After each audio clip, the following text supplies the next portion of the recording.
everybody, and welcome to the Basketball Network's live stream of the Final Four. So hop in, join the watch party. We're going to be watching and following along for both of our Final Four games. So up first, we have Florida versus Auburn, and then in our second matchup, it's Houston versus Duke. And you know what it is. All four number one seeds have made it to the Final Four, which is absolutely incredible. Something that hasn't been done since 2008, and it's been a while. But as you know, if you watch any of my predictions videos, I did have all four number one seeds in the Final Four. I know, not that surprising, but I will say if there was a time to go chalk this year, it was. These teams are historically good. All four one seeds are in the top 10 of KenPom net ratings since KenPom became a thing, which is extremely impressive.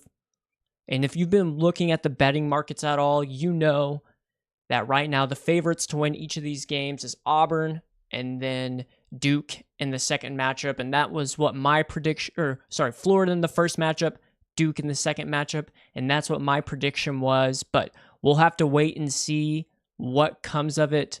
But I am very excited to get these games going. I've been waiting all week for this.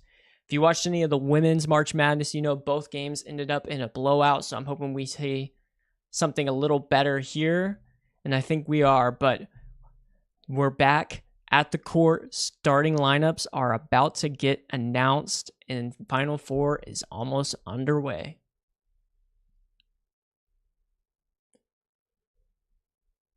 Florida's getting introduced first.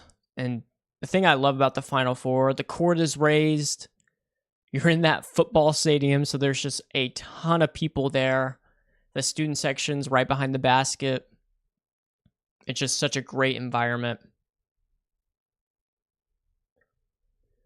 One thing I will mention, though, is Florida, I am a little nervous about. I mean, if you've been watching their run at all, it has been a little dicey here and there for the Gators, just narrowly getting past UConn and then honestly getting a gift from Texas Tech with them missing those free throws down the clutch. But hey, they've battled their way here just like everybody else. And if you remember the first game between Florida and Auburn, it was at Auburn and Florida took care of business. I believe the final score was 90-81, but to be honest, it didn't even seem like it was that close.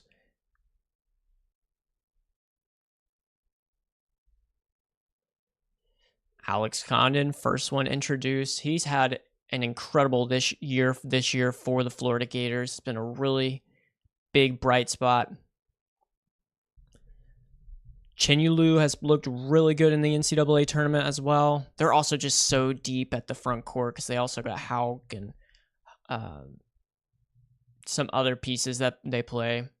Walter Clayton, third one introduced. His clutch play against Texas Tech was just absolutely incredible. Some of those threes were looking like Steph Curry, to be completely honest. Then we got Will Richard, who came on big near the end of the regular season and in the SEC tournament for the Florida Gators. And then lastly, Elijah Martin, making his second start in the Final Four. A couple of years ago was with FAU that went on the run all the way to the Final Four, but then lost on a buzzer beater to San Diego State. Now here with Florida, trying to get some revenge. Then we're moving on over to the number one overall seed, the Auburn Tigers.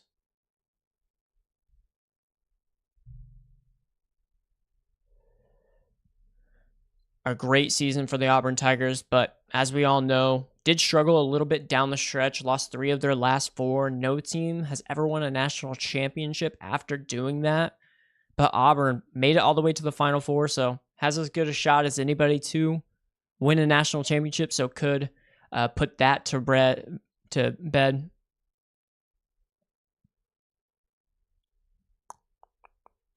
War Eagle. Here we go. Auburn Tigers starters about to get announced.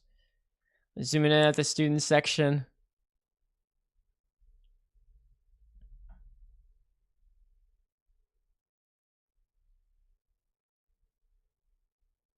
Janiah Broom getting introduced first for the Auburn Tigers. Incredible year. One thing that I'm interested to see with the Janiah Broome is how is he going to look with the injury? Him and Chad Baker-Mazara, if you can see him, he's having all those reps. They're both dealing with some injuries. I'm interested to see if that's going to affect them at all or if they're going to be fine and good to go. But you obviously know it's the Final Four. Everyone goes. Then we got Dylan Cardwell, the captain of the Auburn Tigers. Denver Jones, he's had a really good season. He's going to be big in this game trying to stop Walter Clayton on Florida. And then Miles Kelly. I think Miles Kelly could be the X factor. If he's shooting like we've seen in some of these games, they are a tough team to beat. When the guards are going and shooting well, that gives Janiah Broome even more space in the paint.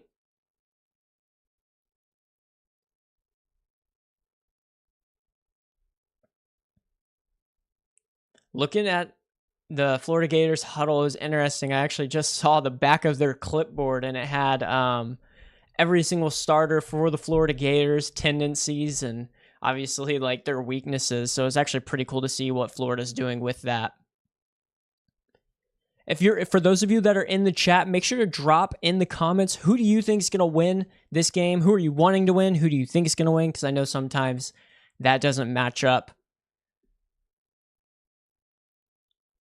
I have a little bit of conflict of interest. My brother-in-law actually is at the game, goes to Auburn. He's a student there, but I have Florida in my bracket, needing them to win so I can win my bracket pool. So I'm going to be happy either way, obviously. I just want a good game, and I think that's what we're going to get in this Final Four with these caliber of teams.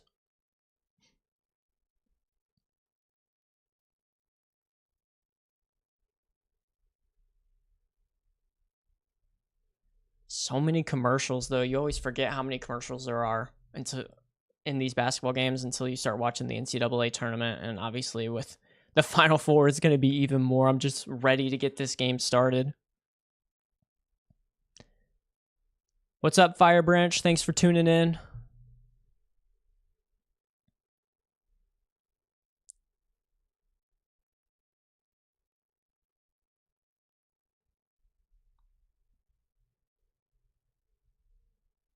But I do feel pretty good about my predictions. I am thinking that Florida is going to win this game.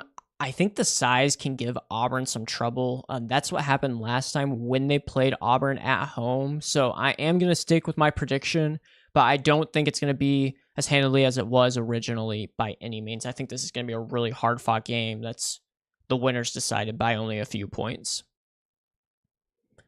Also, if you've watched any of my previous videos, been doing a lot on the transfer portal, and we actually just got some big news. Arkansas's forward Zvonimir Avicic, Big Z, who was at Kentucky last year and then followed John Calipari to Arkansas. He actually just committed to Illinois only a few minutes ago, and he's going to be teaming up with his twin brother Tomislav Avicic for the Fighting Illini. I think that is going to be a scary duo. Very interested to see what Brad Underwood does with both of them. They're in Illinois. But we can stop talking about transfer because it is almost time for the tip-off. Auburn, Florida. Here we go. The Final Four is about to get set to go. And the ball has been tipped and we're underway. A little tip back and forth, actually, but Auburn is the first team with the ball. Denver Jones, ball up top. Yeah, they're going to Broome early and often. Ooh, try to force it in there, though. Almost got a steal from Florida. Condon's the one that's starting out on Janiah Broome, which is to be expected. You got Chenyulu on Cardwell. Janiah Broome, first shot of the Final Four. It is good.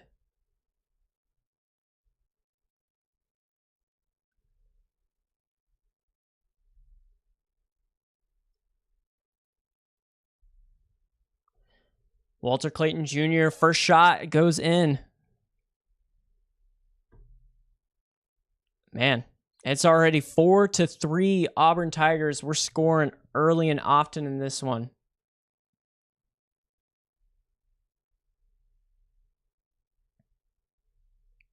Both teams hitting their first shots. Auburn hitting their first two. Condon's taking it at Janiah Broome. Oh, almost was able to draw a foul on Janiah Broome, but got him up in the air, but couldn't get the foul call. Chad Baker-Mazara barely misses, out of bounds on Auburn.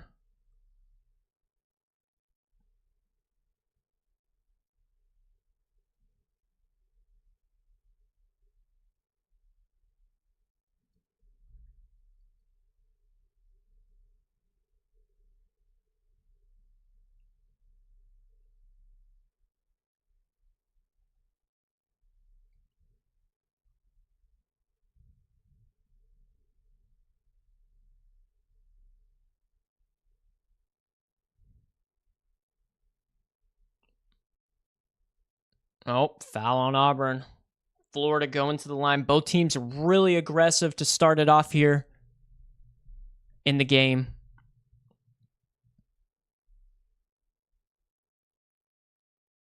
Yeah, that was crazy. Just the bodies that Clayton requires you to send out. Auburn had 3 people out there on Clayton. Is able to get Will Richard down the baseline and a little slip to Alex Condon. Tough. Misses the first free throw, but makes the second.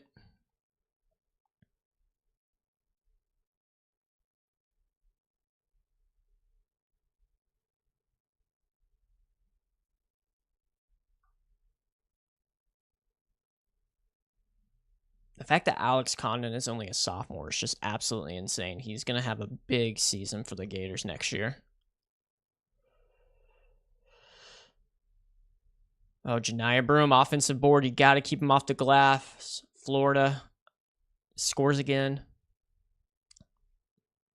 Auburn scores again. Now Florida has it at the other end.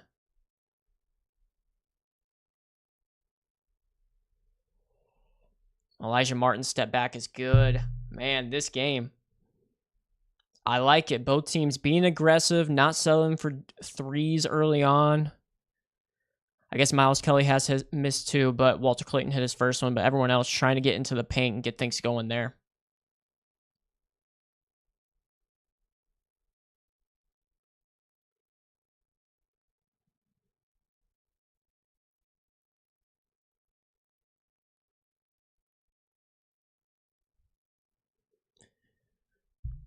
Man, just looking at this, the Alamo Dome is so big.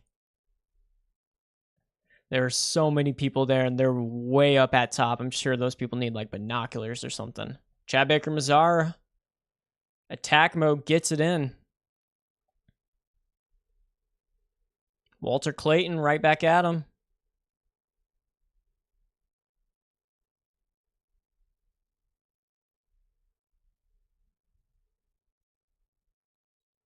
Oh, Chinyelu, that he is too strong for Janiah Broome on that move.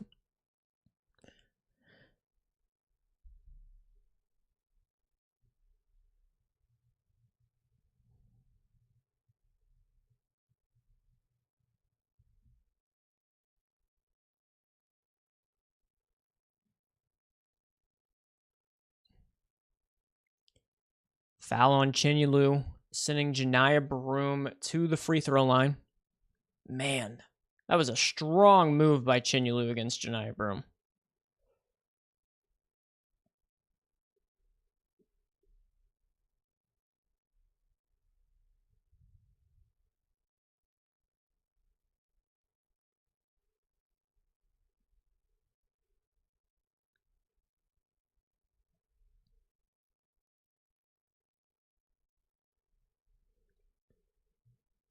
Looks like Janiah Broome good on both attempts. That's a good sign for Auburn because, as we know, Janiah Broome can definitely struggle from the free throw line at times. Firebranch, you got Duke winning the national championship. I'm right there with you. Duke has looked so dominant this year. It's been Absolutely incredible what John Shire and the Blue Devils have been able to do.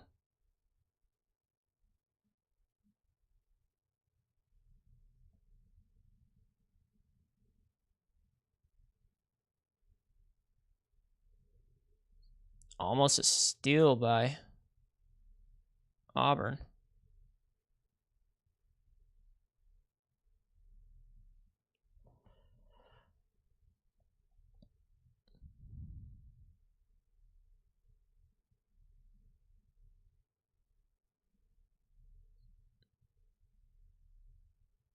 Walter Clayton, man, that 3-point shot doesn't even matter if you're close. It's still just money. But Baker Mazzara right back at Florida with a 3 of their own. 13-11 Auburn.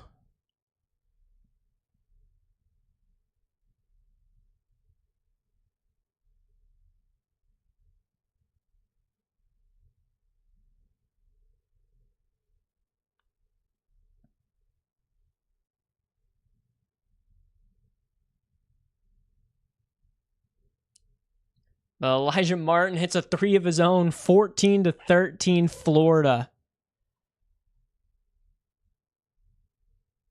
Florida on fire from behind the arc. I think that's 3 of 3, if I'm not mistaken.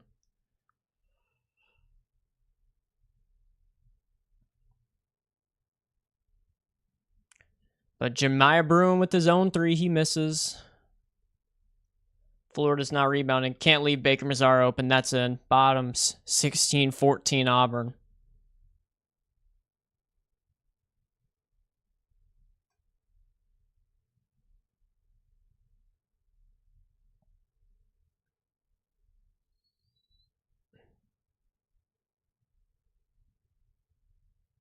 Man, this game is out to a fast start. Auburn 16-14 at the first break.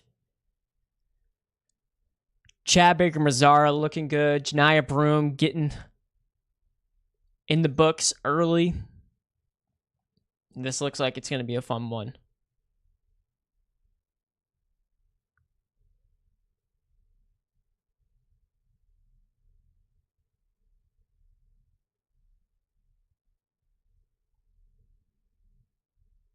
How are we feeling about the first few minutes, everybody?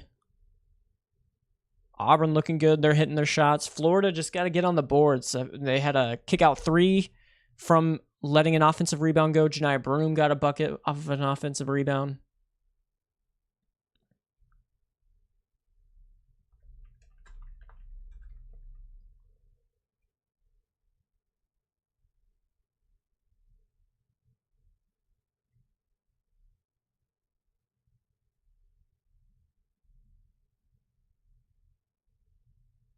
It's been a really fun game already. I love all the offense that we're seeing already.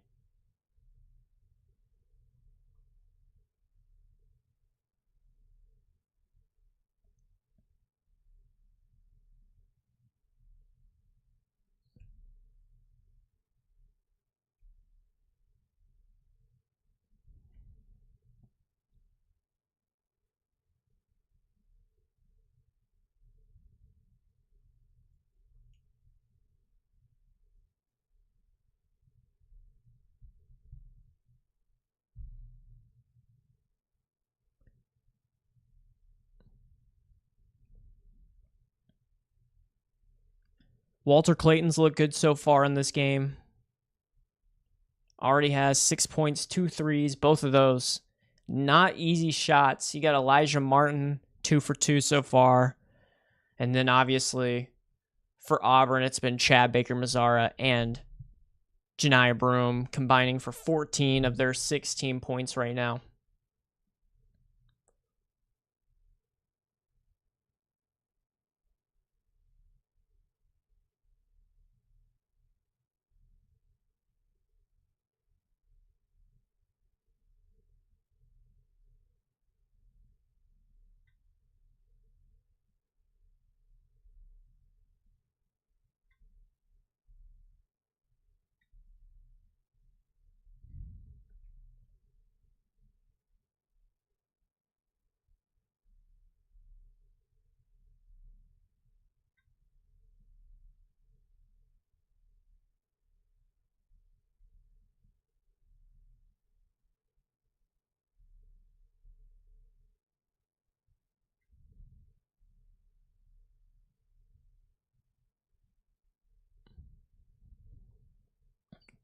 Here we go. 14-16. About to get back into it after the first media timeout.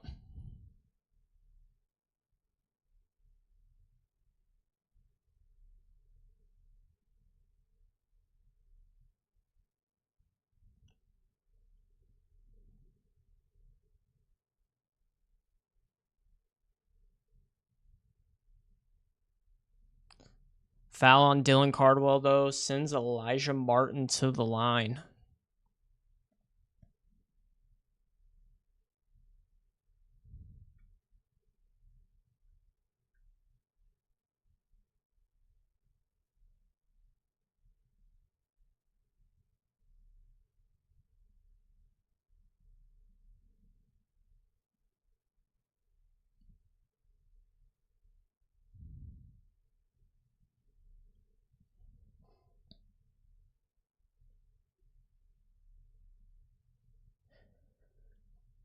Good on the first free throw by Martin.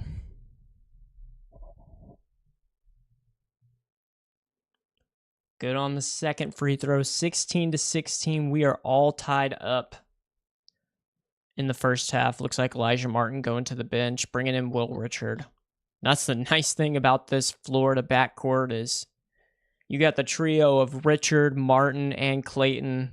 Two of them are always on the floor. And then obviously Aberdeen, not a bad bench player, but man, that was not great defense by Florida. Dylan Cardwell wide open, middle of the paint.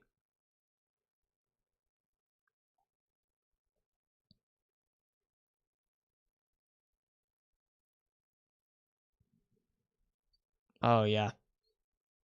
Just rolled. Handlocking, trying to get out there to stop Tahad Pettiford, and Cardwell just slipped it to the middle of the paint.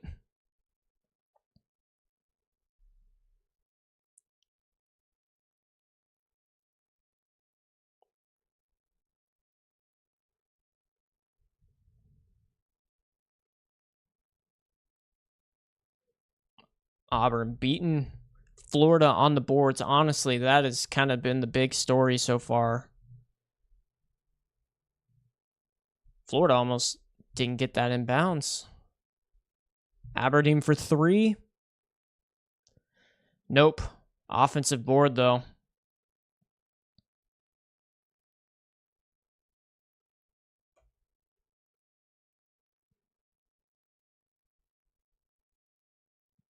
Thomas Houck. Tough finish over Cheney Johnson. 18-18.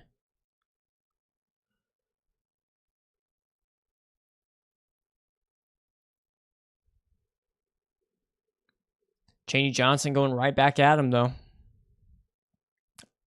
Yeah, Cheney Johnson, bucket, 20-18 Auburn. He can take Houck. Houck is a great defender, but Cheney Johnson has a lot of weight on him, can use that strength to back him down a bit. Clayton forces a three. Ooh, that was a bad miss off the backside of the backboard. Pettiford's in for the first time for Auburn. Love watching his game. Denver Jones for three, no good. Dylan Cardwell out there on the boards, though. Yes, Madeline, what a game so far.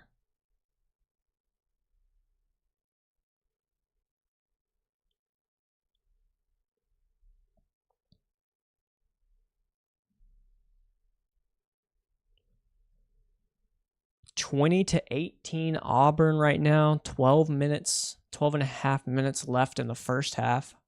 High scoring game, but it has slowed down a bit in the past 2 minutes or so, it seems like.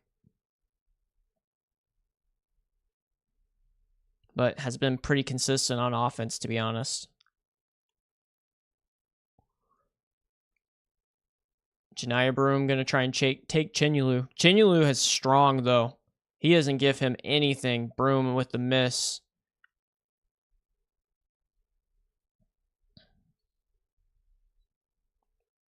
Oh, great cut by Clayton, but wasn't able to get the ball securely from the pass from Condon.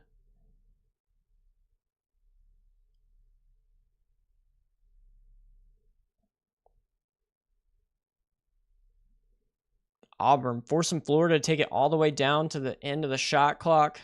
Janiah Broome block on Alex Condon.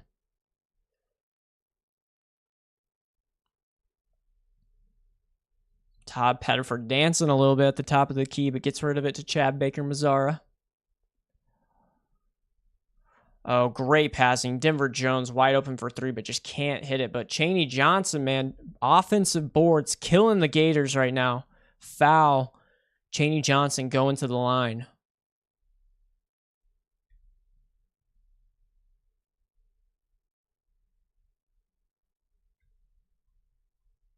Yeah, offensive boards have been the big story of this game so far.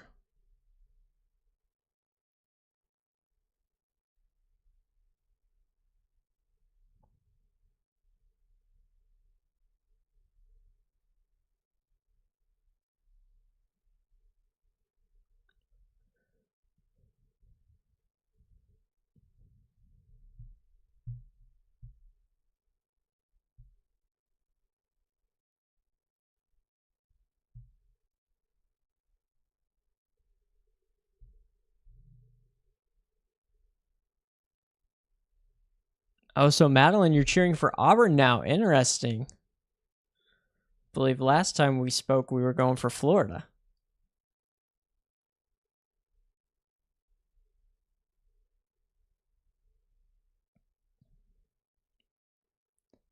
So 20-18 Auburn, second media timeout. The story has really been a little bit of the offensive rebounds and honestly just good offense from both teams so far. Auburn right now shooting 50%, Florida 46%, but 50% from beyond the arc. Both teams getting to the free throw line a little bit after these two free throws by Chaney Johnson. It's going to be 4 for both teams.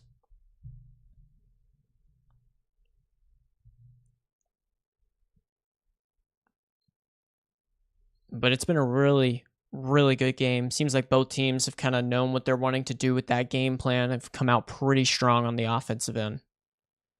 Honestly, really fast-paced game too. A lot of possessions, a lot of shots already. Interested to see if that's what it's going to keep happening. I would assume so for at least the first half, but we'll probably see some defensive adjustments come in the second half for sure.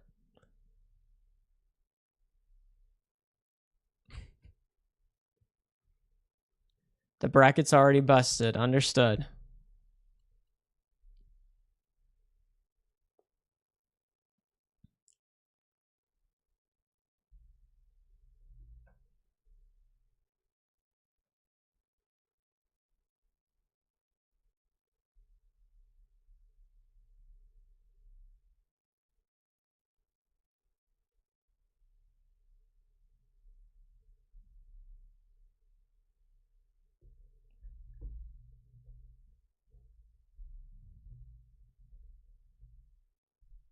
Here we go. Coming back from our media timeout.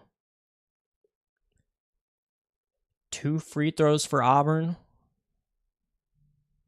But yeah, like we mentioned earlier, both Janiah Broome and Chad Baker-Mazara both dealing with injuries right now, but doesn't look like it'd be affecting them too much. The 2 leading scorers for the Auburn Tigers are Broome and Chad Baker-Mazara so far. So Chad Baker-Mazara also able to hit a few jump shots on that taped up wrist as well. So good to see for the Tigers for sure.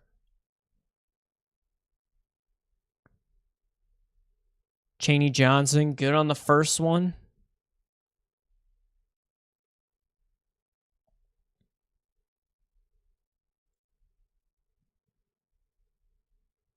And good on the second one. 4-point lead for the Auburn Tigers.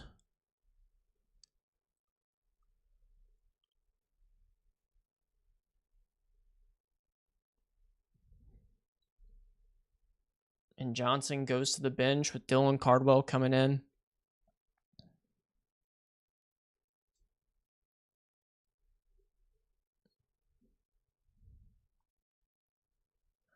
Looks like Clayton's on the bench for Florida right now.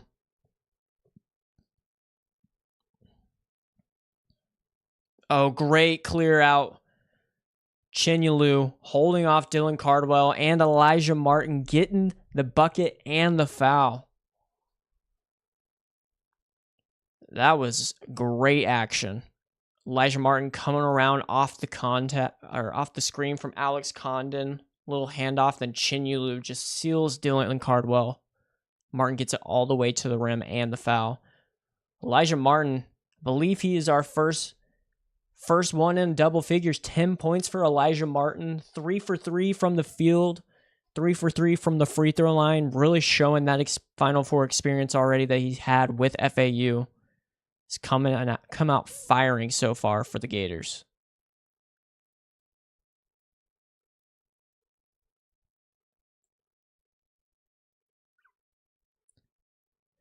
Baker Mazzara, ball up top. Oh, they don't have anything. Great defense. Oh, Auburn got saved by a shot clock violation. Florida gets the steal, but they don't have possession before the shot clock goes off. That honestly was a gift for Auburn because Florida had that one. It was a good call, though. They didn't have that possession. Good call by the officials, but that was definitely an easy bucket for Florida on the other end if they hadn't have called that. Only one turnover for each team so far, so both teams seem to be taking care of the ball early on in this game. And honestly, especially for Florida, that's what kills them at times. In that Texas Tech game, they just had so many turnovers. Oh my goodness. Auburn almost got a shot clock violation. Will Richard throws up a prayer at the end, but I believe it was Miles Kelly hits him on the wrist. That was a foul. I mean, that's a great call by that ref, but really bailed out the Florida Gators because they had nothing on that possession. Looks like we're getting an official review just to make sure the foul occurred before the shot clock violation.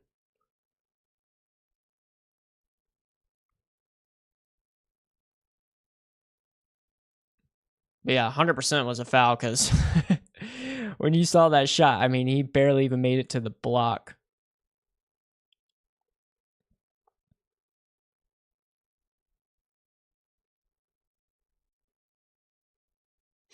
This is going to be close, though. I think it was a foul before. Yep, ball is free. Miles Kelly hits him on the arm. I think it's going to be 3 shots, too. I believe Will Richards was behind the line. So that is a huge break for the Florida Gators because they had nothing on that possession. Absolutely nothing.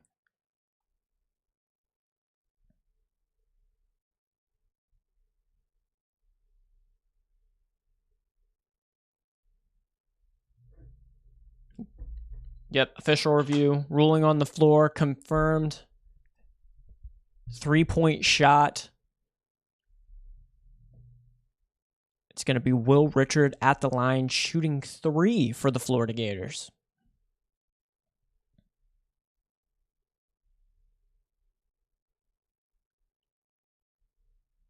Seems like all of a sudden both of these teams have really turned it on the defensive end.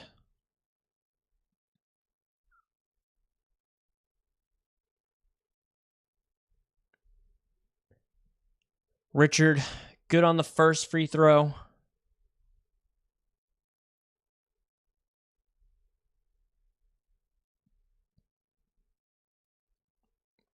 Good on the second one.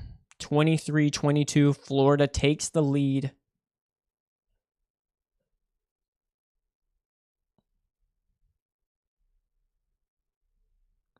Misses the third. Dylan Cardwell with the rebound. Auburn's got the ball going the other way.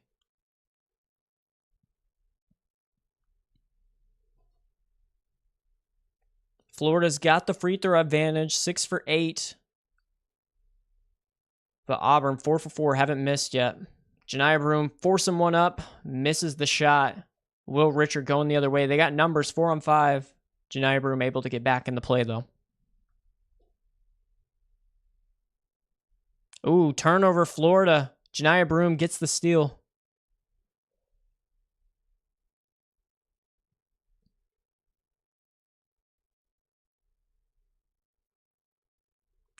Denver Jones for 3. Oh, hits just about everything it can on the rim, but misses. Chinyulu rips down the rebound.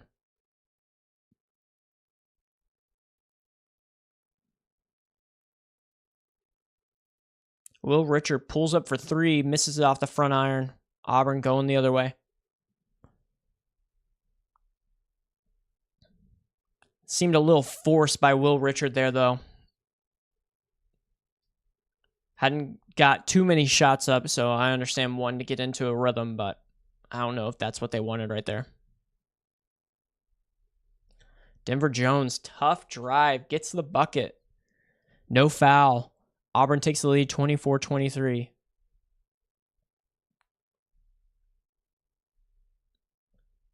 Malin, this is not the first time all number 1 seeds are in the Final Four. Last one was in 2008. Believe that was the only other time since the tournament expanded to 64. Ooh, Miles Kelly. That was a very nice hesitation by Miles Kelly. Someone we normally see just kind of stay on the 3-point line, finishes it on the break. Auburn's up 3. Aberdeen, though, goes right back at him, gets him up on the pump fake. Turnaround jumper is good. 26-25. Auburn in the lead right now. Seems like we're starting to score a lot again.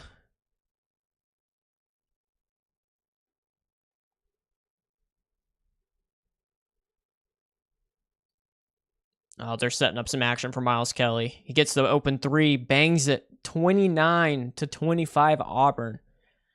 There were like 3 screens on that for Miles Kelly and got a pretty clean look.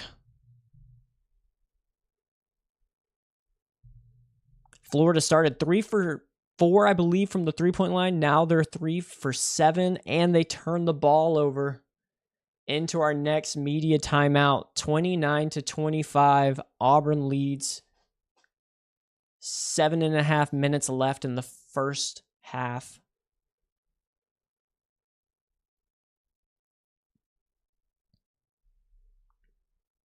Pretty good game so far. I mean, really high scoring.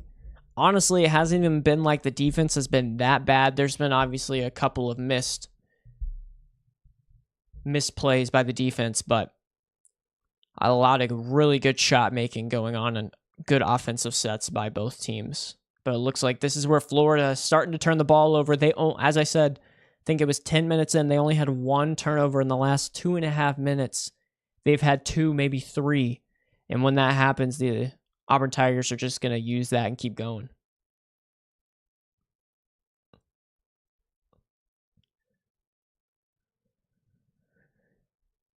Melon, with the way the game's looking right now, I mean, it's looking like Auburn might be the one that takes the win.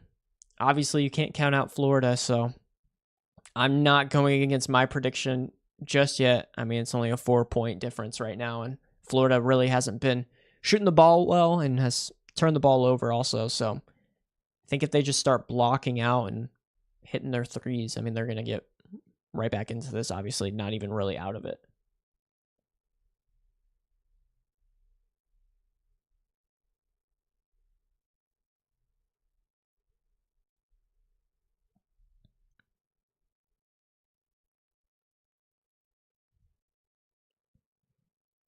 But Auburn, it's been everyone doing everything so far. All 5 starters have scored in this game, as well as Chaney Johnson having 4 off the bench.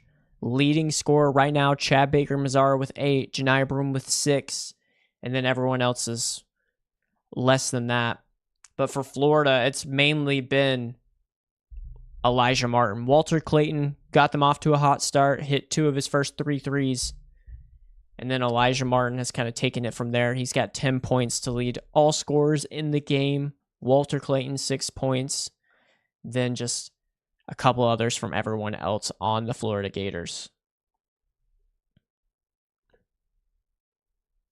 Condon looks to be struggling a little bit right now, though. 2 of Florida's 3 turnovers are from Alex Condon. Hasn't hit any field goals yet, just 1 for 2 from the free throw line. Obviously, it's still pretty early in this game, but not the best start from the sophomore big for the Florida Gators.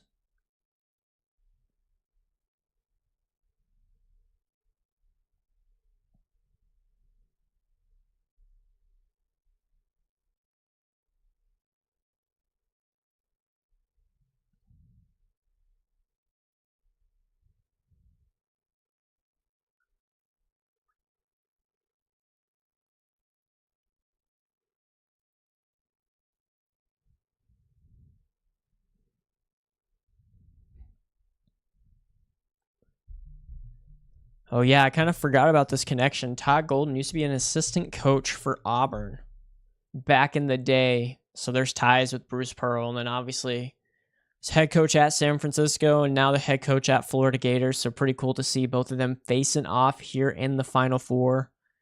But we're back into it. Auburn with the ball, up for 7.5 minutes to go in the first half.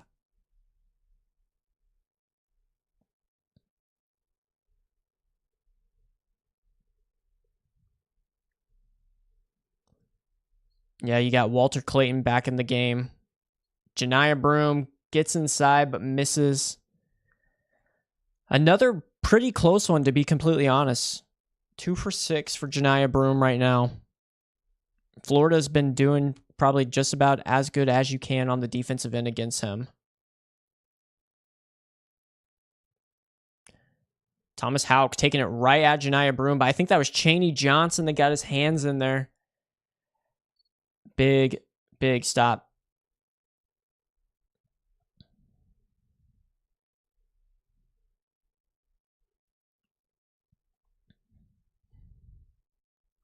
Todd Pettiford dancing with it at the top. Step back 3, short.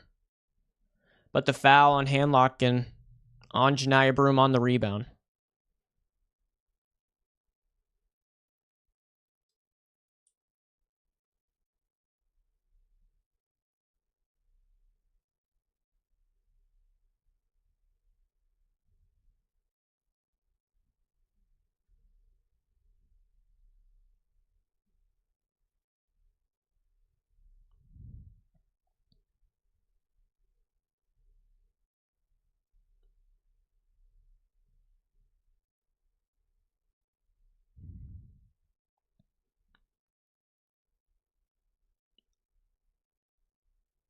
Four seconds. Todd Pettiford takes a tough 3.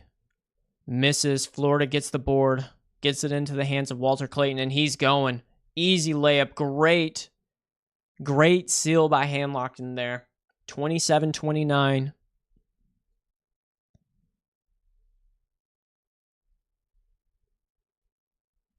Clayton's up to 8 points. He needed that. Started off hot, but then has cooled down a bit. Obviously, he was on the bench for a little bit as well, but oh no, Auburn looks like they might be getting a backcourt violation here. Turnover, Florida basketball.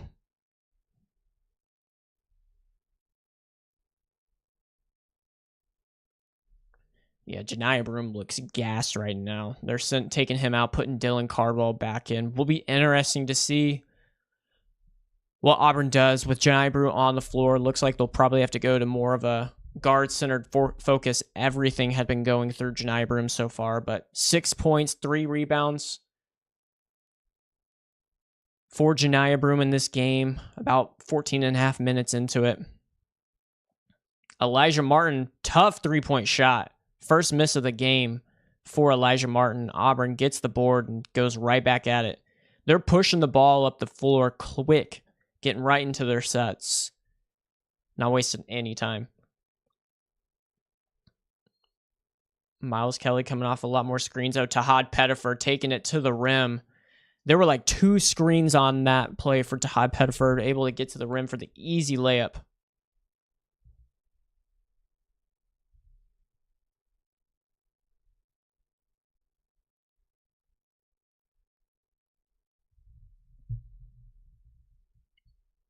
Man, Will Richard just can't get anything to fall. Had a pretty good look from 3 right there, but not able to get it to go down. Neither team shooting that good from three right now. Both are sub 40%. Florida has really gone cold from the three-point line.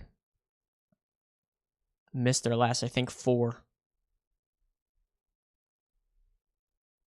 Oh, Denver Jones splitting the defenders. Gets the and one on hand locked in. Very, very good take by Denver Jones there. 33-27 Auburn, plus the foul.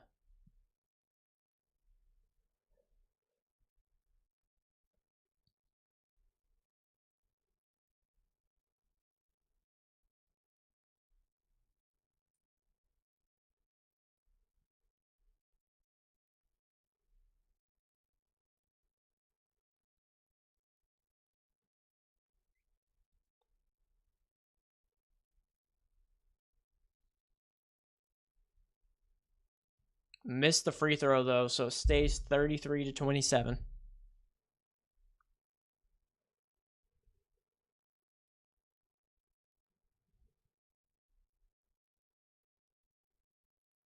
Will Richard, man, he is having a tough game. Just gets ripped from behind, turnover. Florida's up to 5 turnovers now. Again, only had one in the first 10 minutes, so Auburn's defense looks like starting to get to him, but Auburn misses.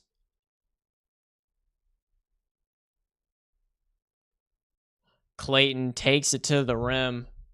Honestly, looked like he was about to fall down, but ends up finishing it and gets the bucket. 33-29 Auburn.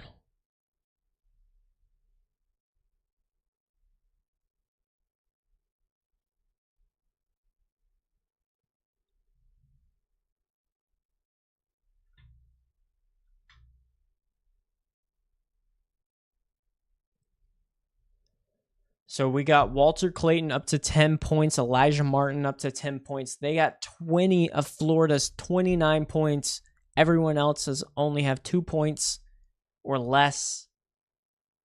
While Auburn seems to be a little more balanced on the offensive end. Janiah Broome with 6, Chad Baker-Mazara with 8, Miles Kelly with 5, and then you got Denver Jones, Dylan Cardwell, and Chaney Johnson all at 4.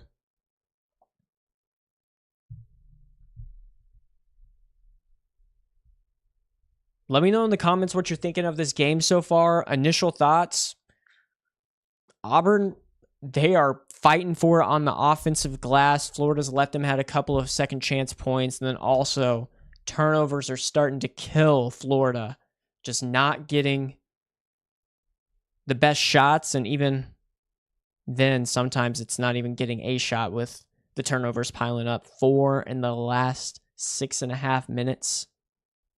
Not going to be able to beat the Auburn Tigers like that. You got to get quality shots up.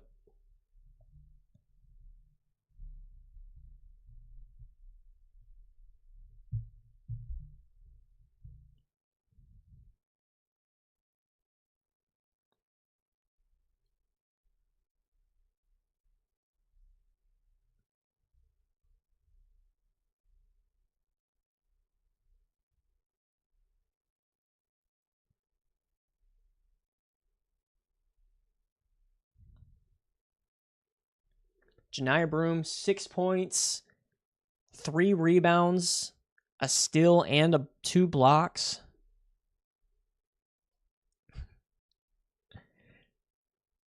Jacob, I don't know about winning it all, but I will say that was a tough watch for Texas Tech.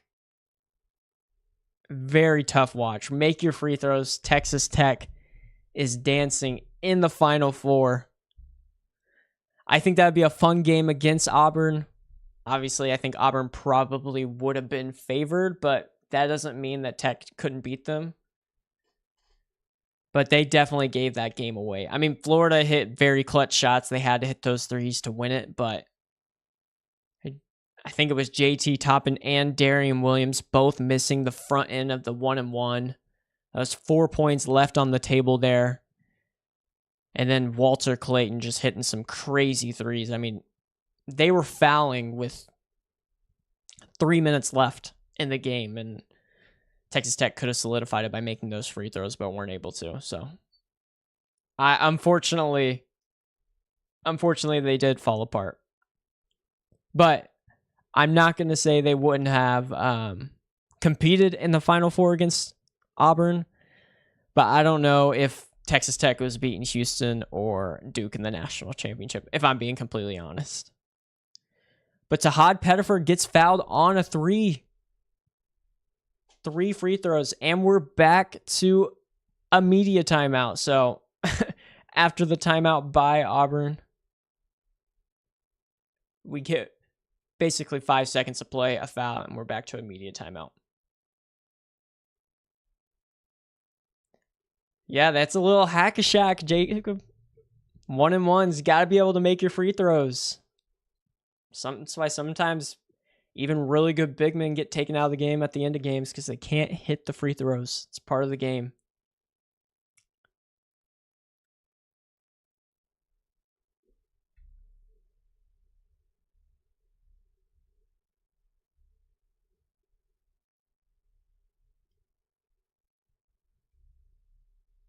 I cannot believe we just got 5 seconds of play and then back to commercial. That is... I understand NCAA and everybody wants to get all their money from ads, but that is just so annoying. Literally, all we saw was Auburn pass it into Tahad Pettiford. He shoots a pull-up and gets fouled. And then it was right back to the bench with more commercials going on.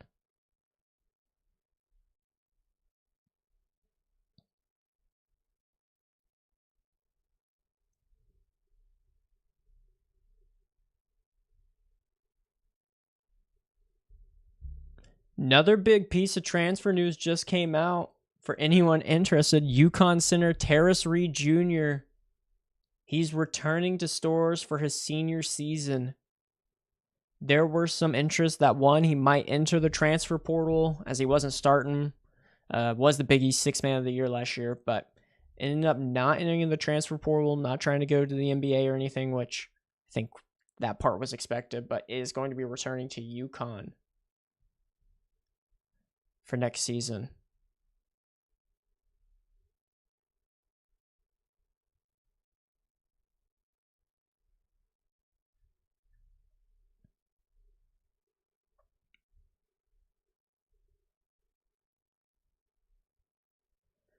All right, let's talk a little team stats right now, what it's looking like in the first 16 and a half minutes into the game. Auburn 13 for 27 from the field, so 48%. Florida 10 for 21, so Auburn 6 more shots than Florida. Right now, both teams have only hit 3 threes. Florida has the better percentage, 37.5%. Auburn only 25% from 3. 8 free throws to 6 free throws, Florida. But 6 for 8 for Florida, 5 for 6 from Auburn. Rebounds are pretty comparable. Auburn's got 2 more defensive rebounds, though. Points in the paint, Auburn's absolutely dominating, 20-12 right now. Fouls are even. Obviously, Florida's turning the ball over a little bit. And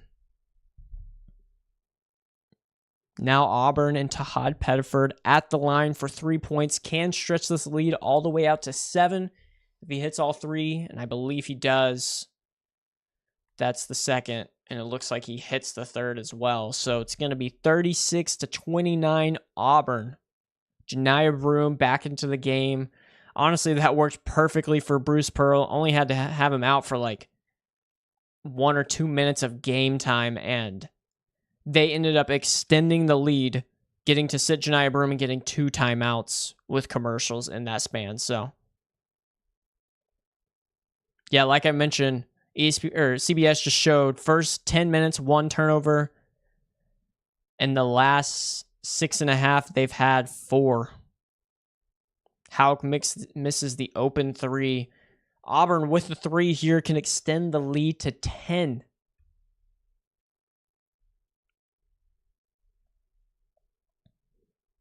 Looks like they're looking for Janiah Broome on Alex Condon. Little bully ball gets it to finish. 9-point lead for Florida. Walter Clayton, though, gets fouled by Chad Baker-Mazara.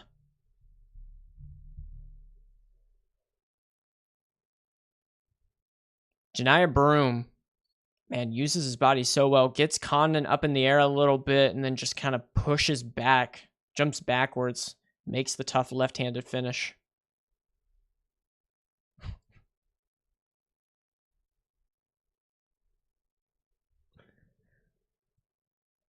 Walter Clayton good on the first free throw.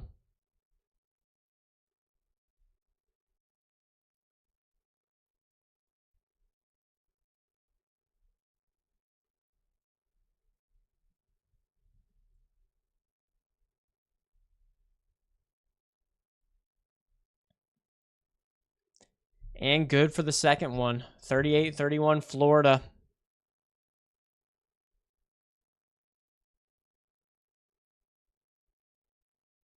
Looks like they're looking for Janiah Broome again, this time on Haug. Goes right back at it, gets around Haug. Too easy, another finish from Janiah Broome, pushing it back up to a 9-point lead. 40-31.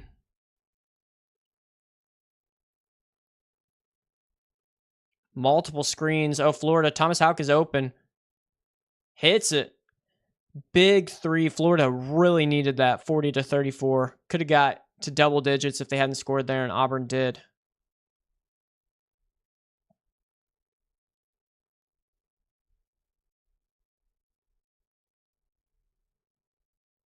Janiah Broome, three-pointer from the top of the key, misses. Walter Clayton rebound. Florida's going the other way. Clayton, in and out. Somehow that does not go down. Elijah Martin gets it.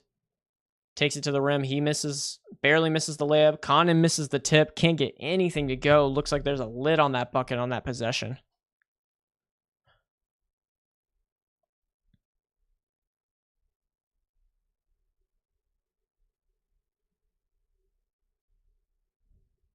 Miles Kelly for three. That's in. What a shot. 43-34 Auburn. High scoring. Pretty high scoring first half. Tied for the largest lead, 9 points right now for the Auburn Tigers. Oh my goodness, Tahad Pettiford fouls Will Richard. I think that's going to be a 1-and-1.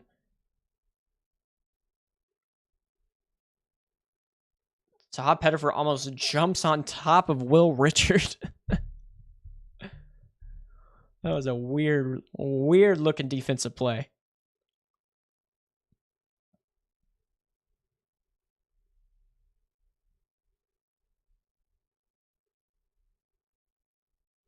Will Richard struggled so far. 0-2 right now for field goals, but at the line for the 1-and-1, makes the first one.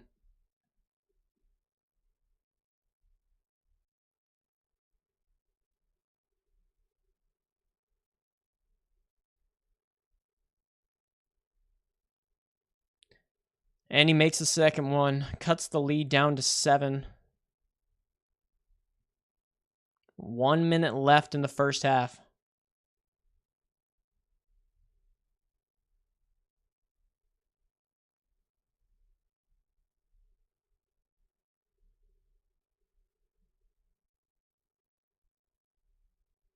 Gets the ball to Janiah Broome. He's taking it in on Chinulu, and he finishes again. Man, Janiah Broome turning it on a little bit. Walter Clayton, though, splits the defenders. How did he get that to go? What a play by Walter Clayton.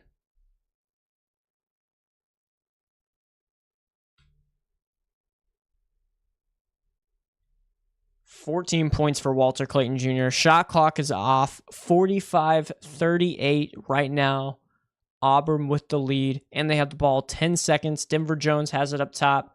Janiah Broome setting the screen. Gets a wide open look for Miles Kelly for three. He misses it. Denver Jones gets the rebound, but then there's a foul. Florida fouls him with barely any time left on the clock.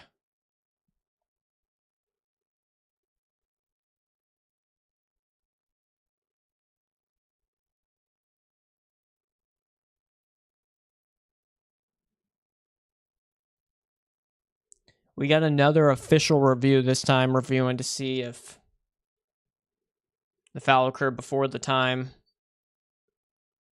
100% occurred before the time. Not sure where the foul was, but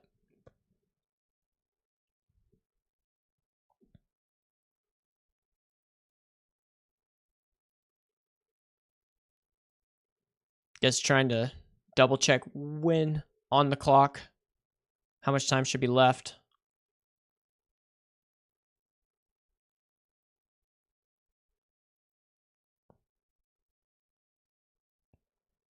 .6 seconds put back on the clock. 2 shots for Auburn can extend this lead to 9 points before going into the half.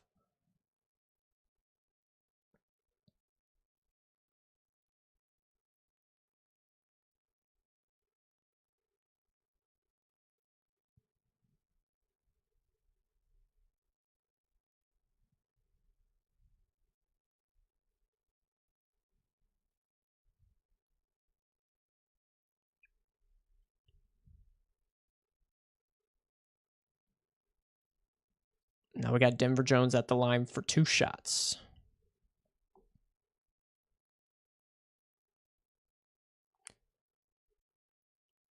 Misses on the first one.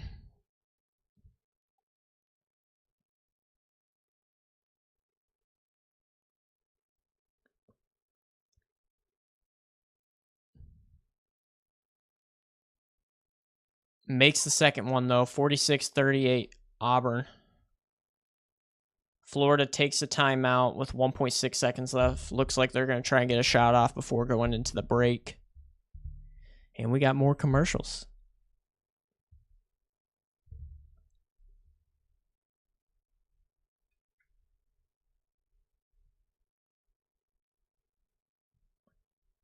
Janiah Broome went on a little run there. Now he's up to 12 points, 5 for 10 shooting. He's got 4 boards as well. Really kind of overpowering some of the Florida's bigs, which has been pretty impressive. Seems like the ones that have had the most issues have been Houck and Condon on him. So if I had Auburn, I'd continue to try and exploit those matchups if I could.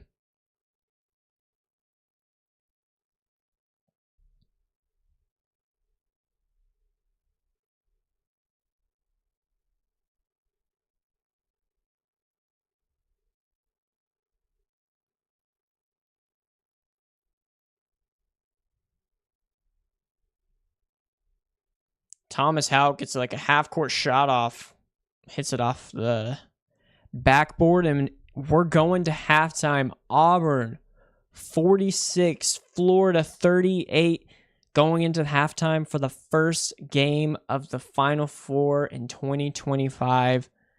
Walter Clayton and Janiah Broome, the 2 All-Americans, have looked like 2 All-Americans, have been absolutely dominant for both teams, but Auburn has a team just played better than the Florida Gators and have forced more turnovers. That's really been the biggest issues, is turnovers and offensive boards, which have led to second chance points for the Auburn Tigers.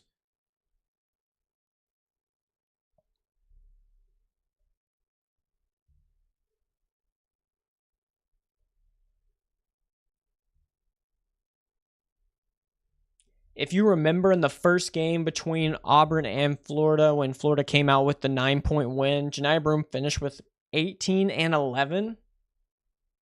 I mean, right now he's already at 12 and 4, so on his way to having a better, at least points stat line than that first game. I think the other thing is there were a lot of other players on this team that have played pretty well so far in this game. We've gotten scoring from multiple different places. 7 people have already scored for Auburn. All 7 of them are over 4 points so far. For Florida, it's kind of been the opposite. Basically, it's just been Walter Clayton with 14, Elijah Martin with 10, and even Elijah Martin went cold. He started 3 for 3 Now he's 3 for 6.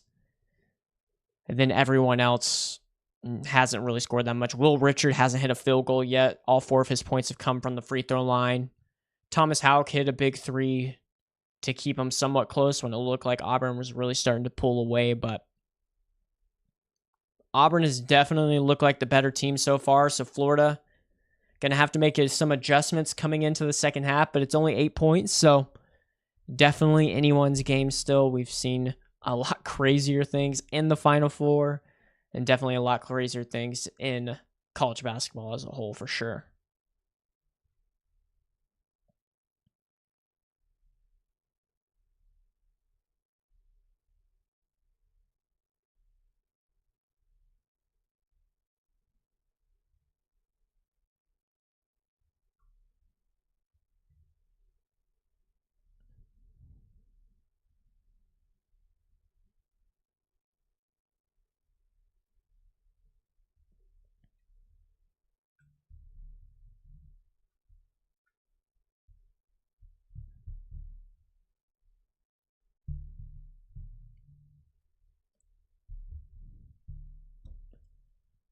Looking at Auburn's shot chart, it has been in the paint or behind the 3-point line. There has been absolutely 0 mid-range jumpers that have been taken, and they are dominating inside the paint. 13 of 18 on 2s so far. Again, all of those coming within the lane. Threes, they're struggling a bit, only shooting 26.7%, 4 for 15 right now. But they have been absolutely dominant on the interior so far.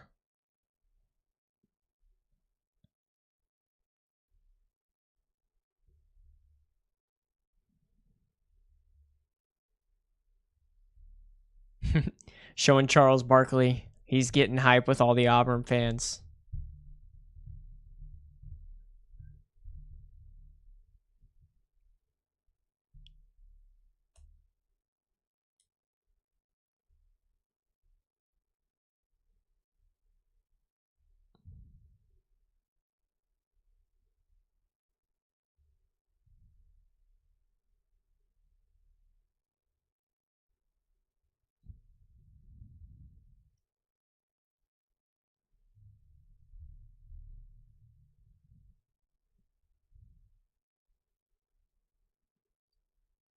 Yeah, that's a good call by Ernie Johnson there, talking about how in the first game it was really Florida that came out and just kind of hit Auburn in the mouth first, really got after it early on. But so far this game, it has been Auburn that did that initially. I mean, they got out, hit the first points of the game, and then kind of never looked back. Auburn's offense has been pretty consistent so far, obviously getting up to 46 points in the first half, so on pace to score 92. I think if Florida's going to win this one, they're going to have to slow that down a bit, but you know Florida's capable of scoring a lot as well.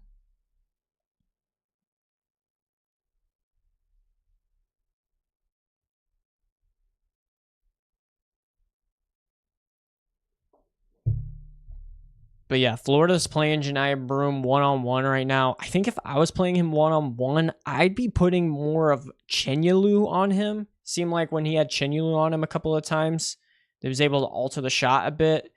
Condon and Houck have kind of been getting bullied a little bit. But, I mean, Janiyah Broome, 5 for 10 right now. So they had him, I think he was 2 of 6 at one point. So he went down the stretch 3 for 4 to improve that field goal percentage. But yeah, at one point he was only 2 for 6. So the defense was decent on Janiyah Broome, but obviously has slowed down a bit.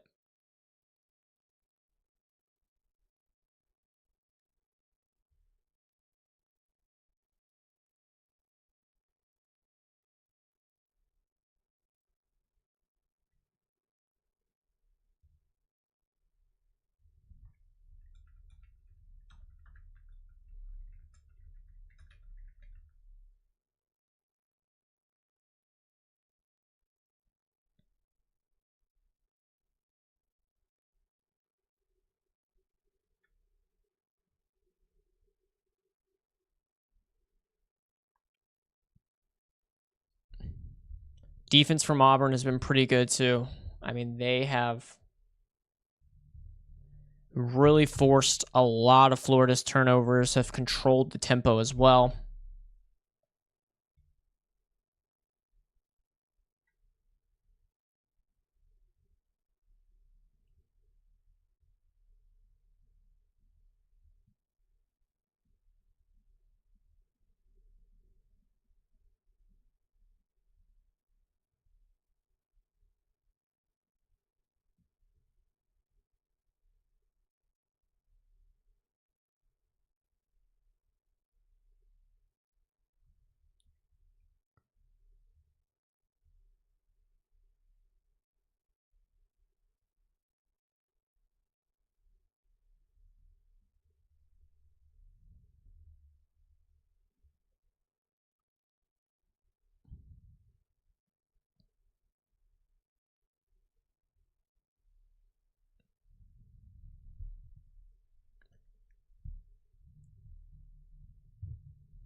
So I'm trying to think through what defensive adjustments or just what adjustments in general Florida or Auburn is going to try and make. Honestly, the way Auburn has been playing Florida on the defensive end has been working extremely well, denying the dribble handoffs, specifically with Alex Condon. That's kind of made them struggle a little bit. Not being able to get into the flow of their offense has honestly led to some turnovers that have been forced. I think for Florida, they might start having to bring a second guy over to help with Janiah Broome, send a double team, and then try and force a longer pass and then help rotate between the two. But if Auburn shooters get going, that could hurt them. But with the way they're shooting right now, it could work. But obviously, we'll have to wait and see because Auburn has been playing extremely well. I think early on, they were kind of in a running match. That's why Janiah Broome got tired so fast, but now they've slowed Florida down, got them to play at their pace. Florida has struggled in the half-court offense. It seems like most of their baskets are coming whenever they do get to run or even early on in their half-court offense. Once they have to make them play for, 20 seconds or more, it has been a struggle, it seems like.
But as we're looking into the second half starting here pretty soon, I gotta say, I thought Janiah Broome would struggle a little bit more with Florida's bigs, but to be completely honest, that has not been the case so far. He went through a little lull there. I think it was more so due to fatigue and being a little tired rather than actually struggling with the defense that the Bigs were bringing from Florida. But it has been all Janiyah Broome so far.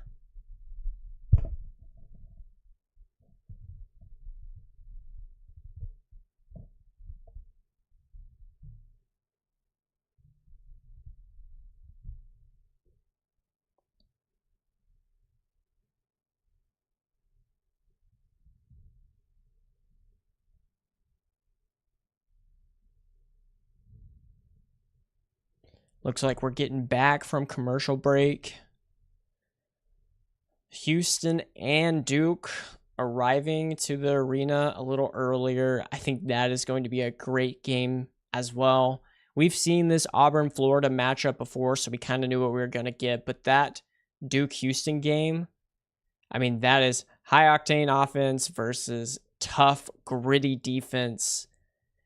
Cooper Flagg in his first taste of the Final Four and only taste, as I'm assuming we're not going to be seeing him coming back to college basketball like he has been rumored. That's going to be an extremely fun matchup to watch. My biggest thing is I think the size that Duke brings is going to give Houston some matchup problems. They haven't really played anybody as big as Duke. I mean, they are the biggest team in the country. And so it's one of the reasons why I picked them to win it all this year. But you never know. I mean, this game hasn't really gone the way I thought it was going to so far.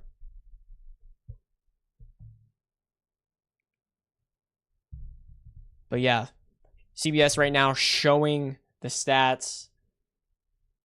Houston only allowing 56.5 points per game. Duke is averaging over 90. So, I mean, just complete opposite styles. I don't know if Duke gets to 90. Maybe they do. I think they have the capability to. But I just think the pace that Houston plays at and everything is just going to cause for a lower scoring game.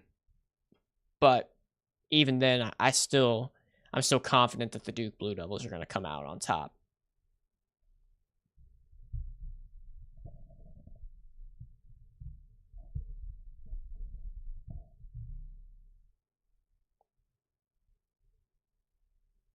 I mean, if you're looking at the front court matchups between Duke and Houston, Malawach coming in over 7 feet tall. Cooper Flagg, I think he's around like 6'8", 6'9". And then Houston's two bigs, I believe, both run 6'8", and Tugler and Juwan Roberts.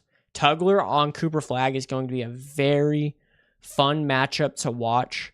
I think Cooper Flagg hasn't necessarily played anybody like JoJo Tugler from Houston so far this year.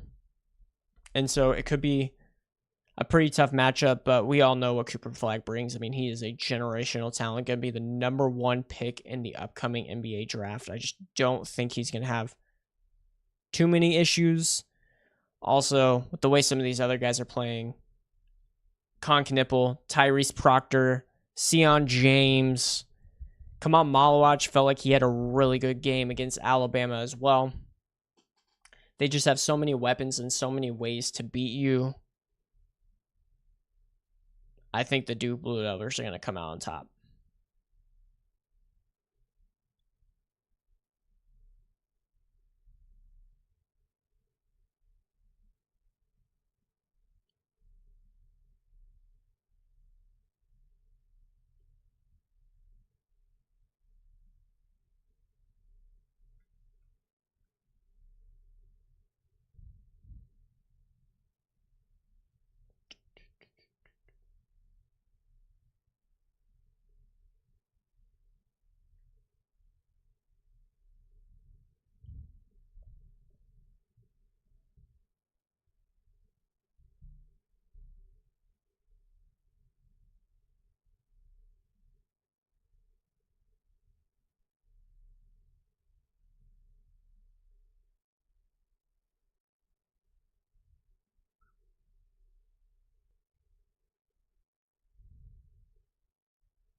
Yeah, I think for Florida to have any chance in coming back in this game, which I do think they do, I think it's going to stay close. I don't expect anyone to run away with it.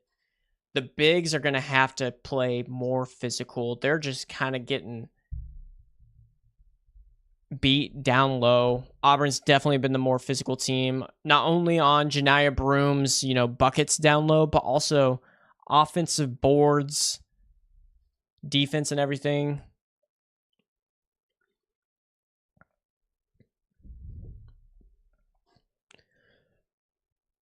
Auburn really needs to continue what they're doing, and I think Florida is definitely going to come out with some sort of change. Todd Golden's a great coach, so obviously he knows what the issues are. He's going to address them. It's just a matter of fact if Florida can come out and actually execute, or if they're going to stay down kind of like they have been and give in. I think it's really going to come down to that front court matchup. Walter Clayton's doing what he needs to do, but he needs help on the offensive end. Elijah Martin was giving him help early on, but need Will Richards to step up, hit some shots. Houck had a big game against Texas Tech. He kind of went on a run of his own there for a little bit as well, so he's capable of doing that. We haven't really seen any lobs to Chinyalu or Condon or anything like that yet, so we'll look to see if Florida can get some of that off their screens. Just need to get more people involved in actually making shots, because they've been living and dying by Walter Clayton recently, and against a team as good as Auburn, I just think you're going to need a little bit more than just Walter Clayton. But obviously, he's an All-American for a reason, so he can definitely help them stay in a game, which is what he's done so far. Just interested to see if he can continue to do that, or if there's going to be someone else from Florida that steps up and helps them really take it to the next level and actually come back and give them a shot to win this game. I do think either team that wins this game, it's going to be a great matchup when it comes to the national championship. It doesn't matter if Auburn or Florida wins this game. It doesn't matter if Duke or Houston wins this game. I mean, these are four historic one seeds. All are great teams. All deserve to be here and have won. And it's the right to be here so far, but we'll see if they're actually able to hold on and who's going to make it to the national championship game on Monday night. Again, my hope is Duke, Florida. That's specific for my bracket. At the end of the day, I just want good games. And so far, this has been a really fun game to watch. A lot of offense, which I love.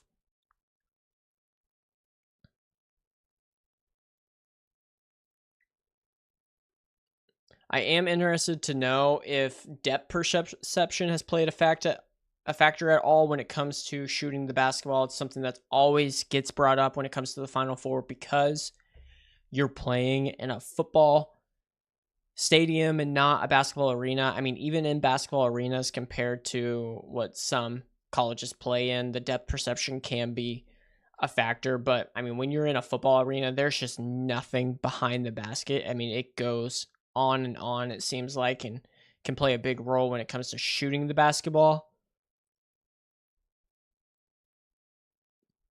I'm interested to see if that plays a factor, but a lot of these players I mentioned, at the end of the day, you just got to get out there and hit shots. Elijah Martin saying that Florida just was a little too comfortable early on in the first half, and they're going to have to make an adjustment, which is definitely true. That's kind of the way that they were playing, it seemed. It honestly seems like that's the way that they've been playing in some of these games, and they've been really lucky to skate by. This is just not a team that you're able to do that against.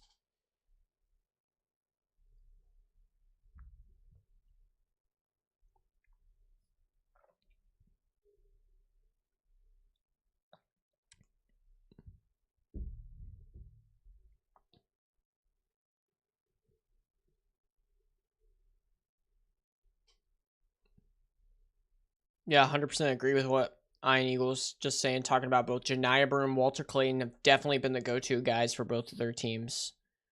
Janiah Broom, as I mentioned earlier, he kind of went on a tear there at the end, helping Auburn keep that 8-point lead. And then Walter Clayton, I mean, he's keeping them in the game at some points. Splitting defenders, hitting tough shots at the rim. Walter Clayton's got 14 points, 5 for 9 field goals in 16 minutes. Janai Broom, 12 points, 5 for 10 field goals in 16 minutes as well. So pretty comparable numbers there. Walter Clayton just with the 2 threes. But second half is about to get going. I believe Florida is going to have the ball right now, 46-38. Auburn with 20 minutes left in the second half to see who earns the right to be the first team into the national championship game that will take place on Monday night.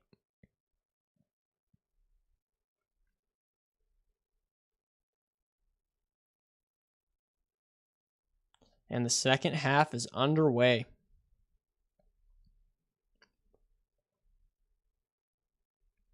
Get it down low to Chinulu early. And there you go, Florida scoring in the paint to start it off. 46-40. That's a really big bucket for Florida to start off the second half.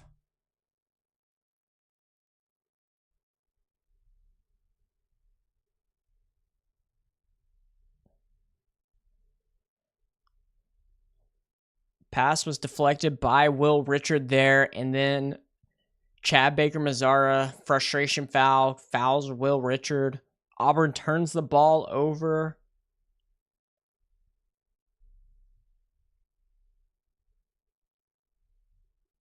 And then Florida turns the ball over right back. Dylan Cardwell with the steal. Chad Baker-Mazara with the runner, and he makes it back up to an 8-point lead for the Auburn Tigers, 48-40. Chad Baker-Mazara having a really good game so far, 4 for 5, 10 points. Alex Condon will shoot it from the top of the key. Almost banks in a 3. Dylan Cardwell fights Chinulu for the rebound, but is able to pull it down. Auburn basketball going the other way. They've got a shot to extend the lead to double digits here. Baker-Mazara loses it for a second, but able to gain control again.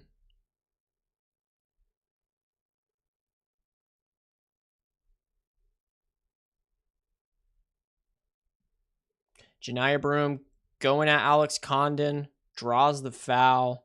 Janiyah Broom going to the free throw line. Seems kind of like what they did in the first half. Just kind of attacked Condon.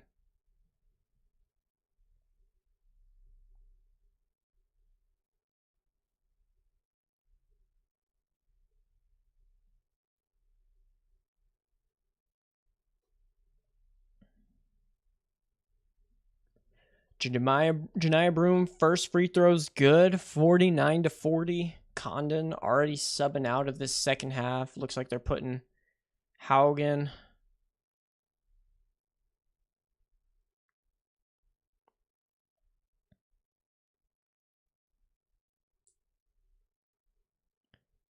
Janiyah Broom's second free throw is a miss. Florida's got the ball. Walter Clayton heading the other way.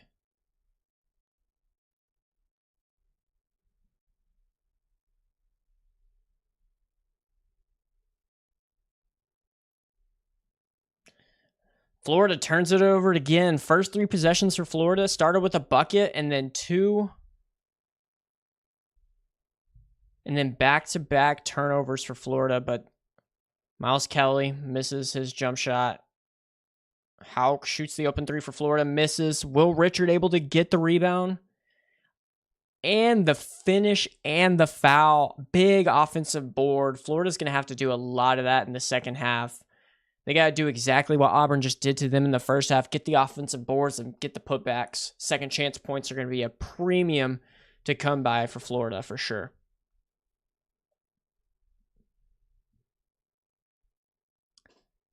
There we go. Another bucket. Will Richard makes the free throw, 43-49. Auburn still in the lead.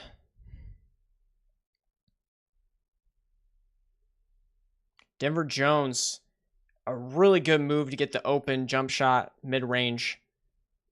Florida going back at it. No one picks up Walter Clayton for 3. Florida hits the 3, 46-49. Here we go. Florida right back into this one. Never really out, but cuts it to one possession.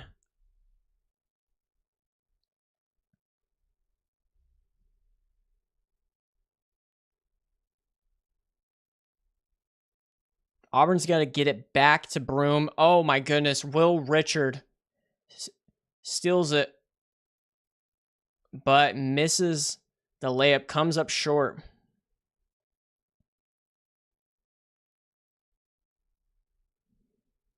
Yeah, Janiah Broome, he really wants this ball, and I would give it right back to him. He's got Hauk on him. Earlier on in the first half, he was able to take him. We'll see if he's able to do that. Hauk really trying to put all his weight into Janiah Broome, but Janiah Broome misses the jumper. Florida gets the rebound. A lot of contact in there. Well, Walter Clayton passes it over to Elijah Martin for three, and he hits it. Tie game. Wow. Florida's pushing the ball and getting open shots on the break and ties this game up. That is huge for Florida. Already tying the game up just 4 minutes into the second half. Miles Kelly, tough shot, miss. Florida gets the ball again, and they're running. Oh, Clayton passes it to Hauk. Chad Baker-Mazar, though, with some great hands and hits it off of his leg. And that'll take us to the first media timeout within the first 4 minutes of the second half. Walter Clayton and the Florida Gators are able to tie this game up 49-49. Honestly, couldn't have gone much better for Florida in those first 4 minutes. I think a lot of that, honestly, was to do with Walter Clayton and the Florida Gators pushing the ball. That's kind of what happened early on in the first half. They were pushing the ball and they were getting to go at their tempo, just weren't hitting those shots. Then Auburn was able to take control of the game a little bit and slow it down to the tempo that they like. Now Florida, even on made baskets, it looks like they're just getting out and going. And it's led to a few open threes and one offensive boards. Just Auburn's not in the right positions just yet, and Florida's been able to take advantage of it. And we're basically at 0-0 with 16 minutes left in this game.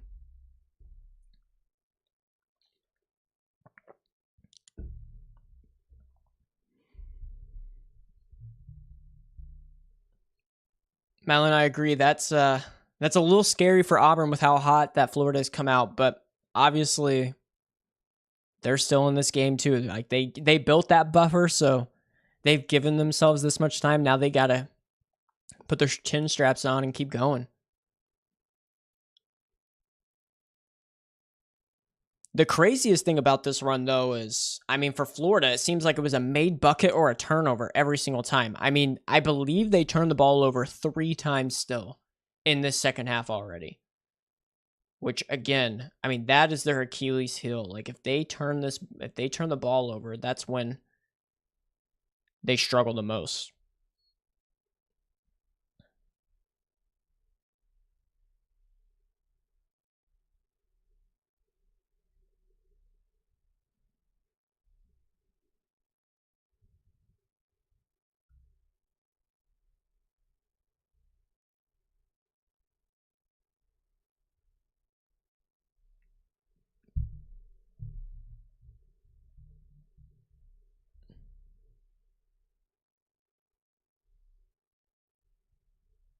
Yeah, Florida, 3 turnovers already in this second half, but still able to keep pushing.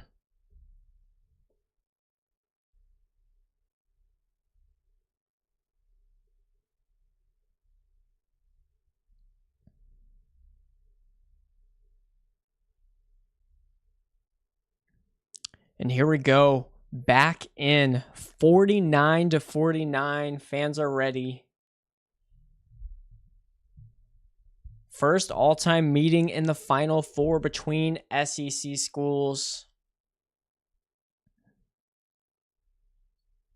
And honestly, I couldn't think of 2 better teams to be facing. These have definitely been the 2 top teams in the SEC, 2 of the top teams in the nation. Both deserve to be here. And Florida 4 for 7 in this second half. Auburn only 1 for 5. Florida out-rebounding Auburn in the second half, which is a big one. and forcing a turnover on Tahad Pettifer. Chinyalu just too big for him. And Florida's going the other way. They could actually take the lead for the first time in a while. Clayton drives to the basket, finishes on Chaney Johnson. And Florida's got their first lead in a while. Walter Clayton, the All-American, already up to 19 points, 7 for 11. Their first lead since 9 minutes left in the first half. But Janiah Broome kind of feasts on Chinyalu. Honestly, gets away with a little bit of a hook, I thought, but still.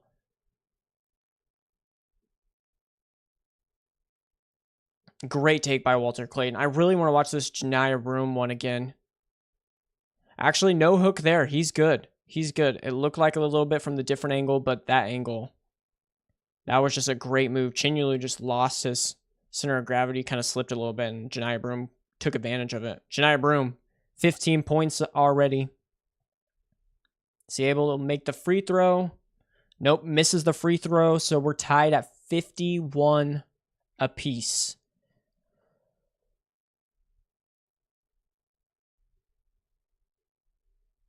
Man, Martin's got nothing. Someone on Florida's got to get open. That should have been 5 seconds, to be completely honest. Elijah Martin shooting the three-pointer. Air ball. And Auburn's going the other way.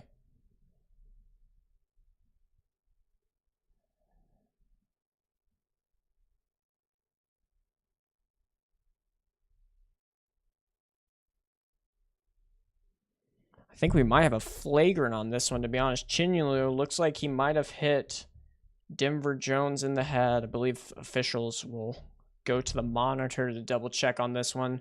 A lot of screens.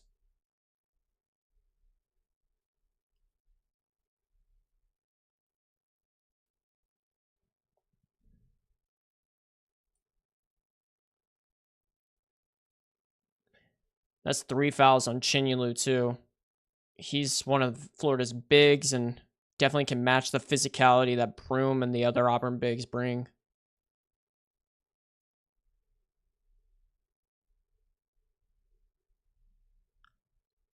Yeah, I think this is going to be a flagrant one on Chinyalu, to be completely honest.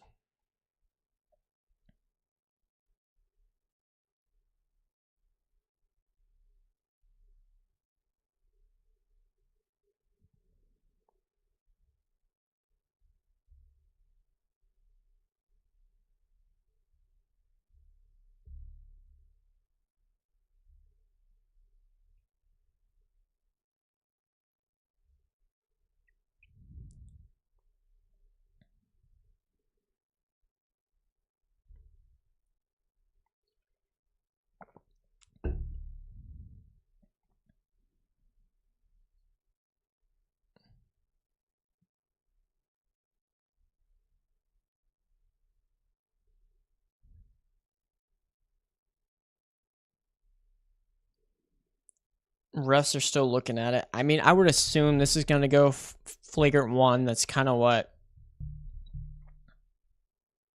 everyone's saying as well. I don't think he meant to do it by any means, but elbow to the head or neck area 9 times out of 10. That's what they're going to call. And again, Chinyalu up to 3 fouls, so he's only got 2 more for this game.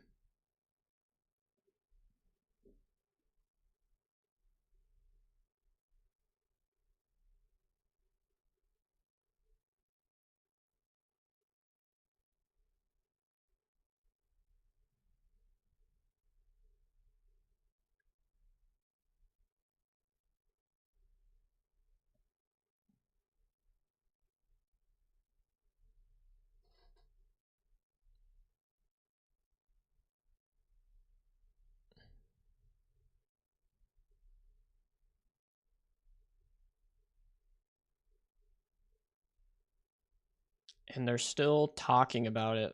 Looks like they might go back to look at it. F1, I believe, is what he just said.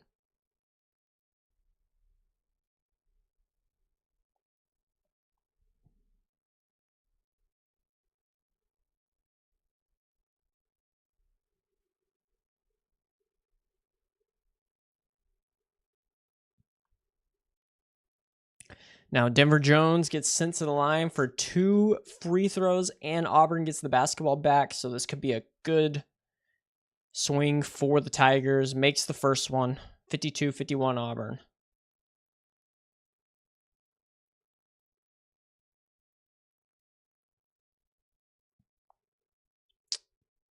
And he makes the second one. Now Auburn up 2 with the ball.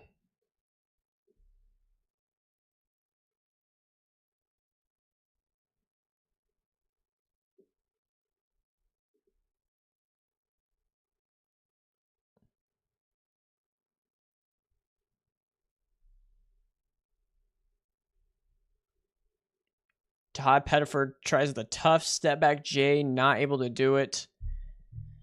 And Chaney Johnson gets the foul over the back.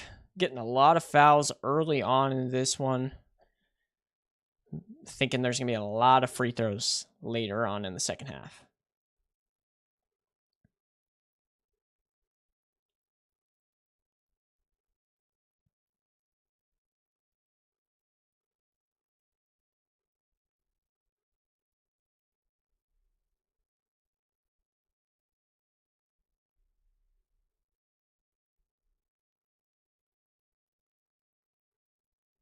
Aberdeen gets the ball.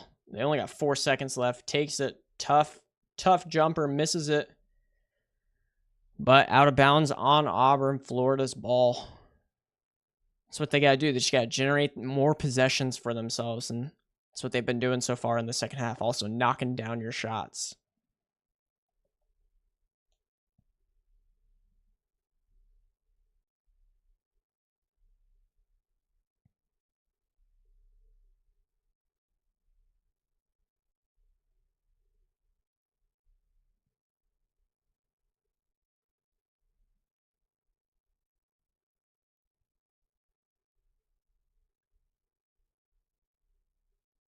Will Richard double dribble. Loses the ball and then hits it off his leg and tries to dribble it again.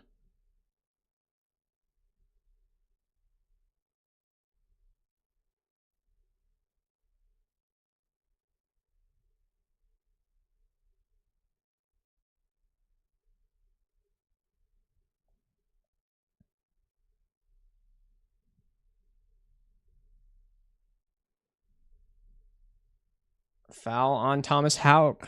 There we go. Florida's up to 4 fouls now. Florida at 4 fouls. Auburn at 3 fouls. 13 and a half minutes to go in the second half. Auburn up 2.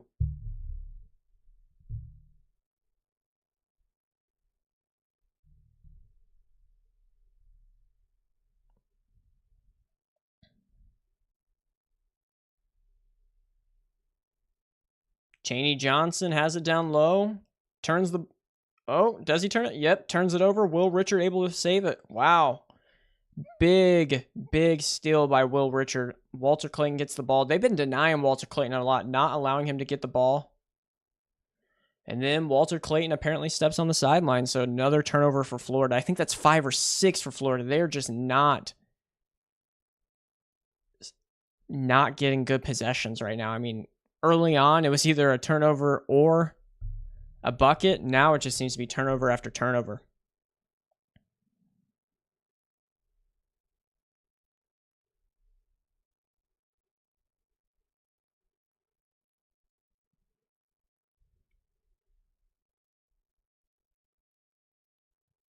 Janai Broom has the ball.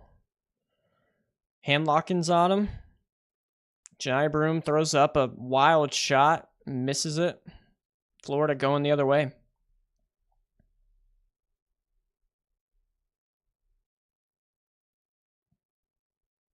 Clayton needs to go get the ball. They have been denying him and not letting him take the ball, and it has been. And another turnover for Florida. Wow.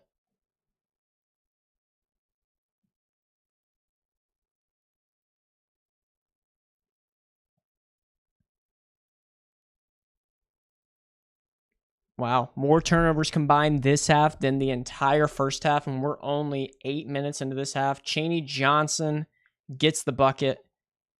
Easy downhill. Now a foul on Todd Pettiford. Walter Clayton just trying to get to the rim.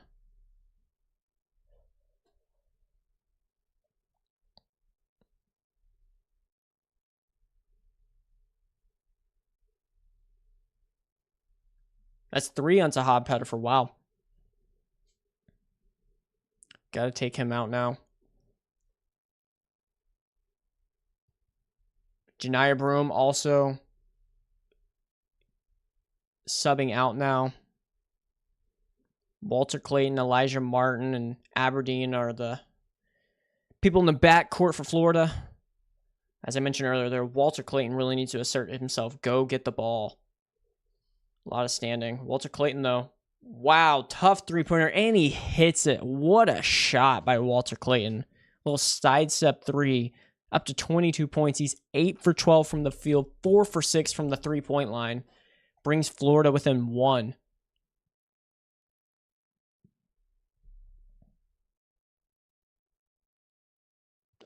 Dylan Cardwell gets it. Dunk over Chinyalu. Big dunk by Dylan Cardwell. Could give some momentum to the Auburn Tigers.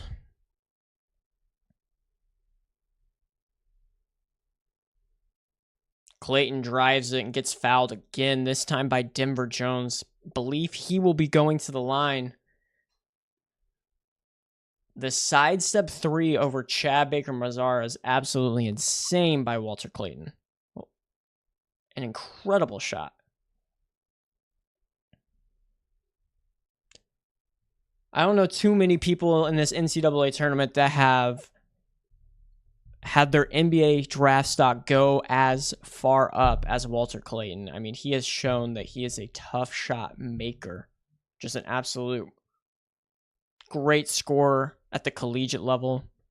And with the shots that he's taken and making, it looks like a good transition into the pros.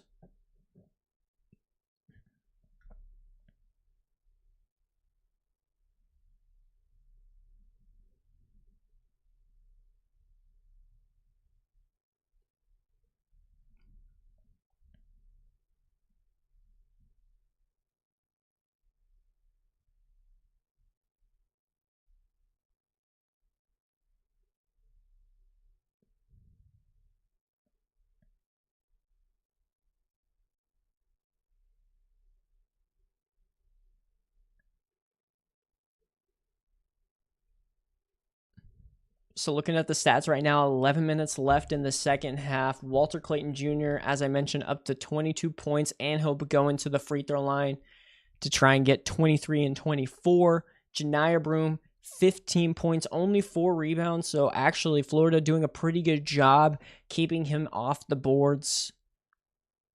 Florida actually out-rebounding Auburn right now, 26-20. Has grabbed more offensive rebounds and defensive rebounds now. They're just up to 11 turnovers.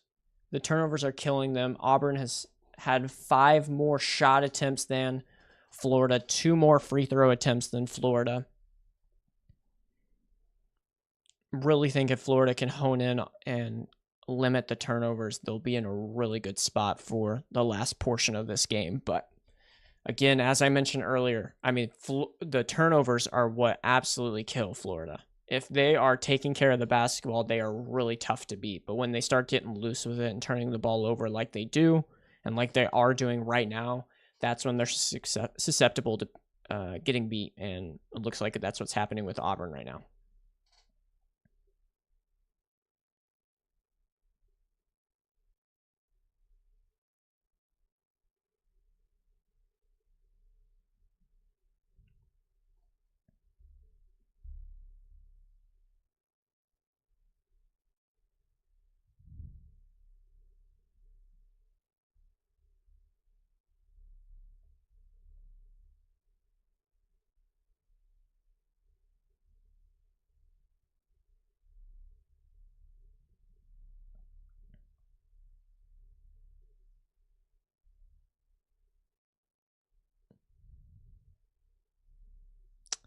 All right, we are about to start back up in the second half.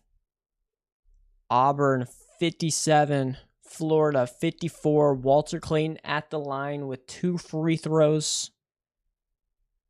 And he makes the first one, 55-57. If he makes the second one, obviously 1-point game.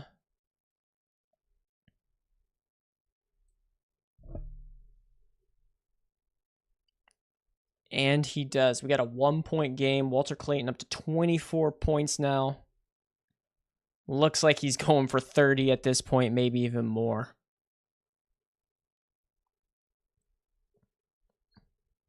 Janiyah Broome out of the game right now. Cardwell tries to dunk it, but Alex Condon comes over, gets the block. Walter Clayton attempts a crazy turnaround three-pointer. That is a horrible shot, it looks like. Gets blocked by Baker Mazara. Auburn going the other way. Tahad Pettiford.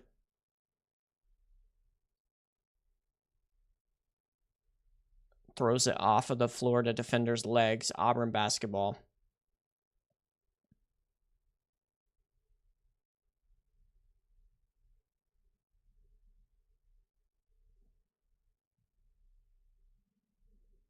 Ooh, and Chad Baker Mazara throws it in off of Tahad Pettiford. Turnover by Auburn.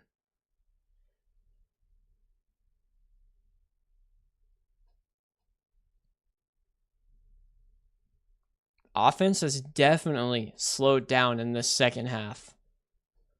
Team's tightening up on the defensive end. 10.5 minutes to go. Auburn up 1. Walter Clayton's got the ball, passes it over to Alex Condon, but gets it back. Takes it to the rim. Nothing there. Aberdeen will launch a 3. Misses off the side of the basket. Chinulu gets the rebound. Loses it, but Martin gets it. Back to Aberdeen. He takes Chaney Johnson. Gets him up and gets the foul. Auburn's already up. I think that's their 6th foul. Next foul, Florida's going to be in the 1-1. We're at 10 minutes left in this second half. That could be very tough for the Auburn Tigers.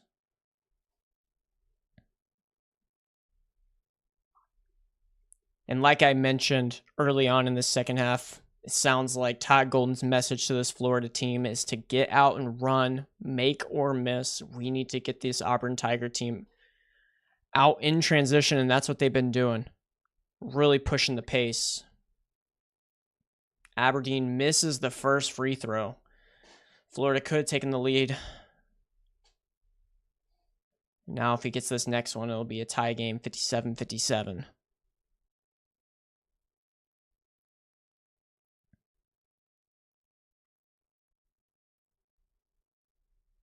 And he does make it off the front rim, so it's good. Tie game. Walter Clayton now on the bench. Janiyah Broome in. So All-Americans kind of switching spots for their respective teams. We'll see if Auburn can make a little run with Walter Clayton out. But oh my goodness, Tahad Pettiford turns the ball over. Elijah Martin still. And he did like the Jordan Jumpman, it looked like. Dunking it for just a step or two inside the free throw line. Big dunk by Elijah Martin. Now we got 59-57. Florida took the lead. Tahad Pettiford, just a lazy pass. Janiyah Broome trying to catch it with one hand.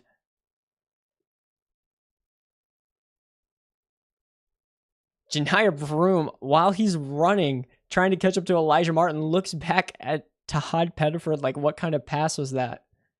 A little interesting to be doing that in the middle of the game. Dylan Cardwell gets fouled, though. Misses his first free throw.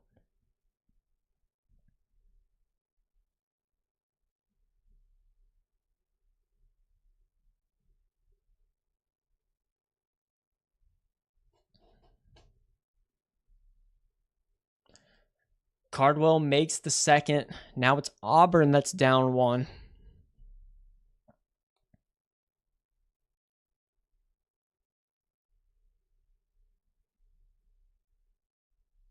Clayton on the bench. We'll see where Florida's starting to go offensively. Richards got the ball. Looks like he's giving it to Condon down low. Nope. Aberdeen back to Condon. Condon misses, kind of overpowers. Oh my goodness.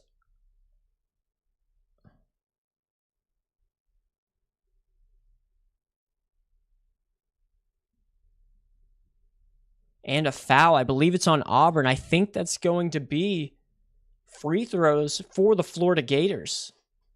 That was a really interesting sequence right there. Shot clock went off, shouldn't have gone off. Florida gets the rebound. I think everybody thought they were calling a shot clock violation, actually called a foul. Chinyulu ends up at the line, makes the first one. Wow, yes, hit about everything it could on the rim and goes in. Florida up to 60-58.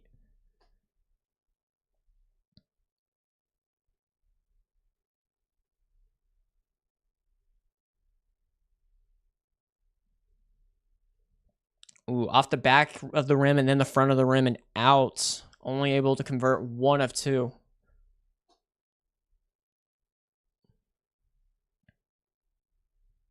Nine minutes left. Florida 7 for 15 on field goals this half. Auburn only 4 for 11. Tahad Pettiford with the ball. Passes it to Dylan Cardwell. Miles Kelly around the three-point line. Shot clock violation. Chinyulu's talking, though. Could get a technical. Was looking right at Miles Kelly, letting him know, but I feel like you're going to have to do a lot in these games to get a technical. So Florida's ball up to Walter Clayton's coming into the game. 8.5 minutes left.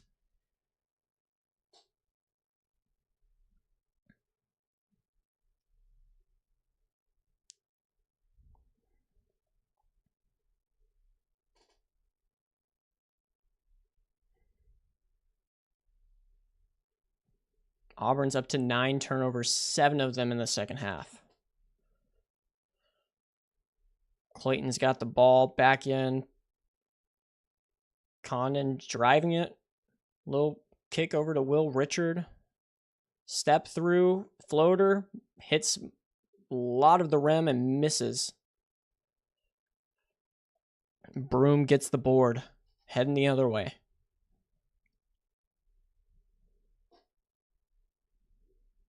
Now we got Janiah Broom posting up Alex Condon. They've kind of gone away from this recently, settling for a lot of other type of things. Oh, but Condon is just going for the ball and unfortunately gets under Janiah Broom's legs and it's a foul. Florida up to 6 fouls now, so next foul will be in the bonus for the Auburn Tigers, but we're at 7 minutes and 47 seconds left in the second half. Florida 60, Auburn 58, media timeout. Just under 8 minutes, we will figure out who is going. 8 minutes of game time, I should say. We'll figure out who is going to the national championship.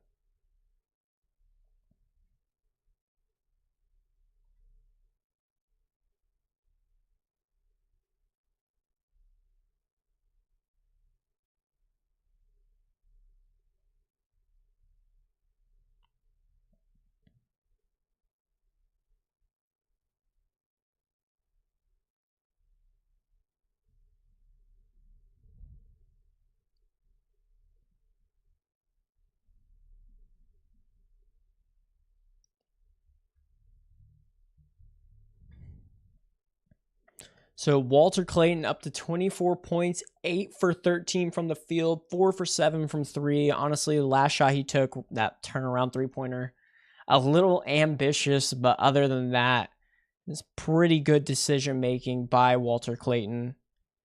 Has been a lot of the Florida Gators offense. You got Elijah Martin up to 15 points, Will Richard now up to 7. He's been pretty consistent from the free throw line. Florida's 15 of 19 from the free throw line, while Auburn is 12 of 17. Florida 7 of 18 from the three-point line, and 19 of 43 overall. Janiah Broom, right now he's got 15 points, 5 rebounds, 3 steals, 2 blocks, and assists, so he's doing just about everything. No turnovers. But 6 for 13 from field goals, so less than 50% as of right now. 0 for 2 from 3 and 3 for 5 from the free throw line. Both All-Americans are showing out. I think they're going to be big parts of their team's offense down the stretch. Also good to note, Janiah Broom, 0 personal fouls. So don't think Janiah Broom's going to be fouling out of this one. Condon and Chinyulu for Florida both have 3 fouls apiece. So that is something to continue to monitor.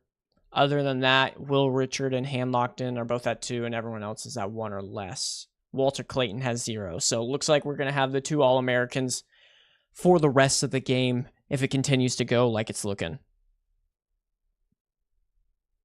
Foul trouble for the Auburn Tigers. The only ones are going to be Denver Jones and Chaney Johnson, both with 3. Also, Tahad Pettiford has 3. Dylan Cardwell, Chad Baker-Mazara both have 2, and then everyone else has 0 or 1. Auburn's just got to continue to go with Janiah Broome, though. It seems like that's when they're getting some of their best offense. When they're trying to do too much, I feel like that's when the turnovers have happened. So go with Janiah Broome. If they double, kick it out, hit your shots. I feel like that needs to be the game plan for Bruce Pearl and the Auburn Tigers. For Florida, they got to continue to run and take care of the basketball. Auburn outscoring Florida 32-22 in the paint. Broome almost turns the ball over, and they end up turning the ball. Oh. And it looks like they might have turned the ball over.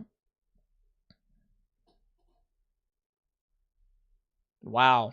Then they went and changed it.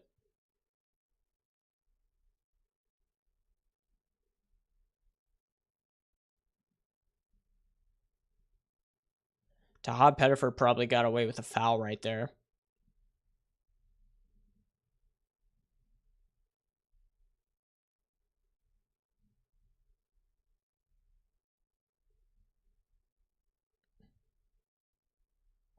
Yeah, got away with it right there.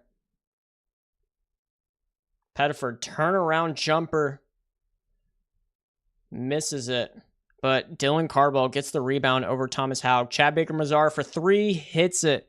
Wow, that is such a big call. Ends up from going Florida's basketball to Auburn's. They hit a 3 and take the lead, 61-60.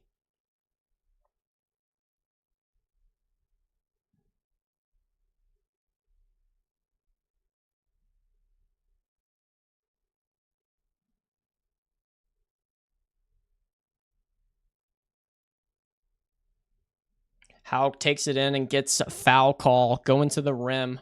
2 shots for Florida.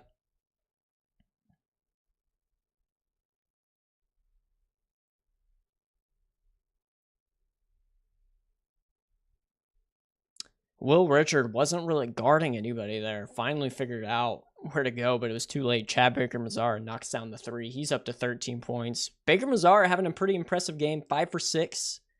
As of right now, 3 for 4 from 3. So really efficient for the Auburn Tigers. Haug hits the first one, ties it up at 61 apiece. Chinyulu coming back in for Condon. Feel like they might be flipping them back and forth now because they both have 3 fouls.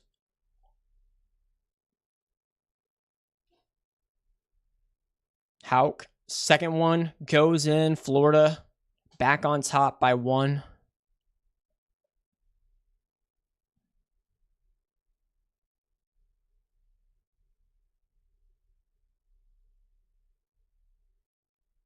Broome, great lob to Dylan Cardwell. He dunks it over Chinyulu. Didn't even have a chance to jump.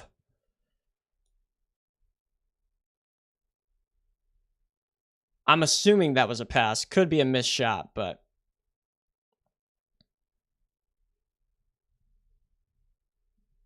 Haug takes it by Janiah Broome. Just a little too slow. And he makes it. Thomas Haug starting to come alive a little bit. He can be an energizer bunny for the Florida Gators. Oh, yeah, that was definitely a pass by Janiah Broome. Great pass leads to the Dylan Cardwell alley-oop jam. And then Haug just gets right by Janiah Broome, finishes at the rim. Florida up 1, 64-63. Timeout, 6.5 minutes left in the second half.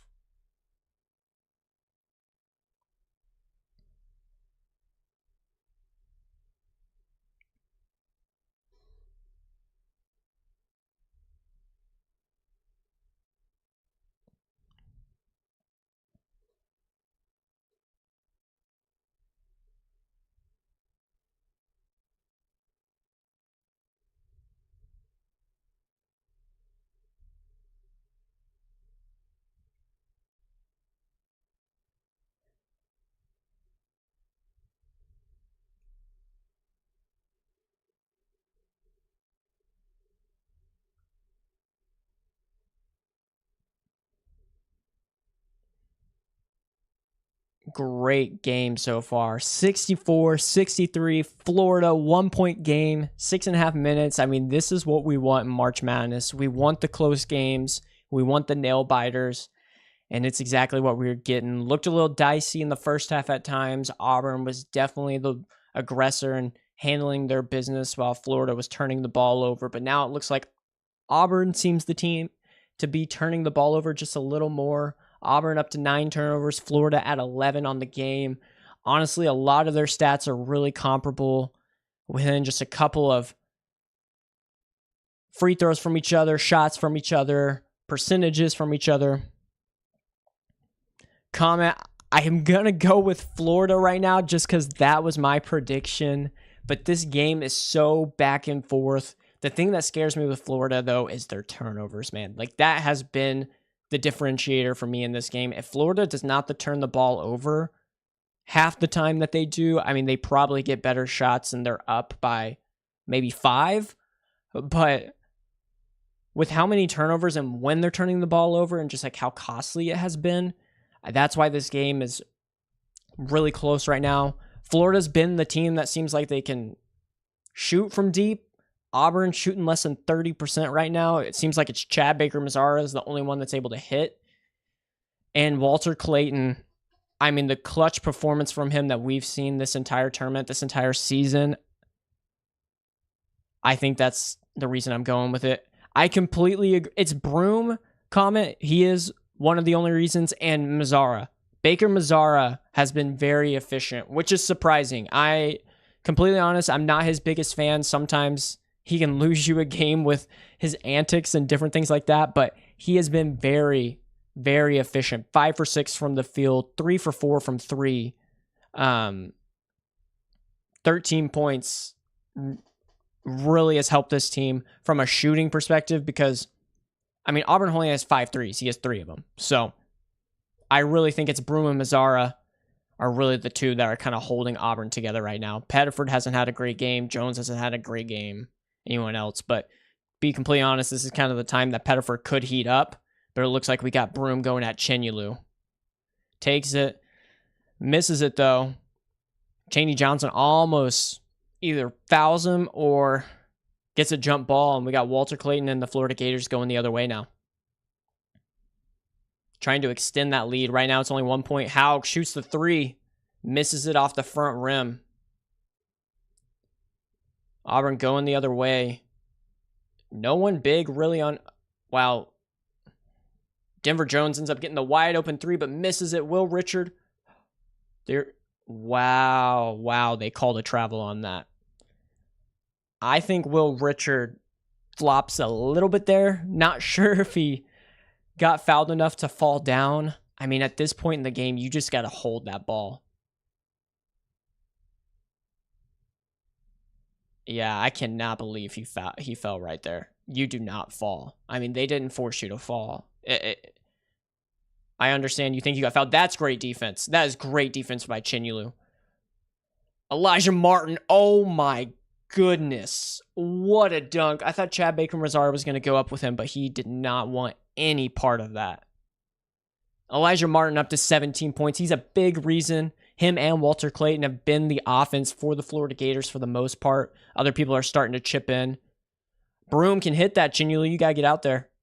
Oh my goodness. He turns the ball over. Watch out. It's going back to Martin. Oh my goodness. I cannot believe they just turned the ball over. They had an easy layup there. See, these are the things I'm talking about, comment. Like, that turnover right there, that cannot be a turnover. Haug gives it up to Martin early on. He's got to give it right back. I'm not even saying that because that's who I'm predicting to win. I'm just saying, like, that's basketball, man. You got to give it back. I know he tried to, but you keep giving back and forth, that's when it gets a little easier. 66-63, Florida's up after another turnover. Could have been 68-63. Baker-Mazara goes at it. Oh my goodness, I cannot believe they called a foul on that. That is 100% clean by Thomas Haug. The guy that was behind him couldn't really see that one. That is a very bad call. Not even close to being a foul. –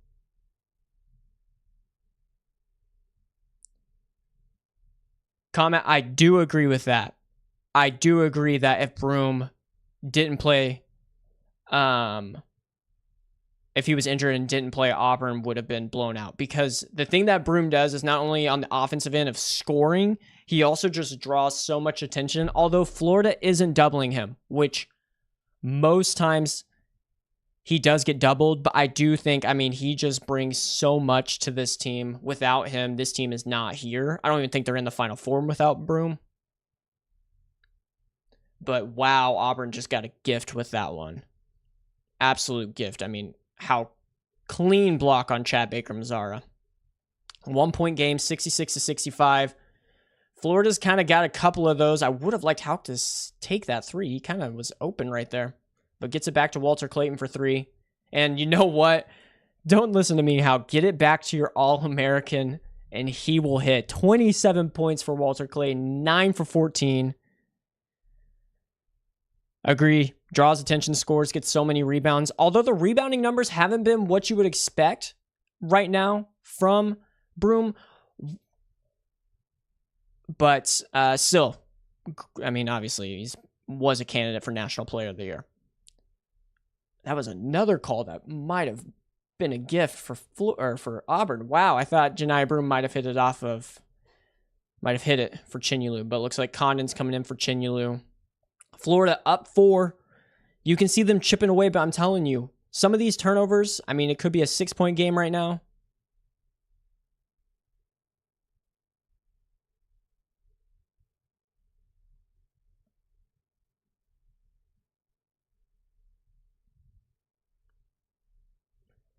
If I'm being completely honest, Comment, yes, he is a bit banged up, but I mean, I've watched Broom a lot this season, and it seems like he does get a little injured and then comes back most games. But yes, I don't think he's 100%. That's for sure.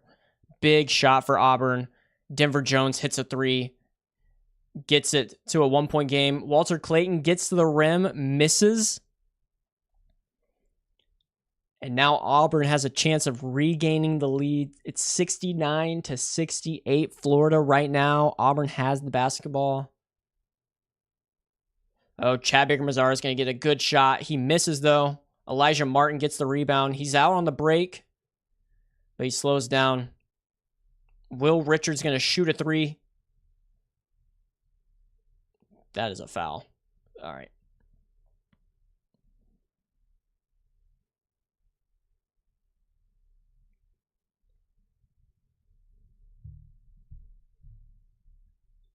$69 to 68 Florida. Condon gets fouled by Chaney Johnson. I believe that's his 4th. So Cardwell might be coming back in for Auburn.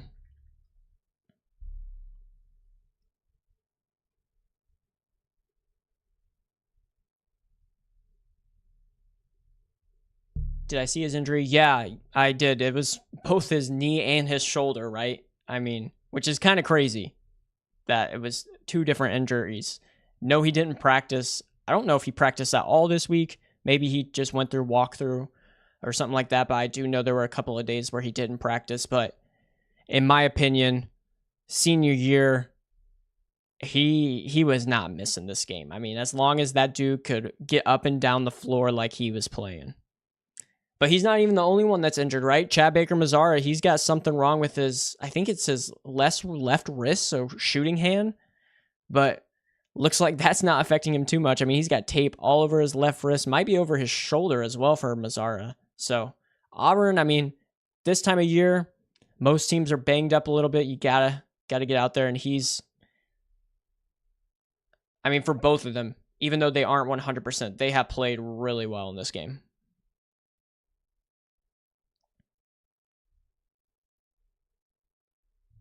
Comment, I mean, I'm rooting for Florida in the sense that I have them in my bracket, and if Florida wins and Duke wins, then Duke wins it all. I win my bracket pool. So, I mean, I would say I'm rooting for Florida like that, but at the end of the day, like, I just want a good game. So, that's what we're getting, to be honest. I mean, it has been a great game so far.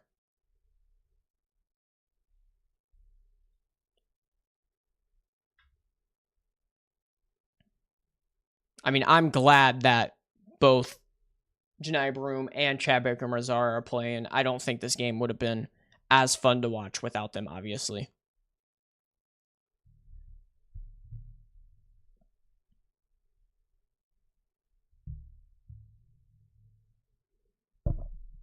But here we go. 3 minutes, 20 seconds left in the second half. It's a 1-point game. Condon already missed a free throw earlier today, so definitely not a guarantee that we're going to get both of them.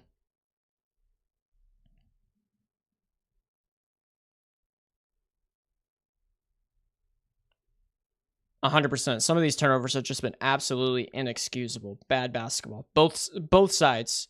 I would say, and that's disrespecting toddlers. Yeah. For two of the best teams in the nation, some of these turnovers are very inexcusable. I mean, obviously, I understand some of the shot clock violations and different things like that. Like, there have been some really good defensive stands by both of these teams, but at times it's like, what are you doing? Like Will Richard. I mean, they're reaching in. Obviously, I understand you think you got fouled, but you don't just fall down and allow them to call a turnover, right? They either call the foul call on the reach in. If they don't call the foul call, at least you got the board and you're going down the other way.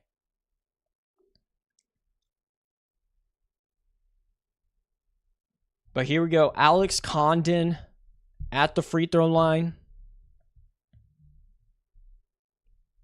1-1, I believe. Right now only has 1 point for the Florida Gators. 1-1. And that was not a great shot. But Florida gets the offensive board. It's Walter Clayton. But then a turnover. Turnover by Walter Clayton. Miles Kelly's going to shoot the three. But he misses it. Florida gets away with one. A missed free throw, a turnover, a wide open three for Auburn, and Florida doesn't. Oh my goodness. Wow.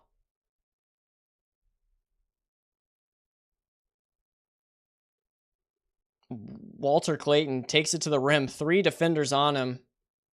Shoots it. I think he's just trying to throw it up, expecting a foul call. Doesn't get it. Throws it over the backboard, and now Auburn gets the ball going the other way.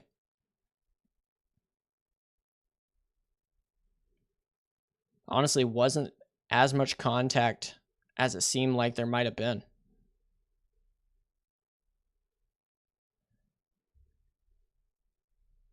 Offensive foul on Broom. YouTube TV comment streaming. That's why I'm so far behind.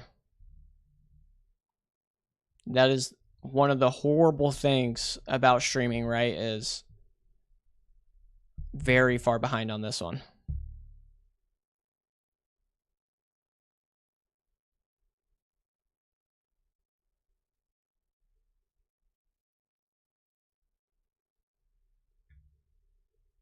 Clayton gets by Dylan Cardwell. Easy layup. Puts the Florida Gators up 3. Auburn's not going to be able to allow a switch of a big on Clayton like that. Too quick of a first step. I really think you got to get Janai Broom post up deep. That's what was helpful last time. Janai Broom was deep in the lane. There you go. Oh my goodness. Alex Condon. Foul. Janai Broom. Thought he was going to finish that one on him.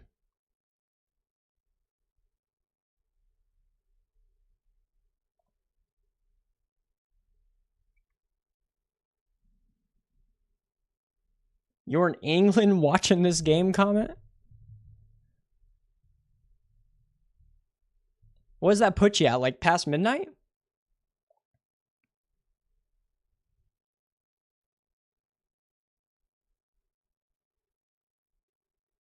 Yeah, YouTube TV is great whenever you got 4 games on, right? Because you can do the multi-view and all that. But when it comes to live gameplay, I mean, you are 30 seconds to a minute behind everything.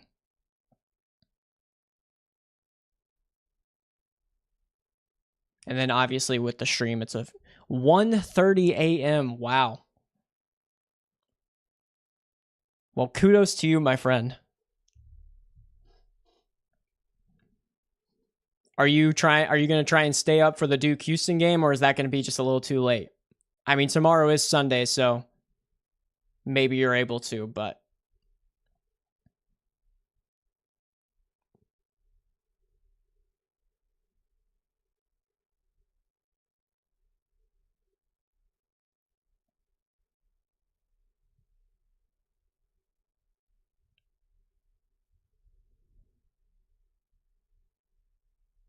Oh, wow.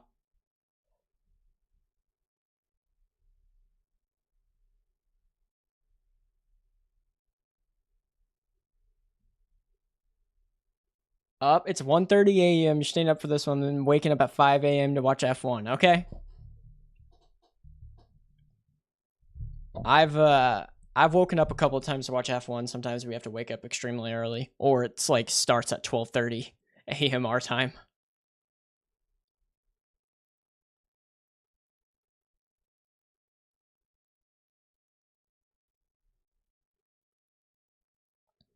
So we got an official review because Tomic Hauk was held by Dylan Cardwell.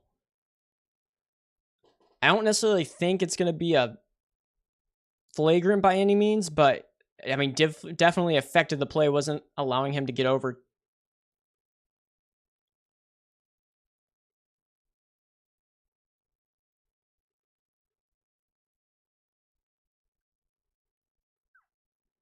Who I think is winning tomorrow? Are you referring to the South Carolina UConn Women's National Championship? If so,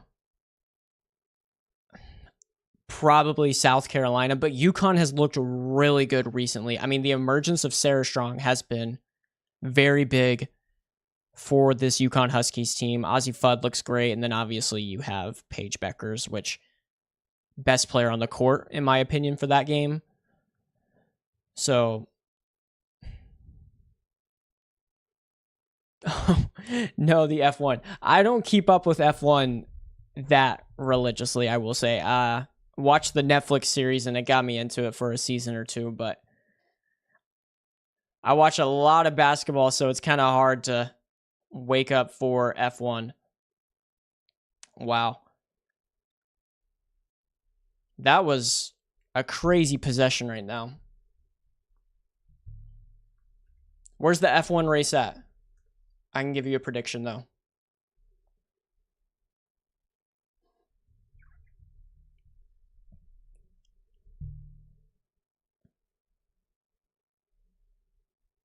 Looks like the call was out of bounds on Auburn. Florida basketball went through, I believe, Elijah Martin's legs.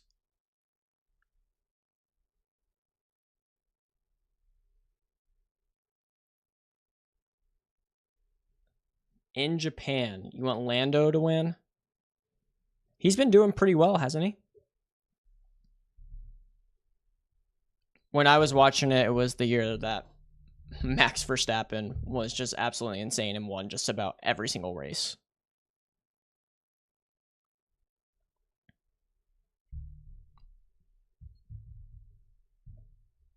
I cannot tell if this ball hit Elijah Martin. Like, it looked like it might have grazed his shorts, but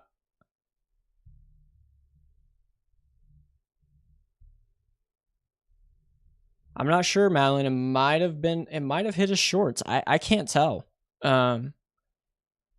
Interesting. It's gonna be a big call on this one. And they were talking about the ball rotation might have stopped after passing by Elijah Martin, meaning it hit his shorts.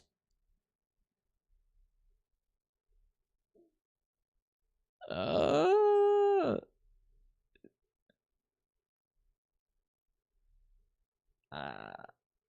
can't. I think it hit his shorts, but like, there's no like, it doesn't like flap at all or anything. Is it clear? I mean, it looks like it. I don't know. The ball keeps moving. The call on the Florida ball. Wow. I think it was one of those where the call on the floor was Florida ball. It wasn't like 100% clear. And so obviously if they can't overturn it, that has to be, clear that it would have been the other way. So, I mean, that's a huge call for Florida, though. Oh, babe.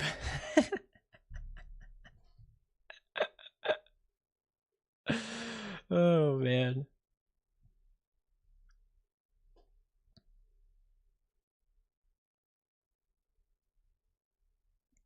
So, comment, I'm taking it that you might be rooting for Auburn. Oh, my goodness. Condon had a dunk, and he did not try it. Wow.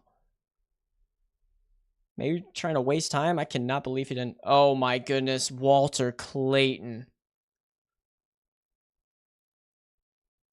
Absolutely incredible.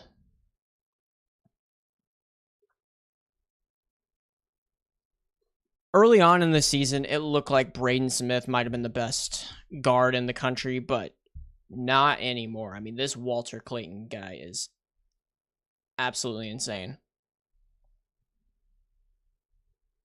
Oh, you don't care who wins?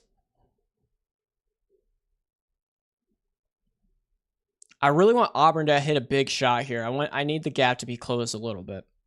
But they need to go to Janiah Broome. Florida's at 8 fouls. You can get a foul call. I mean, Alex Condon has been all over Broome. I've always said they paid the rest of the wrong decision. Honestly, wouldn't be surprising. It's American sports, right? Oh, Mazzara, I'm not sure about that shot, bud. Not sure about that shot. Florida, I mean, he might turn the ball over. Wow. Tie up, possession arrow, Auburn. Elijah Martin was a little too loose with that ball. He was kind of going all over the place with that one. And then got all the way back to the half-court line and just allowed that to be the third defender. Chaney Johnson, Chad Baker-Mazara getting up there and trapping him. I don't know where the jump ball was. I'm not necessarily saying there was a foul, but it just kind of looked like he was laying on the ground. Could have been 5 seconds or something like that, but Auburn gets the ball nonetheless.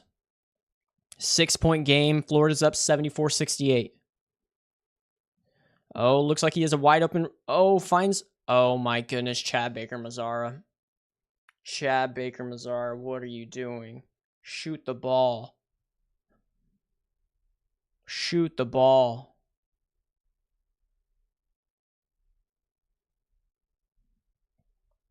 $22 turnovers this half. Yeah, crazy. I mean, night and day from the first half, but more specifically, the first 10 minutes of this game, each team only had 1 turnover.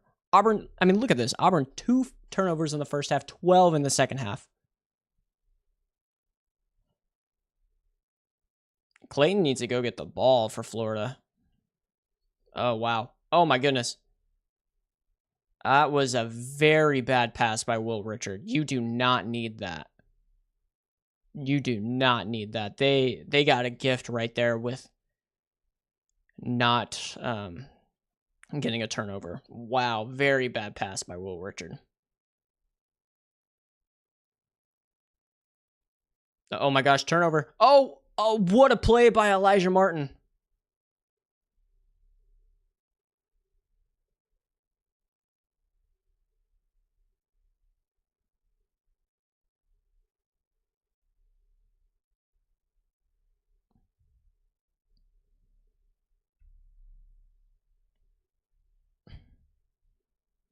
My great hands by Chaney Johnson and then great hands by Elijah Martin. I mean, both ways.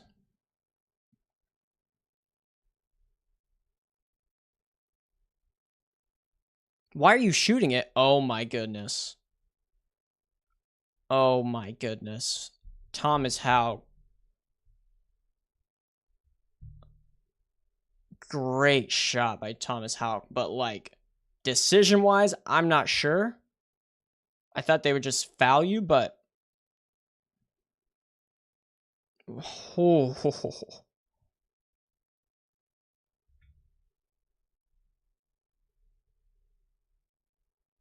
misses the free throw though. Oh, they probably should have called a foul on Alex Condon there. He was draped all over Janiah Broome. Chad Baker-Mazara, huge three. Huge three. Okay, keeps them in the game, makes it interesting. 5-point game. Florida 76, Auburn 71. That was good defense, just a better shot. High arcing shot, nothing but net for Chad Baker-Mazara.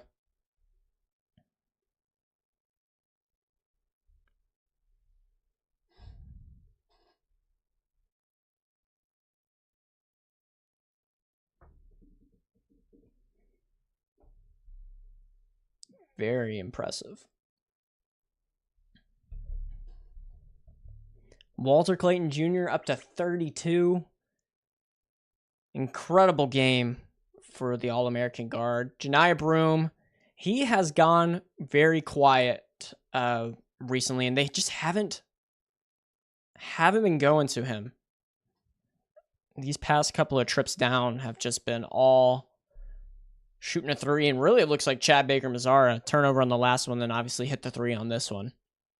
And they still have a shot, 5-point game, 31 seconds left. Florida only has one timeout. That's a big one. Also, we were watching, Florida was having a little trouble with Auburn's pressure. Turned in, I believe, 2 jump balls so far. So Auburn doesn't really have to foul just yet.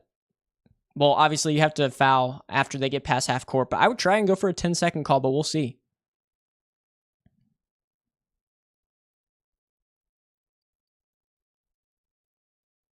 .6 seconds left. 5-point game. Winner obviously advances to the national championship game. Will they'll take on either Houston or Duke.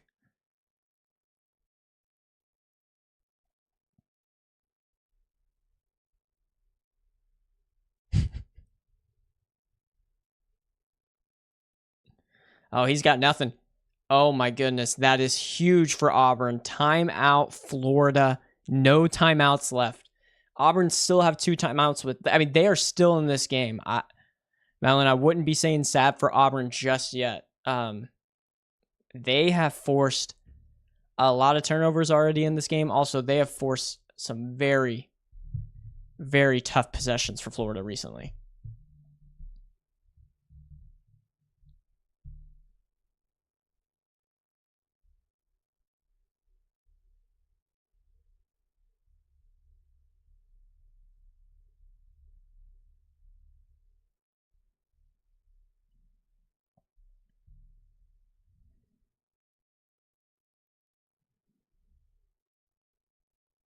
You think it's GG's comment? I mean, more than likely it's GG's, but I mean, remember Florida against Texas Tech? I mean, there's just been a lot of games like that where we thought it was GG's and it ended up not being. So, I mean, more than likely, Florida wins this game. But you never know until the very end, right? I think Florida right now is up to like 90% win probability.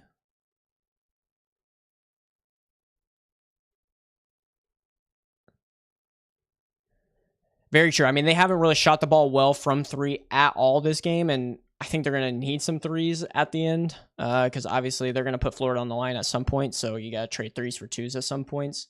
Only shooting 30% from 3. I mean, you got to look to Chad Baker-Mazara. He's the only one above 50%.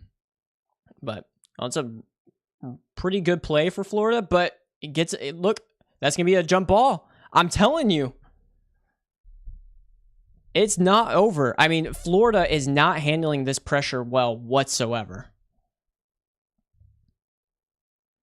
And then picking the ball up.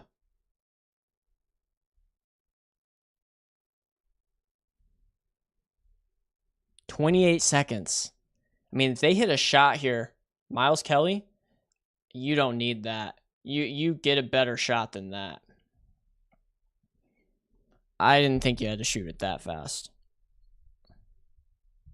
I mean, if you have an open shot, yes, take it. But fade away to the side in the corner with a defender all over you, I'm not 100% sure on that one. A 7-footer, let alone an Alex Condon.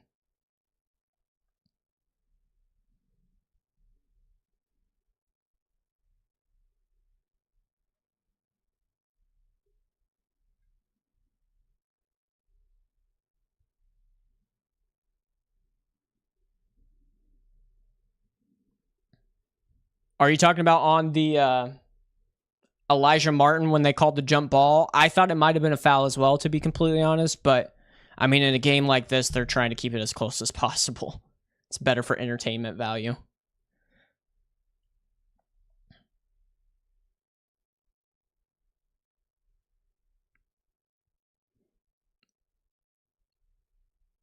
Oh.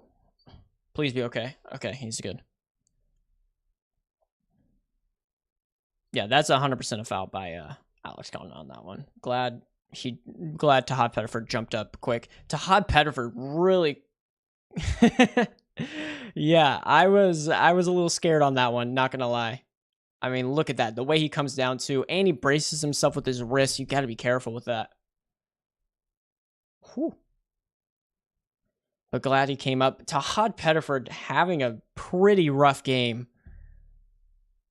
But Alex Condon just fouled out with 1 point. But obviously they still got Chinyulu. They still got Handlogan. 6-point game, 18.5 seconds. They make these two, that's 4 points. Florida's got to be able to handle Auburn's pressure. So far, it's led to a bunch of jump balls. Obviously, next one goes to Florida, so it wouldn't be the worst thing, but.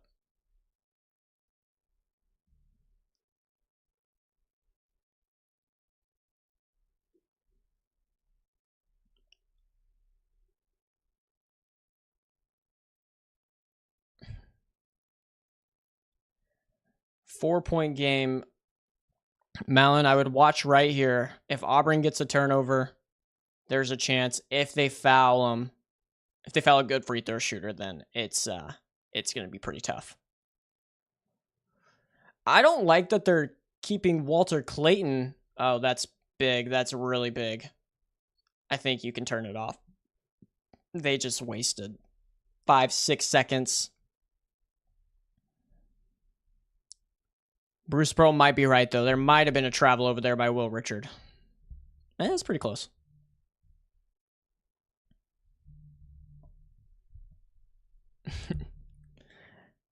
Yeah, no, I'm with you, Comet. Broom's not in this game. Not close. Okay. Hauk is missing free throws. That is not great. Obviously, still a 2-possession game. Really, I mean, this would be a really big one. Make it 5 points, but it's not over. Misses both. Oh my goodness, you got to get that board. You got to get that board. Wow, Walter Clayton, now it's over. This dude is not missing two. Huge, huge rebound by Chinyulu.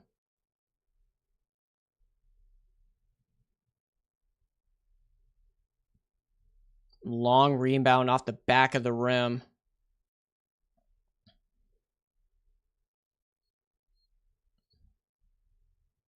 So, yeah, no, I think it's over now.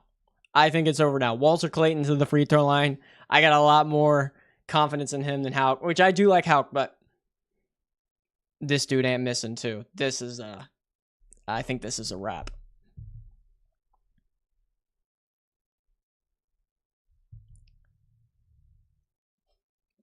What makes this next one 79-73 6-point game? We need 2 threes. It would be a miracle. And I don't think that miracle is going to come. Florida Gators are going to advance to the national championship game, taking on either Duke or Houston. Pettiford for 3. Misses. Wow. Florida saves it. And there you go. Florida comes back from an 8-point deficit at halftime to advance to the national championship. Beats the number 1 overall seeded Auburn Tigers for the second time this season. Congratulations to the Florida Gators. Auburn, absolutely amazing season. Madeline, at least Auburn made it there and he had the chance. Florida 79, Broom 73.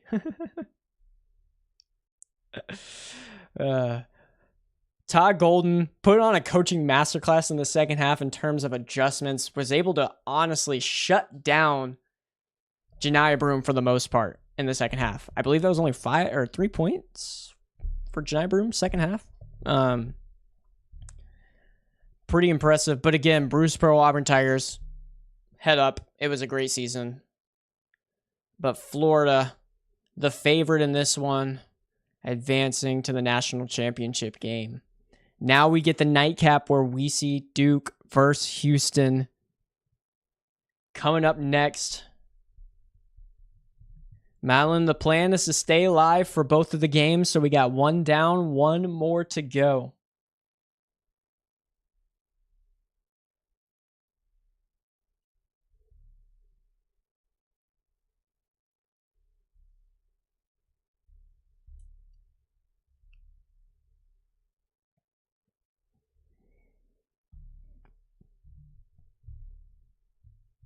Walter Clayton showing why he is an All-American. I mean, what a game, man. Absolutely what a game, Walter Clayton.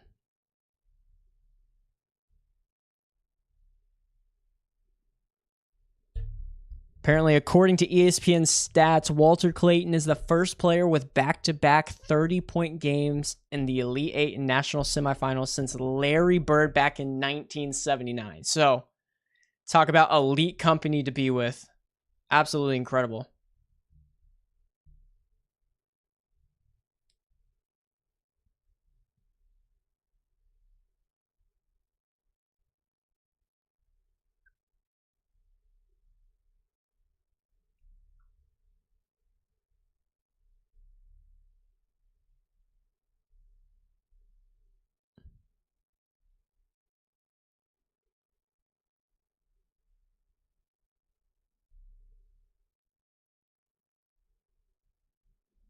Comment, appreciate you tuning in to the stream, man. It was fun talking with you. Hope you enjoy your F1 tomorrow.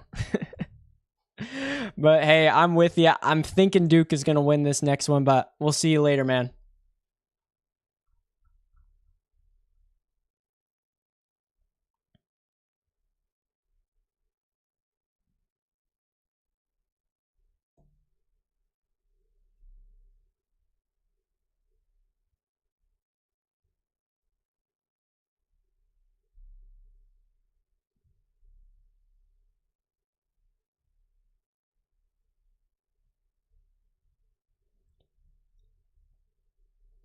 (79-73) Florida.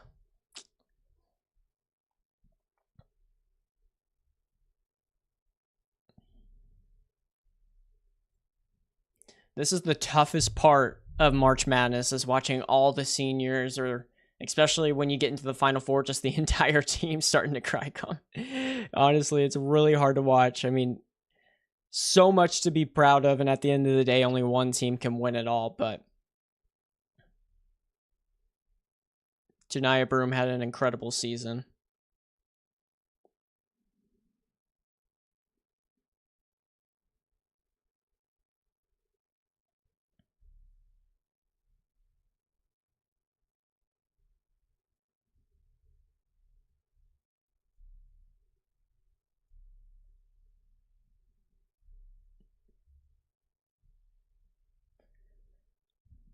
But hey, all one seeds, I think we're 1-for-1 on good games. I mean, Florida down 8 at half now goes up and wins by 6, the turnaround.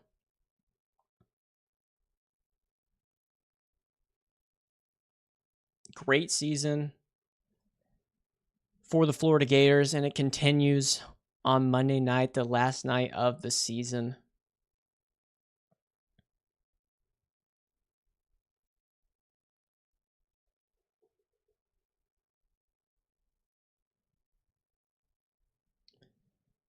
Guess it's time to let my AirPods charge for a little bit.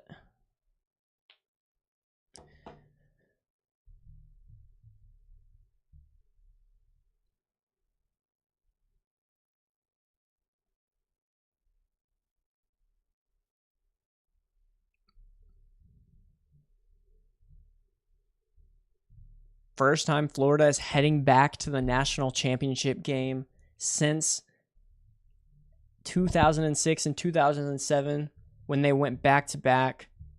Honestly, I feel like the story of that game was first half, Florida turning the ball over, not stopping Auburn on the offensive boards whatsoever. Janiah Broom was just a problem.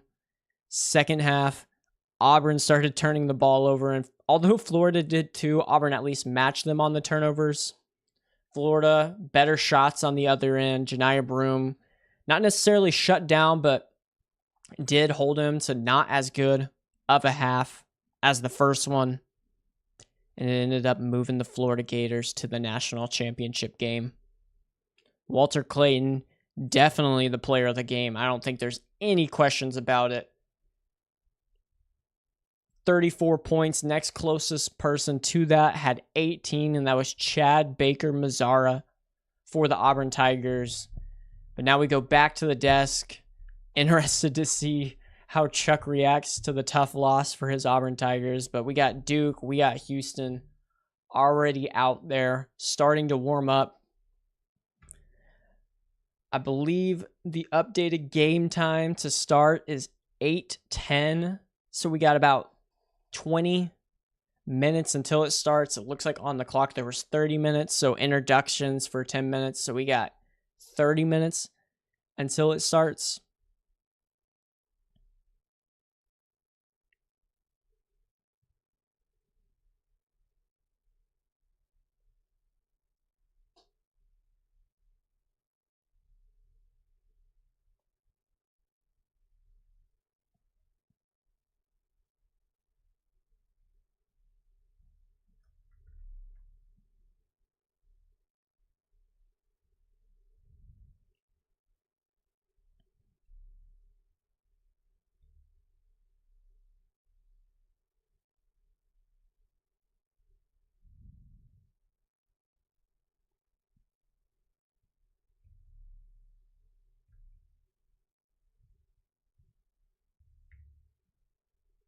Second half turnovers, 12.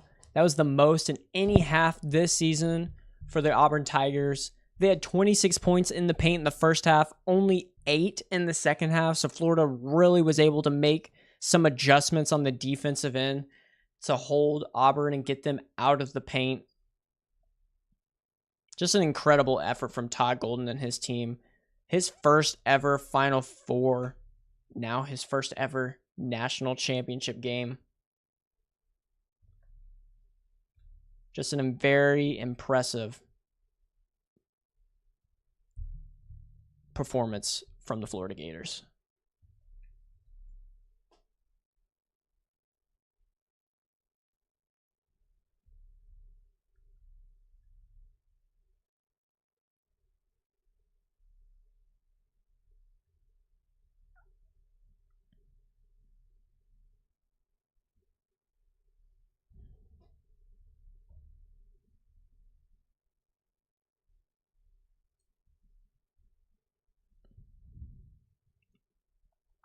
All right, everybody that's tuning into the stream, let me know in the comments who you think is going to win this second matchup between the Duke Blue Devils and the Houston Cougars.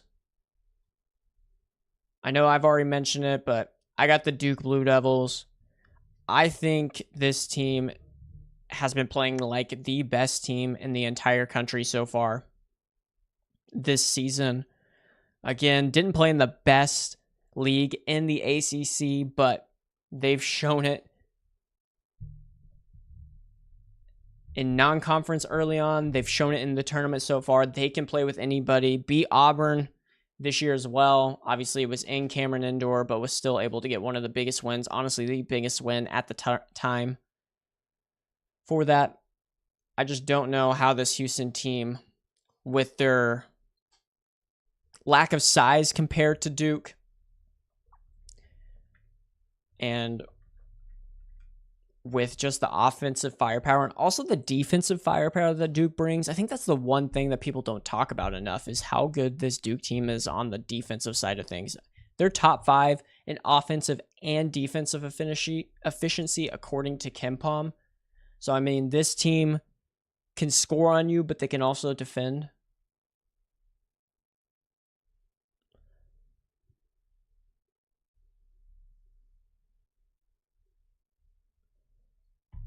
But Houston, the best three-point shooting team in the nation. They shoot roughly 40% from three. So really good from deep. And then obviously one of the best offensive rebounding teams as well.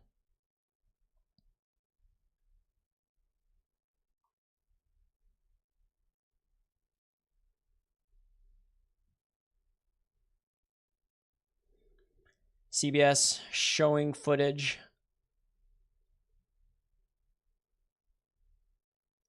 of Florida putting their name into the national championship game, beating Auburn. It was actually Chinulu and Walter Clayton that did it, which is really cool to see. Chinulu with the big rebound at the end to seal the deal and gave it to Walter Clayton, who knocked down the 2 clutch free throws at the end of the game to put it out of reach.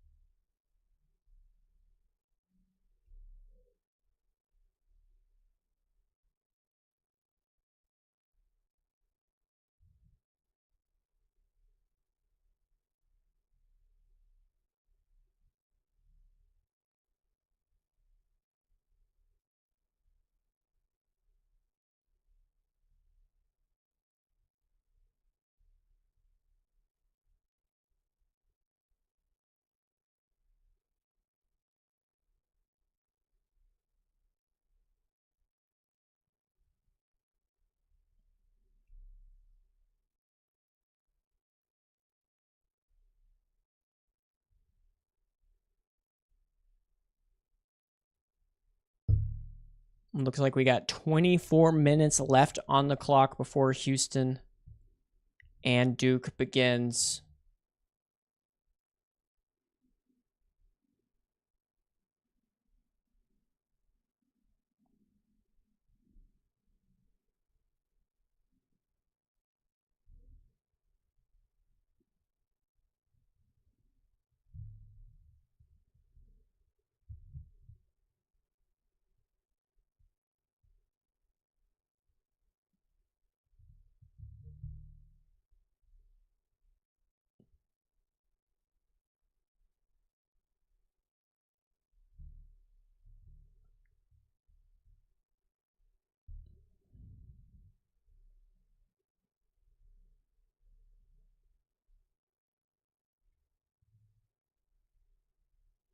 And in the meantime, I thought we could go ahead and look at my bracket that's on ESPN for the basketball network. So let me go over and switch to that.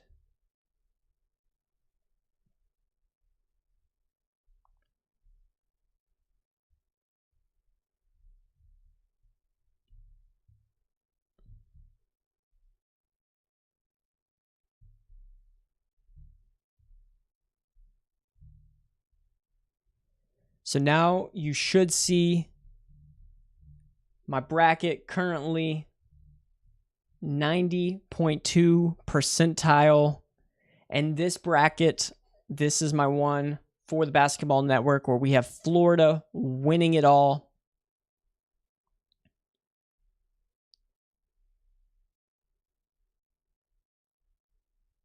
In this one, I had Michigan State beating Auburn. But I did have Florida, Duke, and Houston, with Florida winning it all.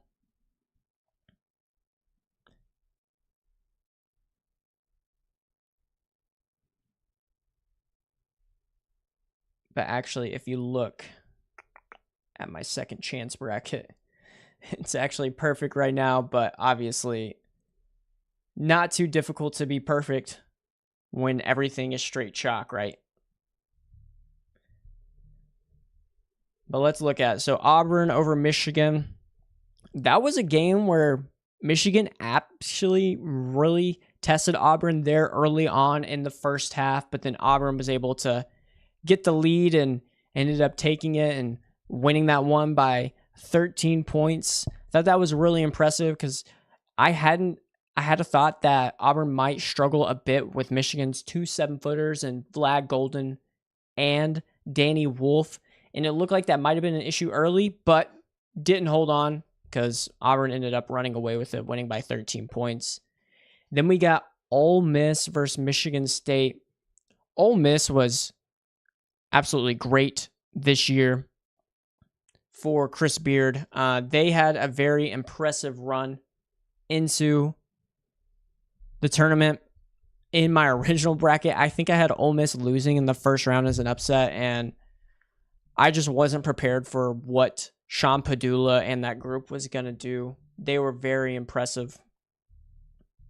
And then, obviously, Michigan State, led by Jace Richardson, Jaden Akins, Jeremy Fears. They got Kohler down low, Jackson Kohler. He was a big part. Cohen Carr, probably the most athletic player in all of college basketball. He was very fun to watch. They were able to pull it away and win that game 73-70.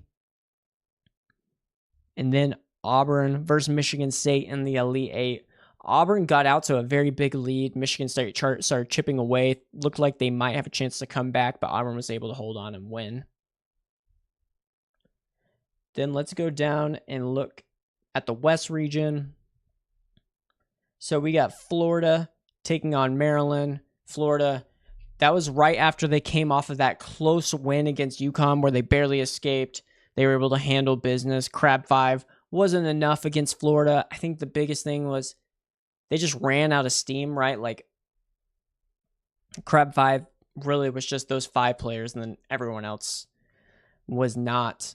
Then you have Texas Tech versus Arkansas. Arkansas losing a heartbreaker, having a big lead. Texas Tech able to somehow force overtime after the big 3 from Darian Williams. And then Texas Tech able to win in overtime. JT Toppin showing up big for the Red Raiders, Big 12 Player of the Year. They were able to advance into the Elite Eight and take on Florida.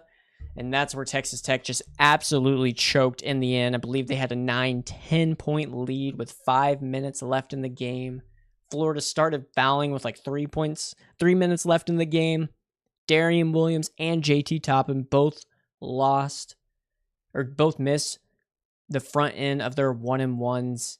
And Florida was able to hit some very clutch threes, specifically Walter Clayton, the guy that just went off against Auburn.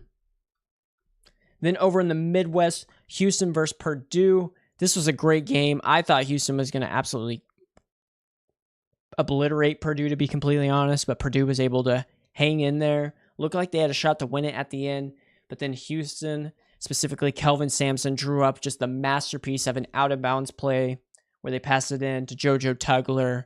He was able to bounce pass it right back to the inbounder, Milos Uzan, and Braden Smith was nowhere to be found. Milos Uzan lays it up and in for the easy layup to lead Houston past Purdue. Kentucky, Tennessee. This is another one where I could have gone either way, but just the injuries that Kentucky had, that was my issue with picking Kentucky there. So I went Tennessee, was just going to trust that Zakai Ziegler, Chaz Lanier, we're going to be able to bring Tennessee past Kentucky. And that was a scary one because Kentucky had won their 2 matchups in the regular season, but it was one of Tennessee's best offensive games, in my opinion, of the season and the tournament. So they were able to easily get past Kentucky, ended up winning by 13. Then Houston, Tennessee. These 1 seeds are just so historic. It was really hard to get away from all 1 seeds. So I stuck with Houston. Houston was able to get it done. Honestly, held Tennessee to just 15 points in the first half, I believe. So wasn't even close there. Ended up winning by 19. Then in my last region, East, we had Duke, Arizona in the first game where Duke got up, and I think they were up by 19, but Arizona, specifically Caleb Love, was balling out, was able to close the gap a little bit. Ended up getting a 100-93 victory for the Blue Devils in a game where Cooper Flagg was awesome. Then BYU versus Alabama. This was Alabama's record-breaking game. 25 three-pointers. Mark Sears hit 10 of them. Broke the record by, I think, 3 or 4 for three-pointers in an NCAA tournament game. Put up 113 points on a BYU team that looked like they were a top 5, top 10 team in the country at that point, to be completely honest. Just didn't even give them a chance to hang with them. I mean, BYU put up 88, and they still weren't even close. And then the Duke-Alabama game. even though Cooper Flagg didn't have an amazing game, he had a good game, but not necessarily an amazing game, they were still able to beat an Alabama team by 20. An Alabama team that just put up 113 points in the game prior. They held them to 65, their second lowest point total of the season, which is just absolutely incredible for the Duke Blue Devils. That just goes to show what kind of defense they have, which takes us to the Final Four, where I had picked all the 1 seeds again. Really chalky. Wasn't super excited about it, but it just was what it was. I mean, these teams were all historic, all top 10 in KenPom net rating compared to all of KenPom. And I know one thing people mention is technically KenPom is a rating season by season, so you shouldn't necessarily compare it to seasons in the past. But it still stands the same that like these teams just had some of the highest net ratings of all time. It was just absolutely incredible.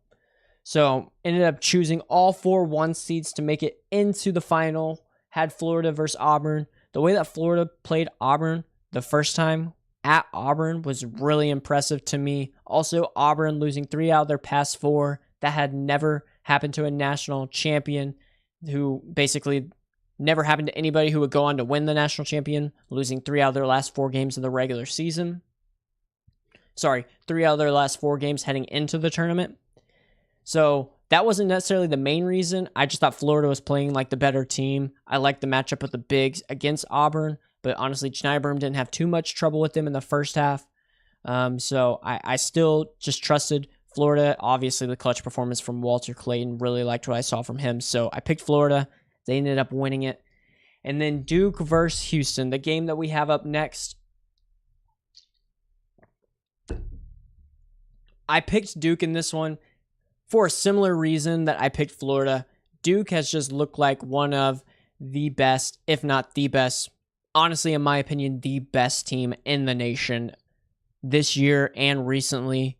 The combination of great offense and great defense. I love their size, length. They're really athletic. Doesn't hurt that you have the projected number 1 pick in the NBA draft on your team in Cooper Flagg, who's a generational player, one of the best freshmen that we've seen in college basketball since Zion, since Anthony Davis, in my opinion. Like, he is that type of player, and he's had that type of season.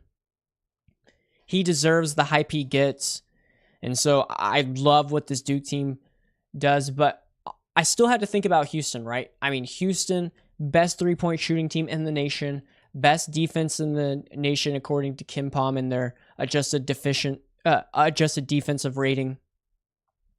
And then you got Kelvin Sampson. Kelvin Sampson's one of the best coaches in all of college basketball, in the entire sport.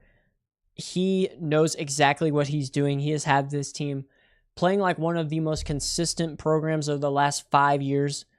LJ Cryer, he was a guy that could be an All-American type player, like one of the best shooters.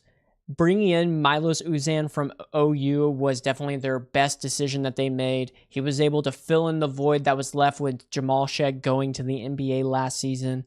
Emmanuel Sharp has developed in his from last season. He had a good last season, but this year has been even better.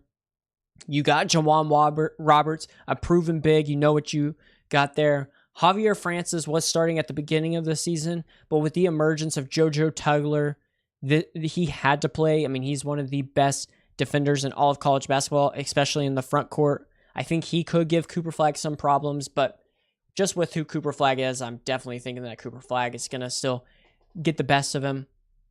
They had Arsenault off the bench, Francis, as I had just mentioned.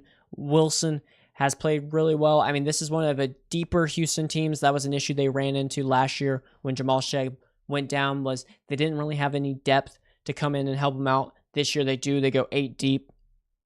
So it definitely wasn't a team that I was sleeping on or a team that I thought couldn't get the victory.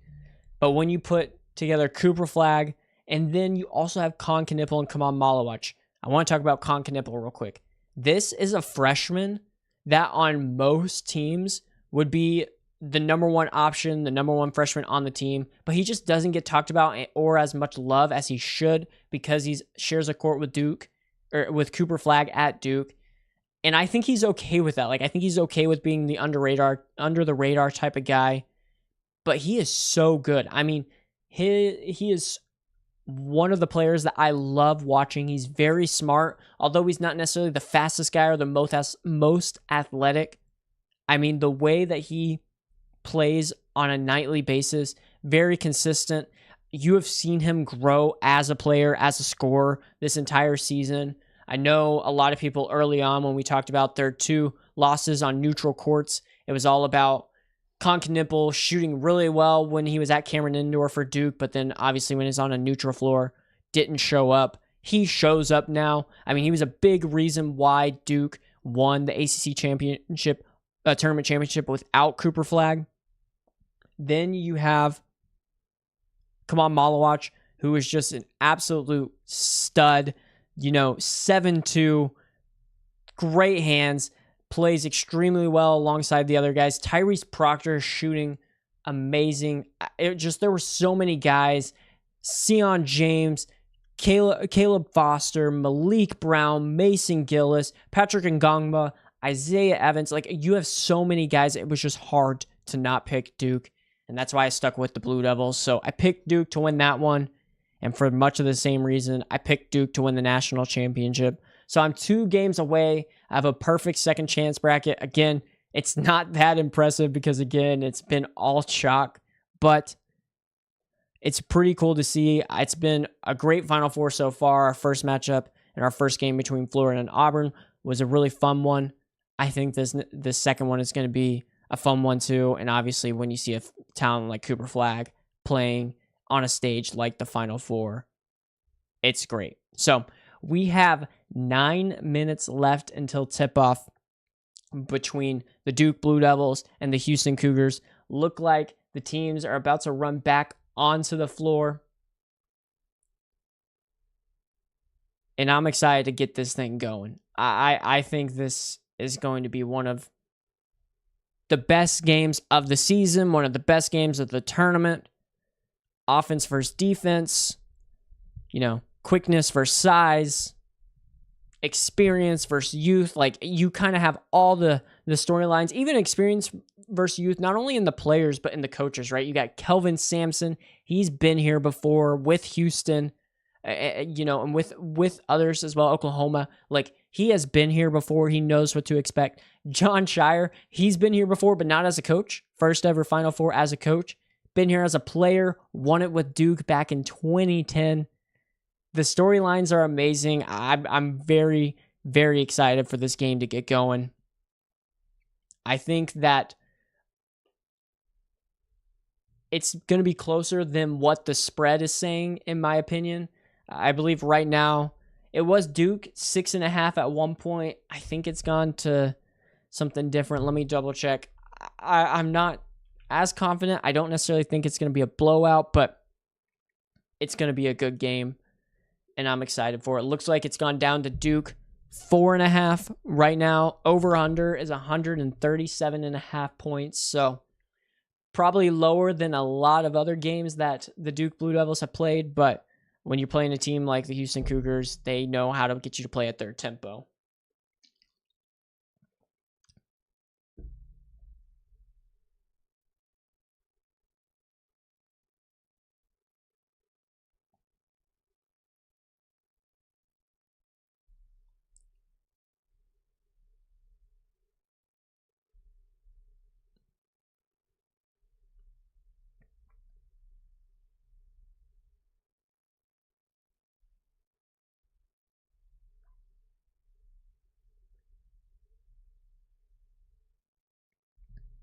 I understand they have to put a lot of time in between the games because they're playing at the same venue. You got to let Houston, you got to let Duke warm up and all that. But man, after a game like that, you just want to jump right in to the next game. But something else that we can talk about while we're waiting for this next game is the way that John Shire has taken over this Duke program and he's made it his own, right?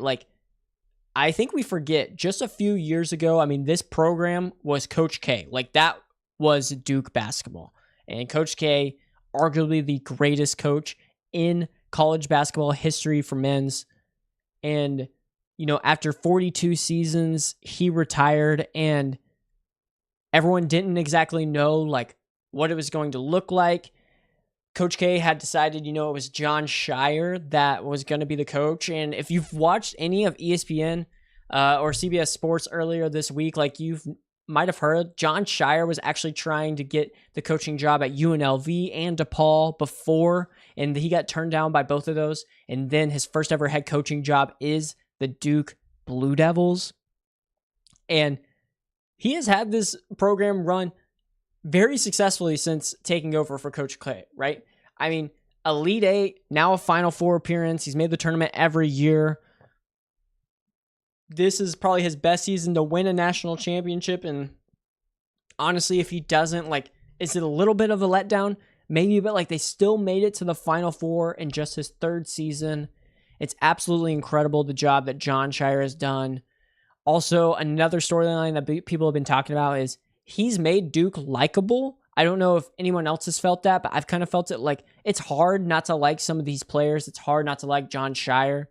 And as everyone knows, I mean, Duke is usually the most hated team in all of college basketball. Still might be, but they're a little more likable than they used to be. And that's not saying that Coach K wasn't likable or anything like that. It's just, I don't know, something about this Duke team. It's really fun to watch. But we got the Duke Blue Devils and the Houston Cougars heading out onto the floor now and starting to warm up. And it's going to be really, really exciting to watch this matchup. Grant Hill, Iron Eagle, Bill Raftery still on the call. They did great in the first game. Obviously, I expect them to do much of the same in the second one. Grant Hill going to try not to root for his Duke Blue Devils.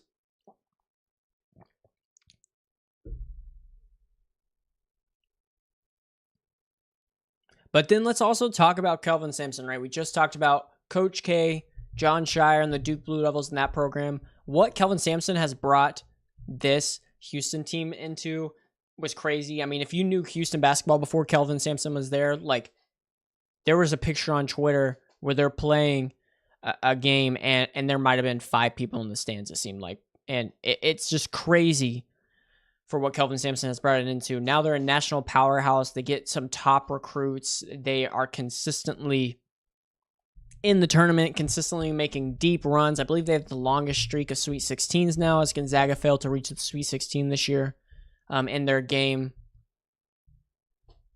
He has done incredible. Apparently, I think he's up to 798 wins now. So if he were to win a national championship this year, it would be his 800th win. But it would be his first title. So obviously, he's a Hall of Fame coach in my book without a title. Winning a title is very hard. But if he were to win a title for his 800th, I don't think there would be any question about that.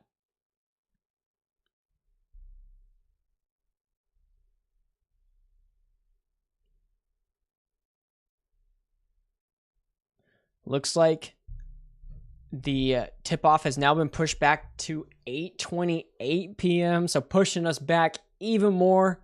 So we're just up to about 10 minutes to go right now. Houston and Duke, they're out on the court warming up. They're doing all the intros. LJ Cryer, Milos Uzan, Emmanuel Sharp for Houston, and it's Cooper Flagg, Con Knipple, Tyrese Proctor that they're showing for the Duke Blue Devils.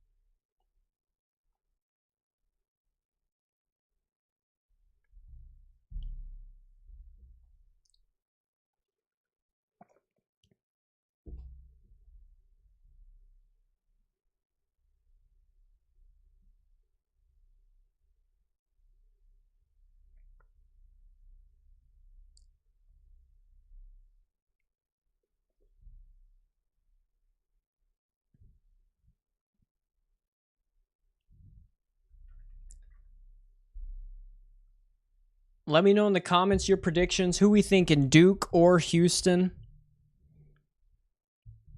Again, as I mentioned, Duke, but I'm not as confident as some bettors, I would say, because when it was a 6.5, that seemed like a little too much. 4.5 seems to be a little more reasonable, but I'm still a bit scared about that one. Also, on another note, Cooper Flagg was awarded the 2025 Wooden Award for National Player of the Year earlier today, so he won that over Janiah Broom. I think that was a really great battle between the two for the National Player of the Year, but the way that Cooper Flagg closed the season, and then obviously the way he's played in the tournament so far, just kind of really solidified himself. Janiah Broom won the Karl Malone Award, so the Power Forward of the Year, rightfully so. But congrats to Cooper Flagg. CBS Sports showing a graphic. John Shire, 37. Kelvin Sampson, 69 years old, so 32 years difference. Kelvin Sampson's been in the tournament 20 times, 3 Final Four appearances, this being his third. John Shire 3 times in his 3 seasons, this being his first Final Four appearances. So, as a head coach, obviously, as I mentioned earlier, he won it back in 2010 as a player. With Duke, I think it'd be a really cool thing if he was able to win it as a coach with Duke as well and bring another one home just 15 years later after his team's run.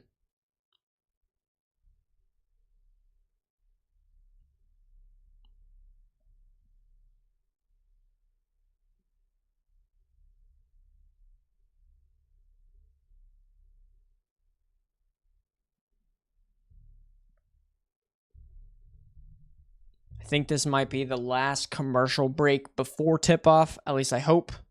I'm assuming when we get back to the game, it's going to be the starters that are being announced for both Duke and Florida. Sorry, Duke and Houston. Getting ahead of myself here where it might be Duke and Florida in the national championship game, but could be different if Houston has anything to say about that.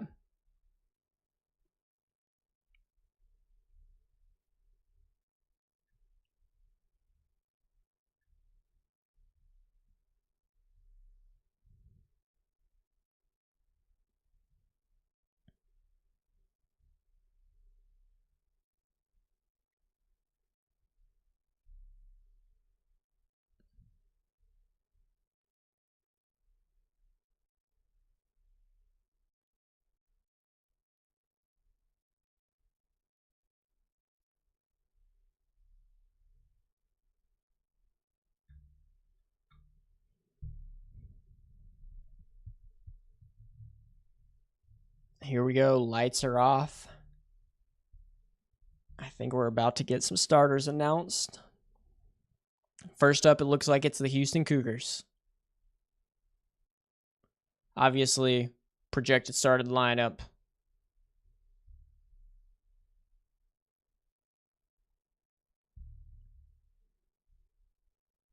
Milos Uzan, point guard. LJ Cryer, shooting guard. Manuel Sharp there at the 3 spot. JoJo Tugler and Jawan Roberts running in the front court.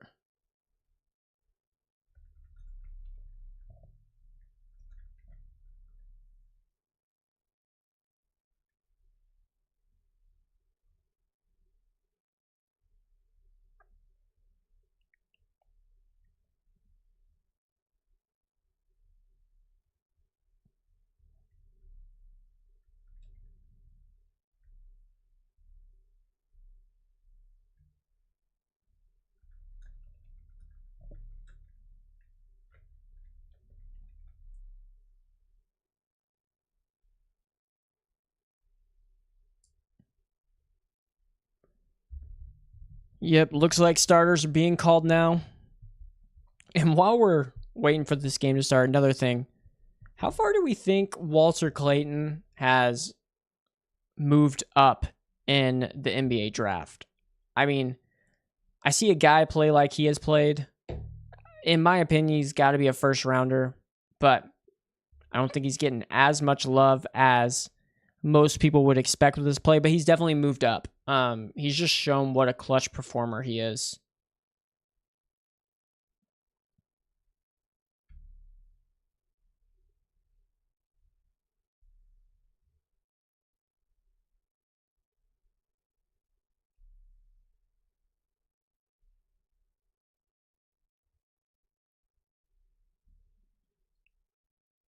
All right, headphones are going back in.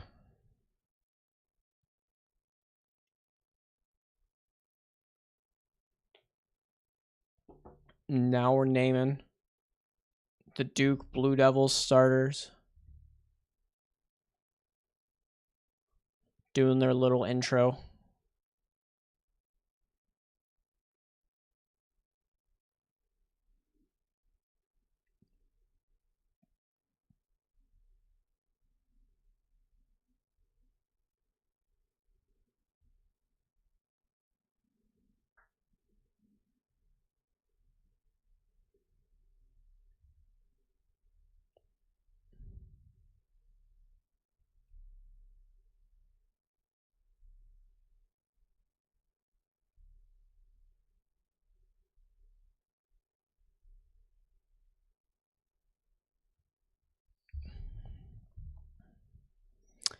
And the 5 starters are exactly what you would think.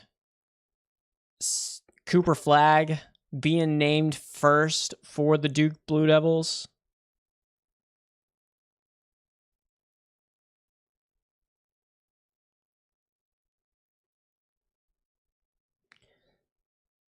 And then you got Con Knipple after him.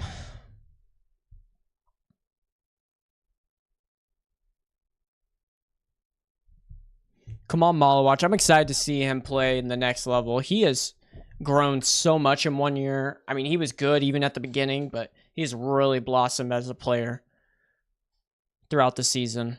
Tyrese Proctor, another guy. I mean, those first 2 tournament games, he was lights out. Could not miss from beyond the arc. And Sion James has really just been the glue guy that they needed. Caleb Proctor was starting there earlier on. And then it switched over to Sion James, and they haven't looked back. He's played incredible, kind of exactly what they need. Defender, can knock down an open shot if you need. Really just kind of does it all. Whatever this team, whatever John Shire asks of him, he can do.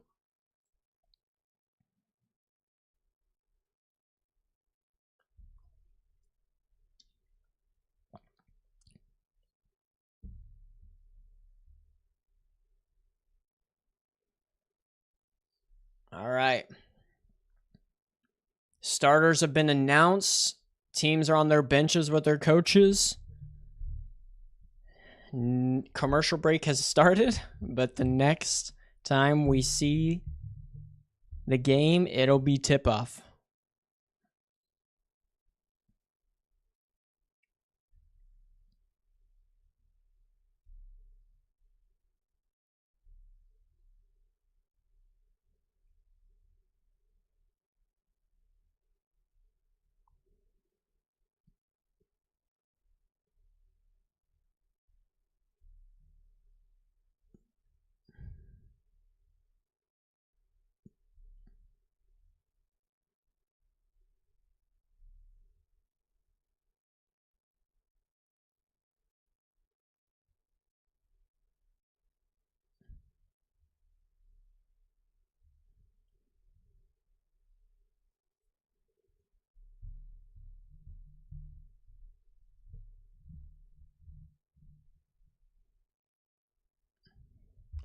All right, here we go.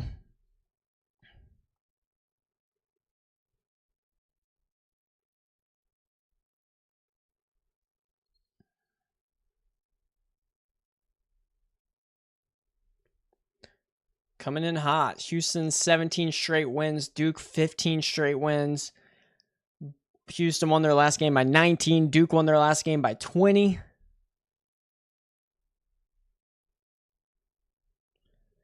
And everyone's at center court.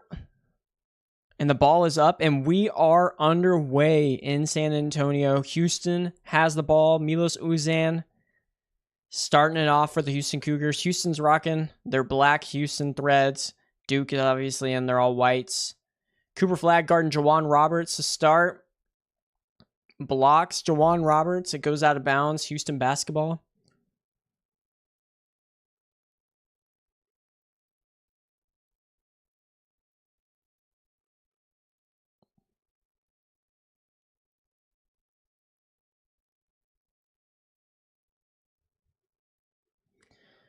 Duke forcing Houston to use all of the shot clock, but ends up with a wide open 3 from Milos Uzan. Air ball. I think the depth perception might have hurt a little bit on that one.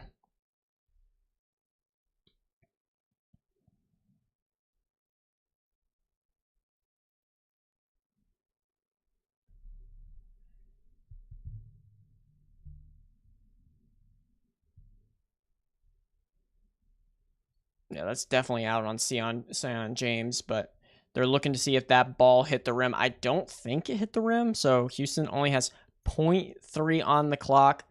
Only way they can score a bucket is a tip. Biggest thing with Duke is just no foul. Don't foul here.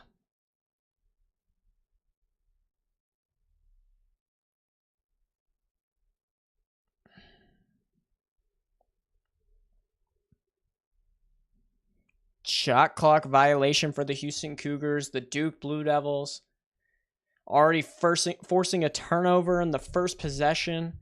Biggest thing for Duke is they got to rebound on the defensive end. Got to limit the offensive boards for Houston. One of the best offensive rebounding teams. Oh, gets it to Cooper. Cooper gets blocked. Malawach can't grab it.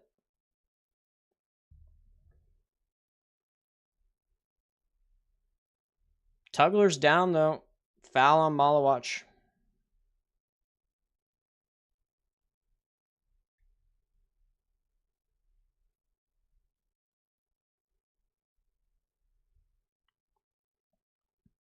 Ooh, Tugler came down on Kamal Malawach's foot on the rebound attempt. He's out within a minute into the game. Jojo Tugler's out. Javier Francis is now in.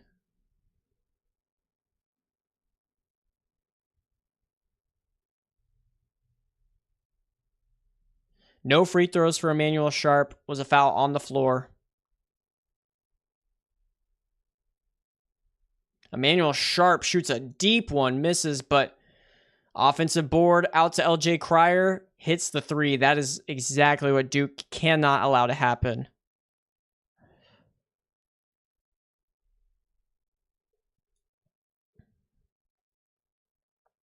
Houston takes the first lead of the game, 3-0. Cooper Flag driving, nothing there. Knipple driving, gets Francis up in the air, misses the layup though, but gets the foul, going to the free throw line.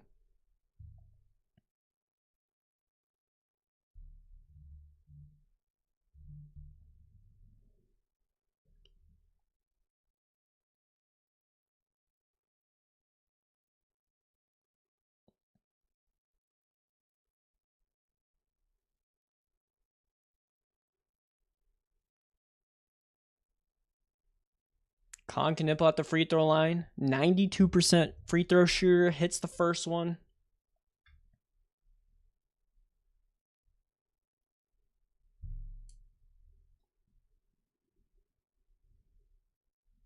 And he makes the second one, 3-2 Houston.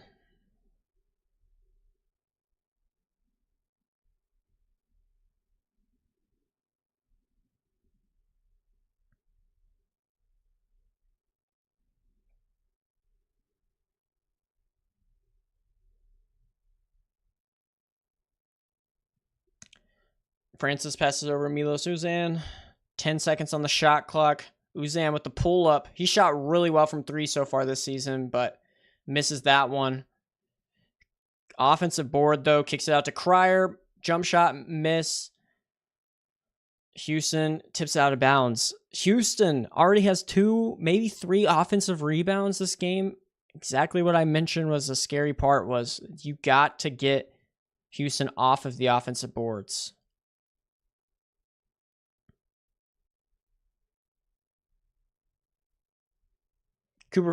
Houston, 4 offensive rebounds. Cooper Flag goes in for the layup.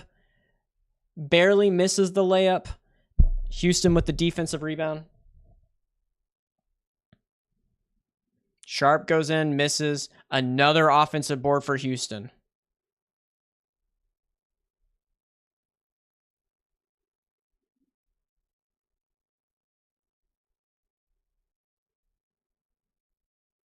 Will Roberts throws it up, miss. Sion James for 3, miss. Man, this is not the way that the Auburn Florida game started.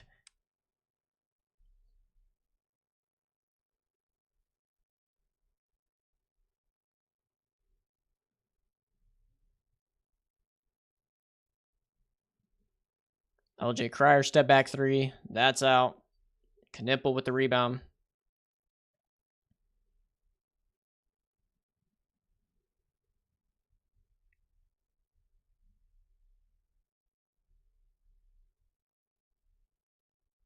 Oh my gosh, Cooper Flag overthrows Kamal Malawach.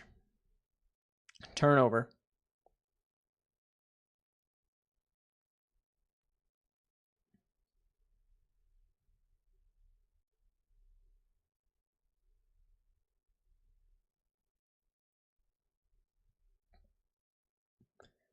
So almost first 4 minutes of play. It is 3-2.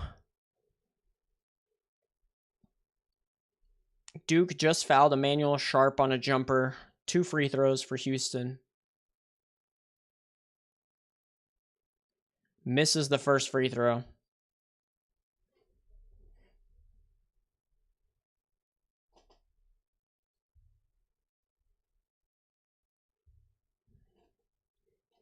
Juwan Roberts is out. He's already got 3 or 4 offensive rebounds. Emmanuel Sharp hits the second free throw.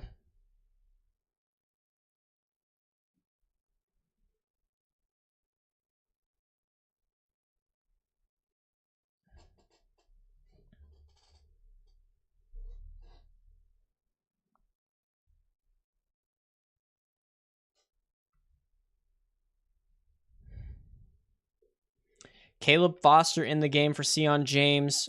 Finds Con Knipple for 3. Bang. Duke's first lead, 5-4.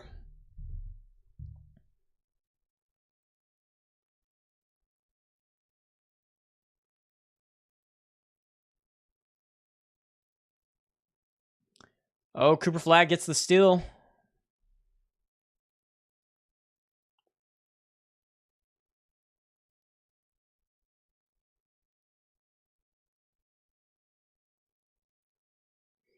That was a crazy sequence. Ended up leaving Houston with an open layup, 6-5. Cougars.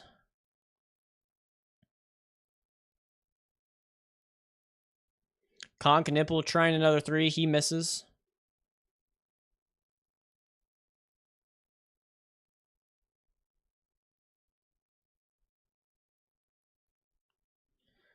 That is not his game. Malik Wilson trying some weird step back. One thing I've noticed, Houston's offense has sped up.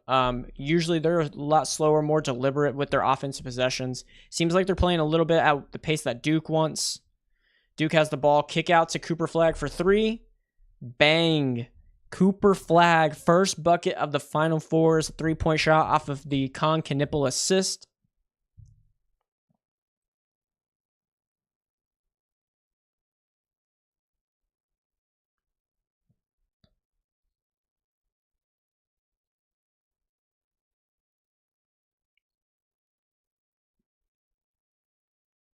Uzan takes it. Oh my gosh, that is out and in. Or in and out. Duke pushing the pace.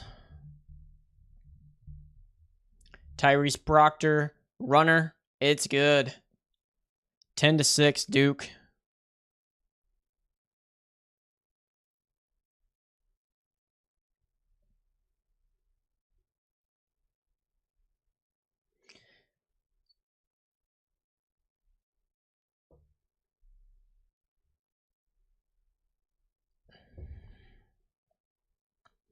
LJ Cryer taking Tyrese Proctor. Turnaround jumper is good. 10-8 Duke. LJ Cryer up to 5 points for the Houston Cougars. 2 for 4 on field goals so far. Looks like Tugler might be coming in here soon, so glad he's okay with that ankle.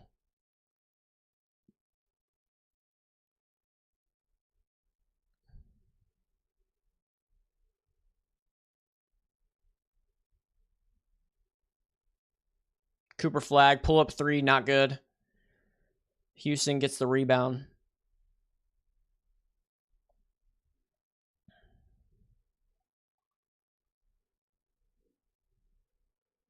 LJ Cryer tries a 3-point jumper, not good.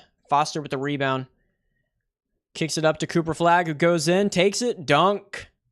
Cooper Flag with the dunk. Just overpowers all of Houston's guards.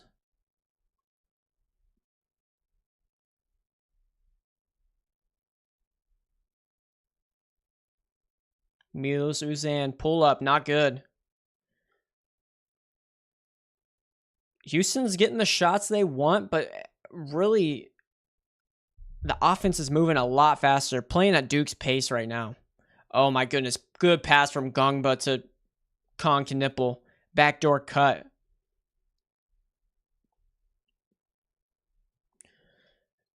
(14-8) Blue Devils. Duke's on a 9-2 run right now in the last 3 minutes. Only bucket was that LJ Cryer turnaround jumper. Cryer pushes, gets fouled by Gongba. That'll take us to our first break, I believe. Fast-paced game. Already under 12 minutes. 11:51 left in the first. Duke is up 14-8, but Houston will be going to the free throw line for 2 free throws by LJ Cryer.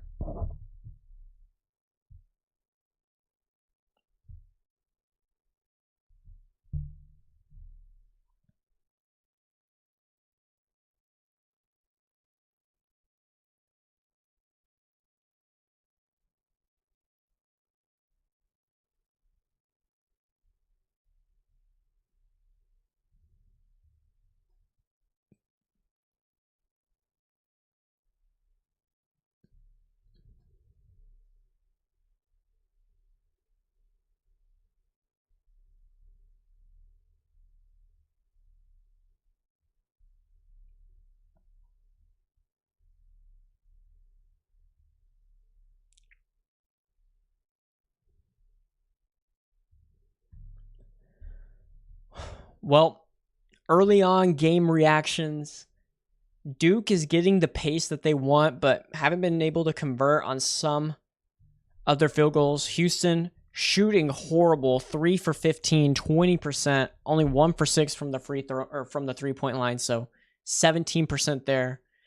Duke hasn't done a good job of keeping Houston off the offensive glass, as Houston already has 5 offensive rebounds. Duke has 0, but hasn't hurt Duke as much as you would think. Turnovers are pretty low, 2 for Houston, 1 for Duke, so pretty solid play. 2 free throws apiece for both teams. I'm assuming in this media break that Kelvin Sampson's going to get onto his group about the pace that they're playing. Although they have been getting pretty decent shots, just haven't been knocking them down. This is not Houston's pace. I mean, they are going up and down. I think that might be contributing to some of the bad shooting. The depth perception might be affecting them. I think we kind of saw in the Auburn, Florida game, it didn't hurt as much, but some of these shots have just been way off.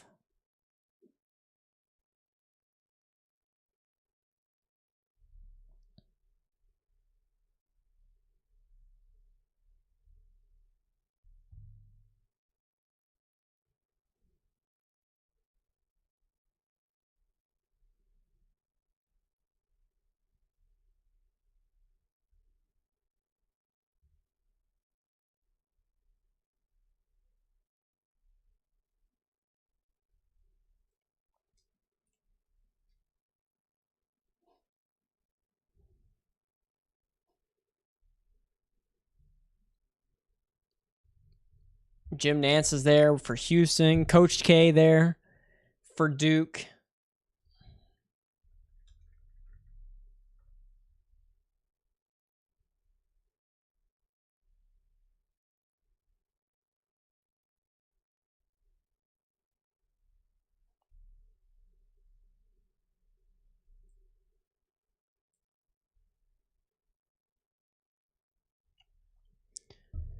All right, as we're back in, Houston now at the free throw line. LJ Cryer.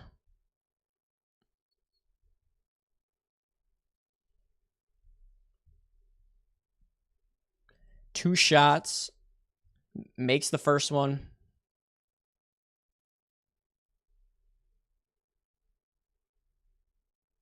And we are back to another media timeout. So in the Florida Auburn game, we had back-to-back timeouts where 5 seconds of play went on. In the Duke Houston game, we have timeout, one free throw timeout. And it was just because they didn't get their first media timeout, as there was no stoppage in play between 16 minutes and 12 minutes. But oh my goodness, it seems like we were just on commercials, which we were.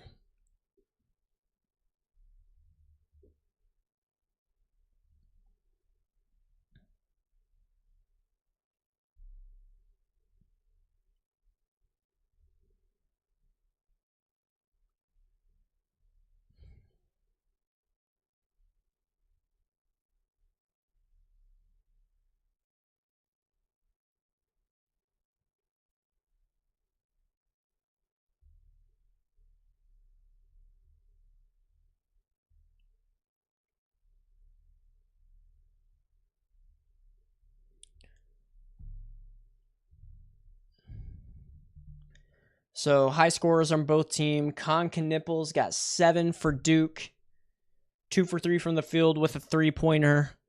LJ Cryer up to 6 points with Houston, assuming he's going to make this next free throw, so that'll be up to 7 points for Houston, so we tied for high point man of the game. Cooper Flagg, 2 for 5, has hit a 3. He's up to 5 points, but had a big 3 and then that big dunk in transition for one of his highlights for the game so far.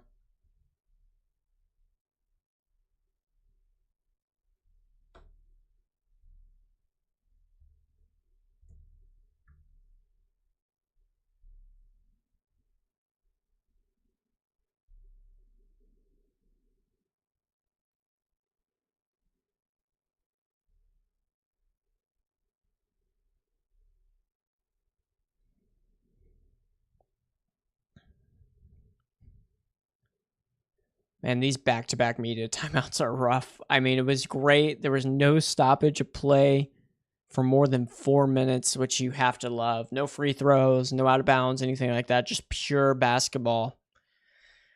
And now we got back-to-back media timeouts that have just been taking up so much time, it seems like. But it looks like we're getting back into the action on CBS.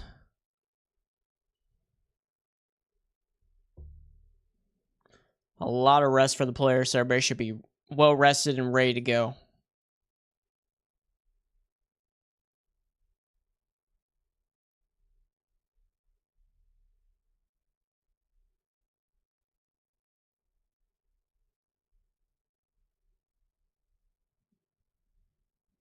John Shire, man, always a positive coach. That's one thing I've really noticed and actually like about him. Very encouraging, kind of trusts his players, and has obviously developed a system that they can succeed in. Even in his interviews that he has to do, just seems always to be happy and positive. LJ Cryer actually misses a free throw, so we got Duke heading the other way, up 14-9, 5-point lead. Cooper Flagg is on the bench right now. So is Malawach, Malik Brown, Mason Gillis into the game. Great pass to Caleb Foster, but he's not able to corral it. Oh, Malik Brown, turnover. Oh my goodness, Jawan Roberts had a wide open layup and just blew it. Seemed a little too casual on that one.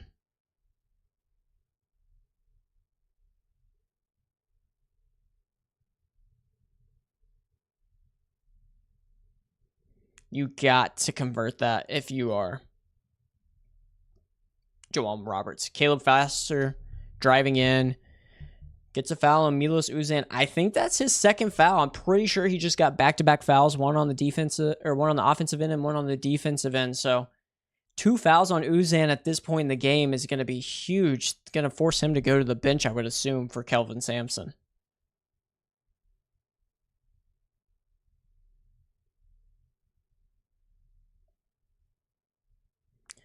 Caleb Foster missing the first free throw, front end, or off the front of the rim.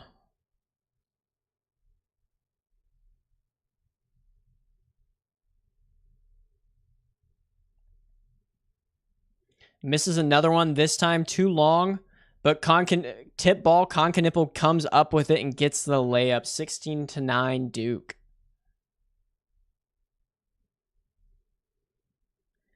This is the largest deficit of the tournament, 7 points for Houston this entire NCAA tournament, which is absolutely incredible to think about.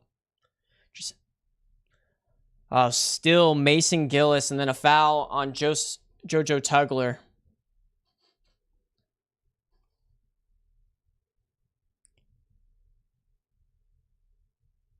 Malik Brown just does so many things that don't show up on the stat sheet, but just contribute to winning for the Duke Blue Devils.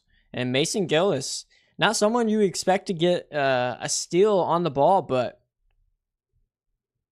great one. Now we got another timeout, so more commercials. 16-9 Duke Blue Devils in San Antonio. 10:47 left in the first half. Concanipple up to 9 points, I believe, for the Blue Devils. Actually, yeah, 9 points for the Blue Devils. Cooper Flagg with 5, Tyrese Proctor with 2. So only 3 Blue Devils have scored so far. Same for the Houston Cougars. Eldrick Harris with 6, Sharp with 1, and Malik Wilson with 2.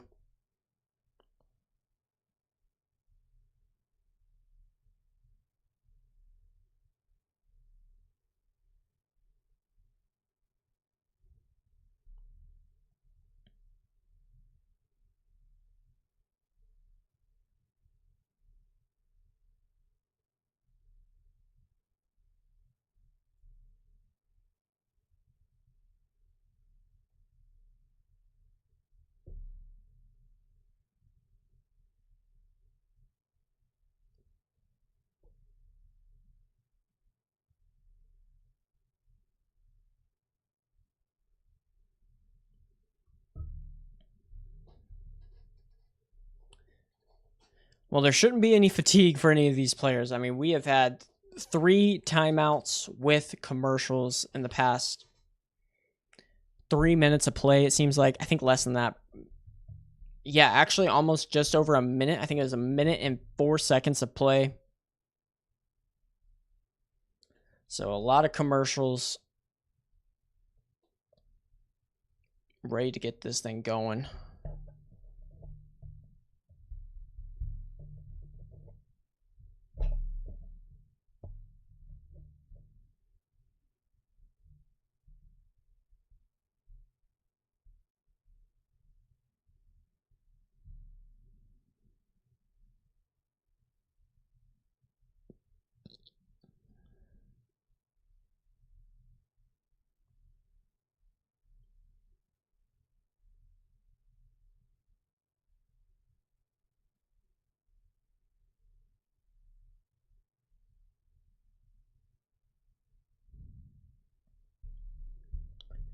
So on the stats now, Duke 10 rebounds, Houston's got 11. We got 2 turnovers for the Blue Devils, 3 for the Cougars.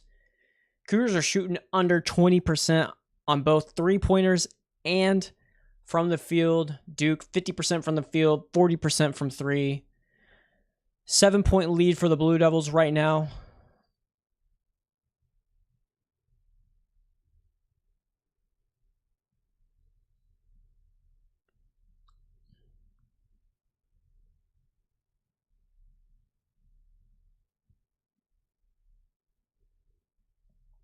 And we're back on Caleb Foster running the point. Still no Cooper Flagg, no Kaman Malawach. Both on the bench right now.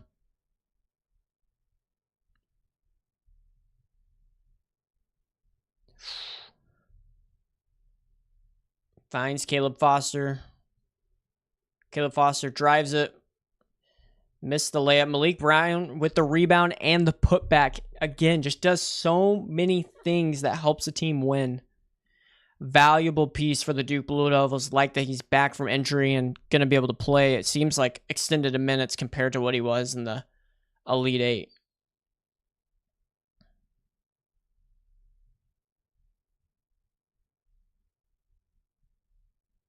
Really good defense from Duke. Honestly, it looked like it bounced off of, oh my goodness, Malik Brown. Just causes so many problems. They're forcing Juwan Roberts to go to his right, and he just does not want to.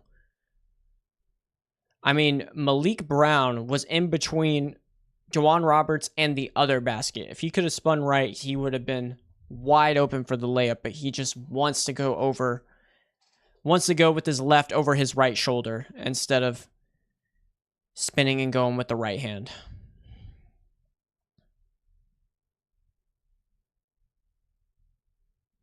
Knipple drives. Contact on the shot, misses. Tyrese Proctor, wide open three. In and out, misses. Knipple saves it, gets it back to Proctor, takes it in, misses again. Houston with the rebound. Going the other way. Duke up 9 right now. Oh, Mason Gillis gets a little aggressive. Honestly, wasn't a bad help, but foul. 4 fouls on Duke. 4 fouls on Houston.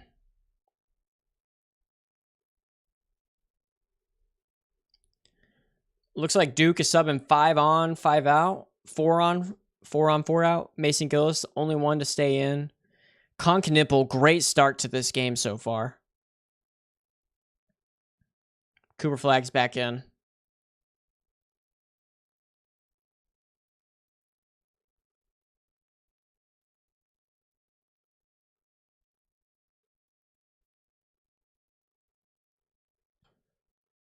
Gets it into Emmanuel Sharp. Isaiah Evans seeing his first minutes of the Final Four.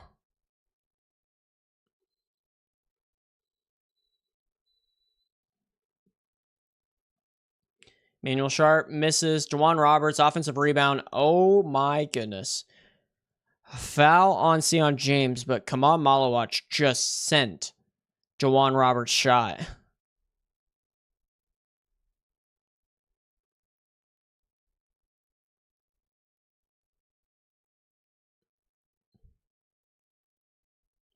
Malin, I agree. Duke is very dominant. Very dominant.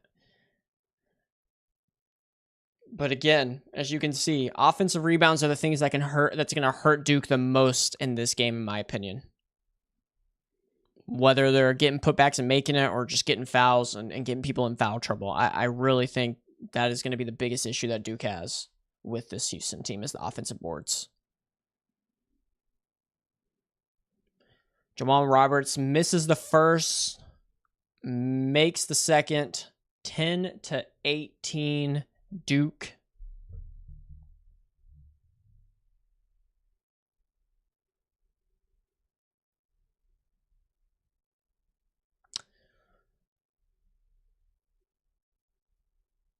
Cooper Flagg finds Malawach down low, but Tugler with the block on Malawach. That's a big block.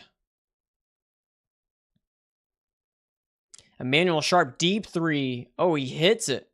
13-18. First bucket for Emmanuel Sharp in this game.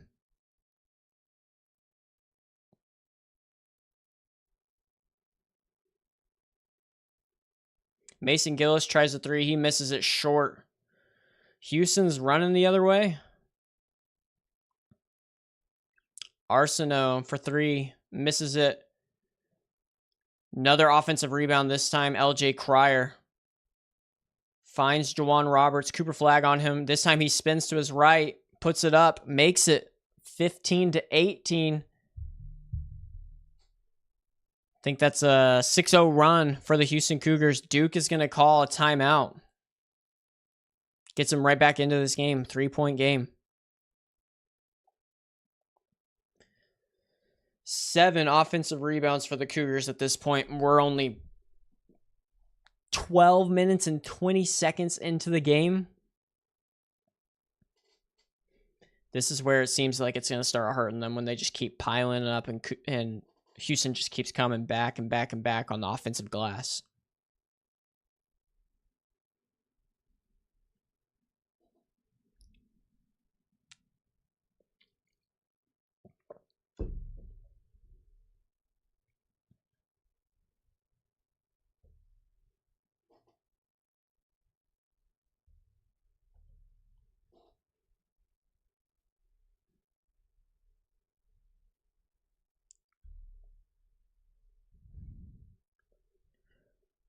Cooper Flagg hasn't really been a factor in this second stint that we've seen with him in. It's only been a couple of minutes, but still just 2 for 5 from the field, 1 for 2 from 3, 5 points, 2 rebounds, a steal, and a block. So done a little bit of everything, but might need to get a little more aggressive. But this Houston defense on the interior is very tough.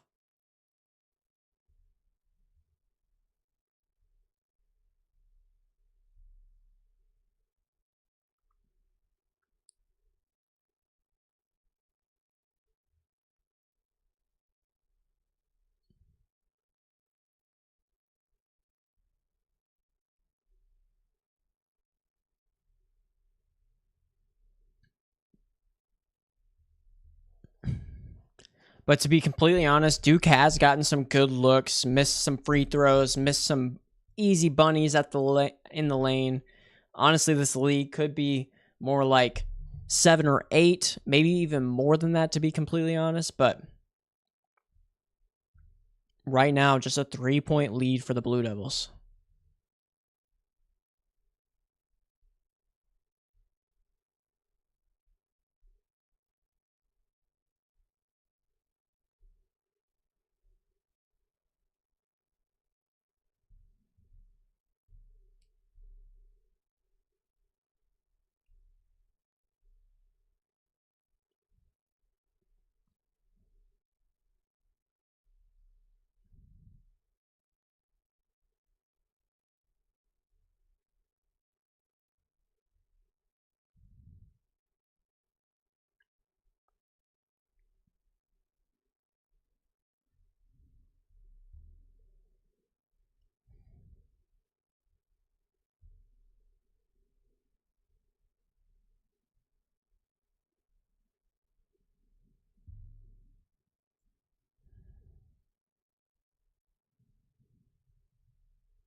Houston, all tournament so far, has only trailed for 7 minutes and 46 seconds, but tonight they're already trailed for 7.5 minutes. Just a completely type of opponent that the Cougars are going up against. But honestly, I think the same exact thing for Duke. They haven't played anyone like Houston so far in this tournament and this season. Just the absolute best defense that they've played against, but also one of the best offensive rebounding teams they've played against for sure. And Duke cooled off, 7 for 19 from the field. Houston, 5 for 20.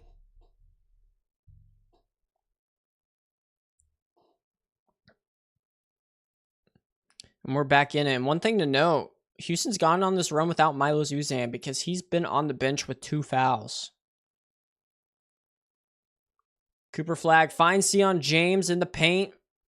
Cannot convert another bunny. I mean, they are right there. They just cannot finish it.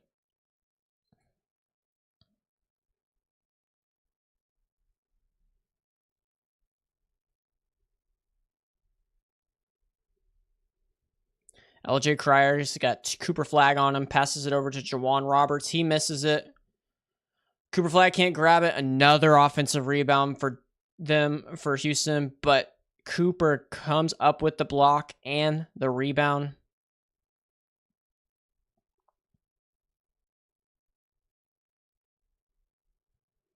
We got the starters in for Duke, and same for Houston besides Uzan. It's Arsenault. Cooper Flagg's got the smaller LJ Cryer on him, but can't convert. Out of bounds on Duke, heading back Houston's way.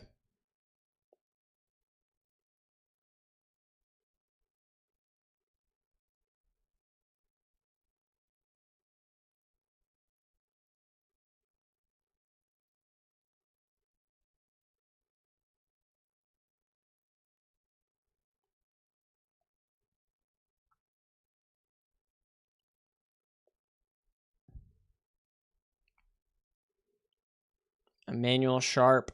Come on, Malawatch out there. Sharp, turnover. Sion James gets the pass. Houston gets back, though.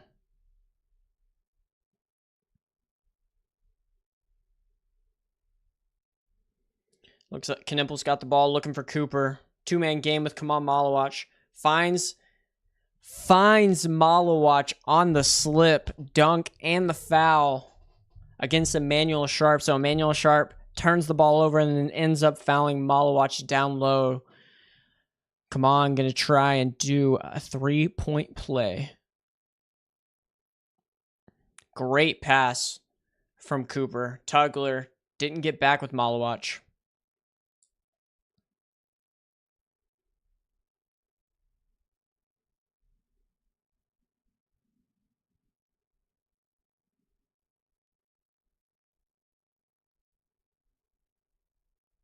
Malawatch hits it off the front of the rim and it goes in. 21-15 Blue Devils.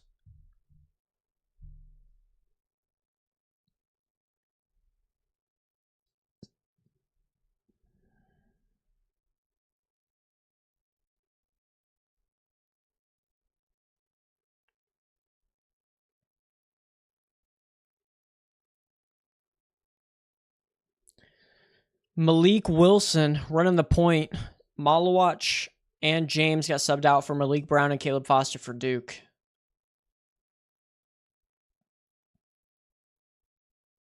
Arsenault pull-up jumper.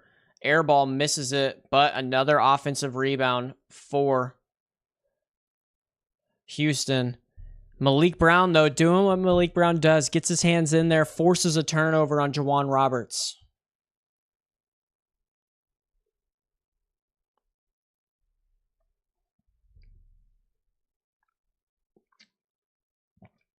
Definitely out of bounds on Malik Brown, though. Bad call by the ref. But Duke gets the ball. Finds Tyrese Proctor, pull-up jumper, hits a bank shot from the free throw line. Caleb Foster almost gets the steal, though. Duke back up by 8, 23-15. No Uzan, no Sharp. It's Wilson and Arsenault. Caleb Foster, great block out on Tugler. Wilson shoots an air ball. Nobody even rebounds it. Just everybody blocks out, goes out of bounds. Duke basketball.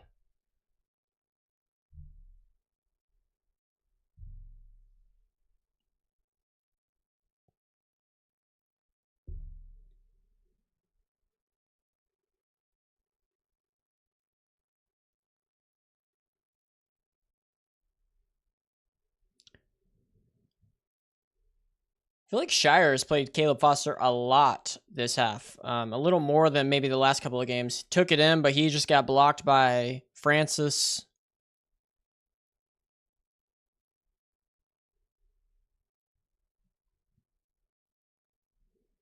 LJ Cryer just about falls off. Finds Emmanuel Sharp, misses the three. Foster, there you go. Way to get in there and get the board. Cooper Flag heading the other way. Neither team shooting too hot from three. 2 for 7 for Duke, 2 for 8. But he finds Caleb Foster, kicks it out to Proctor. Con can nipple for 3. Bang. Right on cue. Second 3 for Con Knipple. Con's having a really good first half. 12 points, 4 for 6 from the field.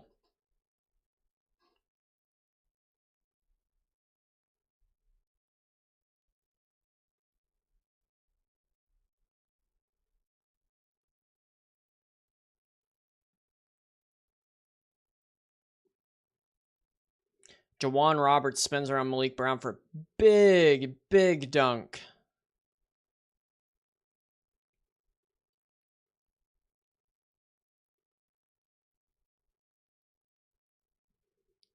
Malik Brown finds Cooper Flag. But Flag, great pass back to Malik Brown for the layup. Duke's lead is up to 11 now, 28-17.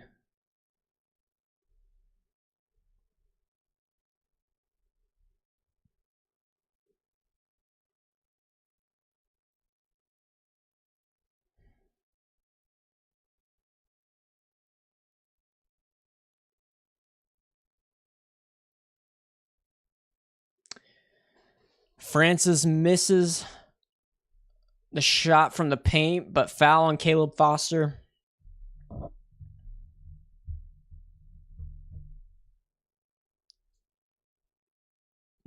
Now Duke is up 11 after the last media timeout of the first half.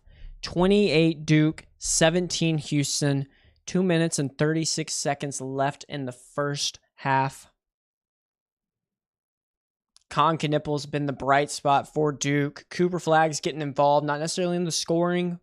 I mean, he has 5 points so far, but now he's up to 3 rebounds, 2 assists, a steal, and 2 blocks. So kind of making his presence felt in every aspect of the game, which is exactly what Cooper Flagg does.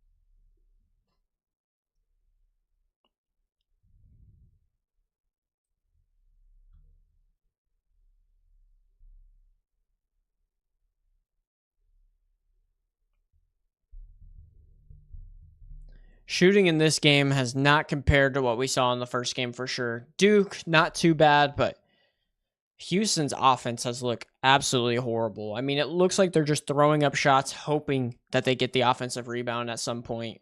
6 for 26 from the field, 2 for 8 from the three-point line, 3 for 6 from the free throw line. I mean, it's looked rough.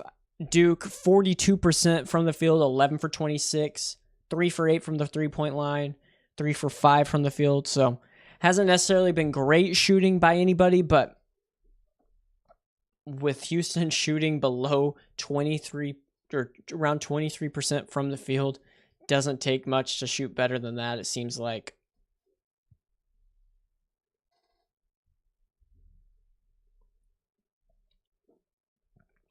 Duke is dominated, feels like, in just about every aspect besides rebounding, although it seems like they've done a bit better against Houston. Houston still has 9 offensive rebounds to Duke's 4, and then they both have 12 defensive rebounds, so Houston out-rebounding Duke by 5 right now.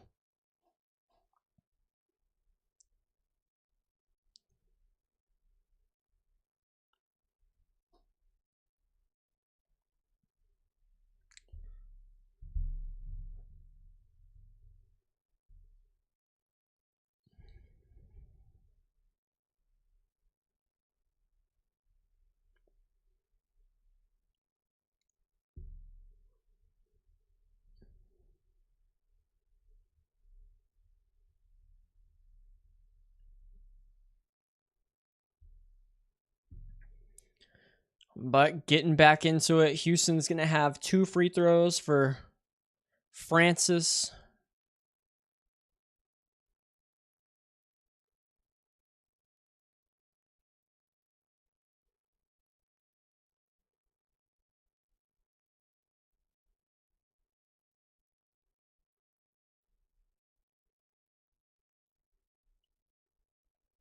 Makes the first free throw, 28-18.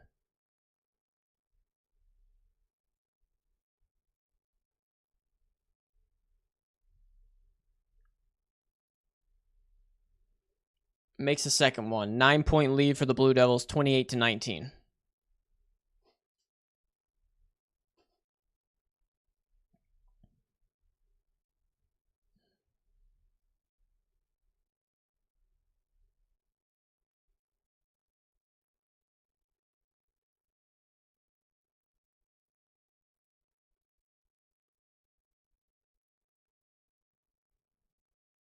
Cooper Flagg takes it in, gets to the rim, but just can't finish, but gets it somehow back.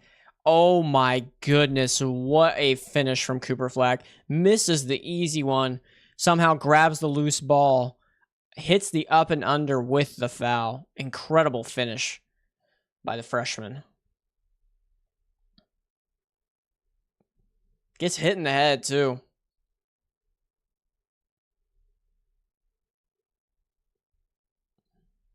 Wow. What a finish.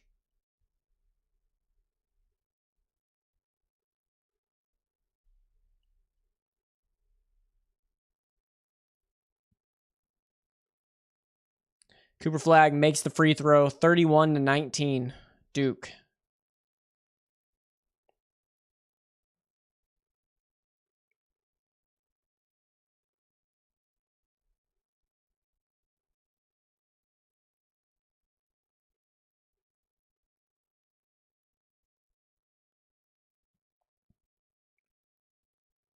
Uzan drives, finds LJ Cryer for the three in the corner.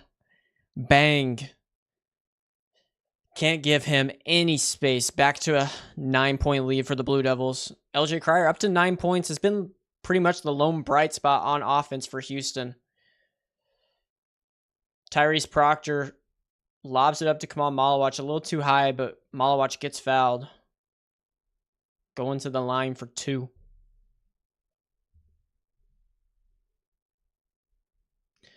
Foster still in this game. Not Sion James. Kind of interesting, in my opinion, but hasn't made any shots. 0 for 3 from the field, 0 for 2 from the field, but tied with Cooper Flagg for the leading rebounder on the team, so has been putting his nose in there and getting some boards.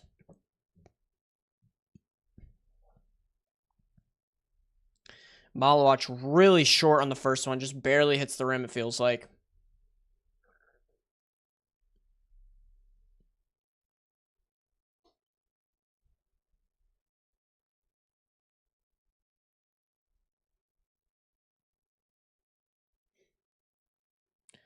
Malawach makes the second free throw, back to a 10-point lead for the Blue Devils. Milos Uzan back in for Houston. Could be big if Duke could somehow draw a foul on him to get his third. But he's got the ball near the top of the key. Little step back. Hits the three. Great shot for Uzan. Looks like Houston's finally getting some of their offense back.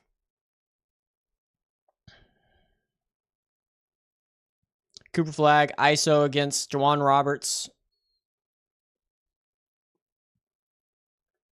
Cooper Flagg trying to take him one-on-one. A lot of dribbling. Gets it over to Malawach, who gets fouled by Juwan Roberts in the paint. Malawach will go back to the line for 2 more free throws. That was a lot of dribbling for Cooper Flagg, but ends up leading to some Malawach free throws, so ended up working out for the Blue Devils.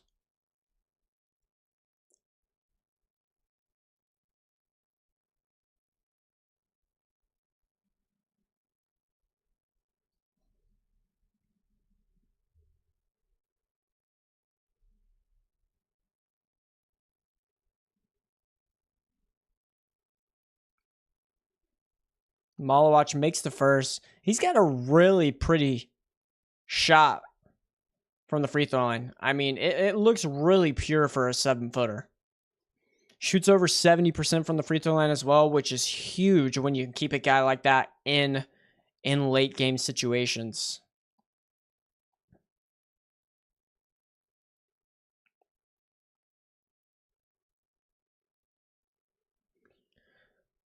Malawach makes the next free throw, 34-25, Duke.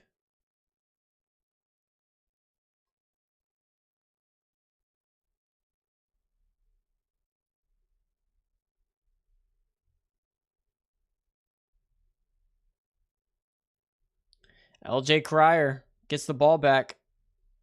Another pull-up three, and he hits it. Wow, back to a 6-point game, 34-28. No shot clock. Duke's got the last shot of the first half. Or at least should.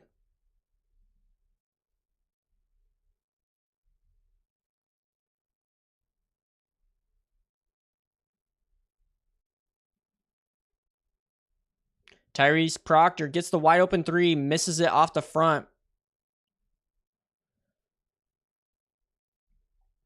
0.2 on the clock for Houston, so shouldn't get anything here. Going to go into halftime 34-28. Duke with the lead, 6-point lead. A big end to the first half for Houston. I think they hit 3 threes in the last couple of minutes, which was really big for them just to get it back to a manageable distance between them and Duke.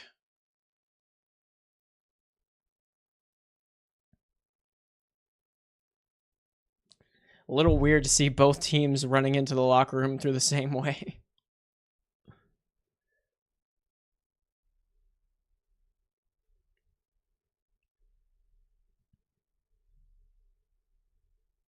Con Knipple, 12 points for the Blue Devils. 2 for 3 from 3, 4 for 6 from the field, and 2 for 2 from the free throw line. Cooper Flagg at half, 8 points, 4 rebounds, 2 assists, 2 blocks, and a steal. 3 for 8 from the field. And then the high man for the Houston Cougars, LJ Cryer, gets up to 12 points, has hit 3 threes, 3 for 5, and then 4 for 7 from the field.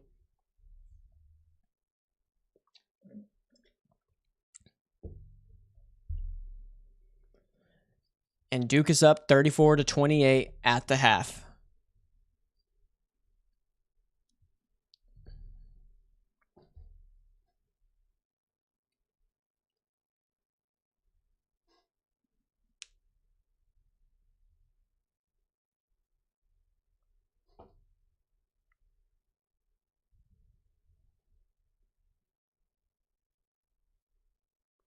So, pretty good first half for the Duke Blue Devils. Actually only had 2 turnovers, and those both came pretty early on. I believe it was in the last 11, maybe 12 minutes. Duke didn't have any turnovers, so taking care of the basketball, shooting over 40% from the field, so that's all right. 3 for 9 from 3. Tyrese Proctor has been missing a little bit. 0 of 2 from 3, 2 for 5 from the field. Houston, they improved their shooting, got up to 31%, but they're shooting 45% from 3 now, 5 for 11. LJ Cryer has 3, and then Emmanuel Sharp and Milos Uzan both have 1.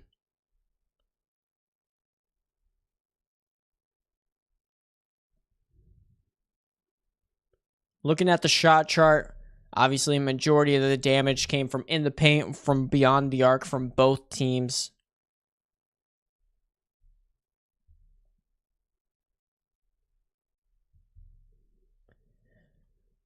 9-5 on the offensive boards, leaning Houston's way. Duke, 8 assists to Houston's 3, 5 steals to Houston's 2. Houston's got him in blocks, 3 blocks to Duke's 2 blocks.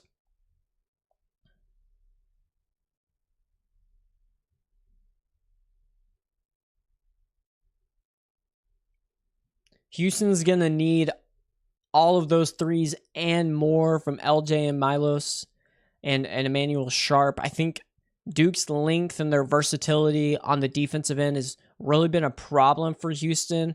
And really, it's just the threes and the offensive rebounds. Like, that's how they made their living so far. And really, it's been a dogfight. So we all know that Houston likes that. So Duke has to stay strong.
the two best teams in the entire country, in my opinion.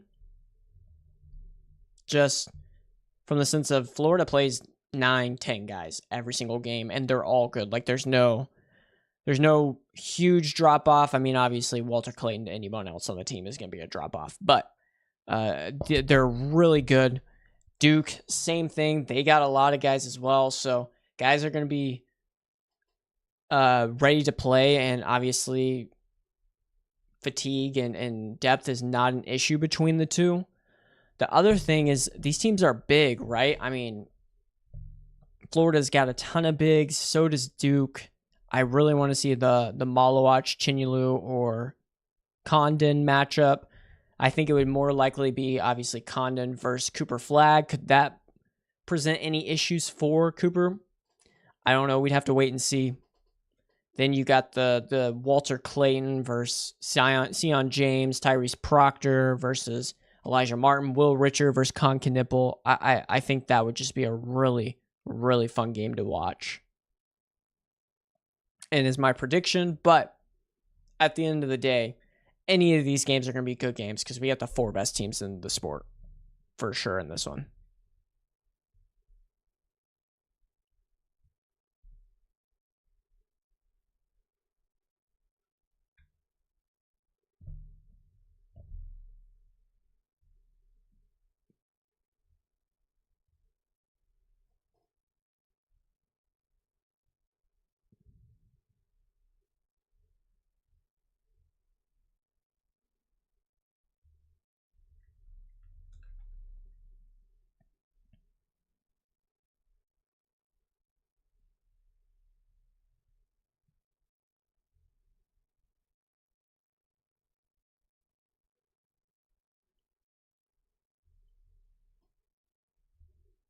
Hopefully we only got a few more commercials, but it feels like halftime should be close to over, and we will be getting on into the second half.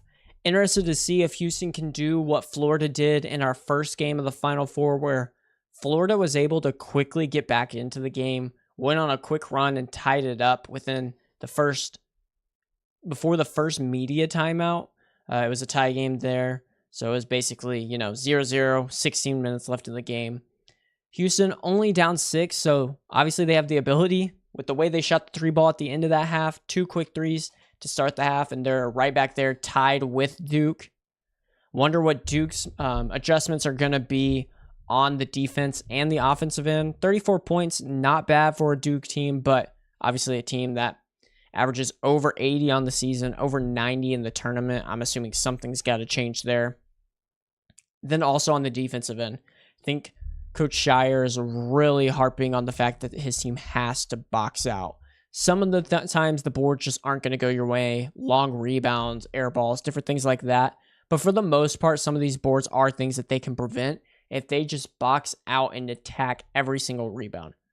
And I'm thinking that's what John Shire is telling his team. With Houston right now, they were just being sped up by Duke, it felt like. Really kind of playing at the pace that Duke wanted to play at, not at their pace. When they played at their pace, they were a lot better. Also, just a rough shooting start. I mean, they weren't necessarily getting horrible shots. Sometimes it was, but sometimes it wasn't. It was really just, I don't know if it was a depth thing or anything like that. They just were not hitting anything like they normally would, especially from the 3-point line. But obviously that caught on late, and they were able to come back and cut it to 6.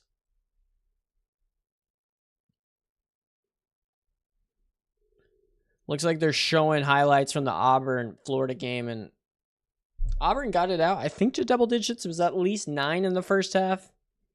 So, I mean, we just saw a game like this, and then that Elijah Martin dunk, man, when he stole the ball that was intended to be passed to Jani Broom. Chad Baker-Mazara, he had a really good game. It was pretty solid. Really efficient, to be honest.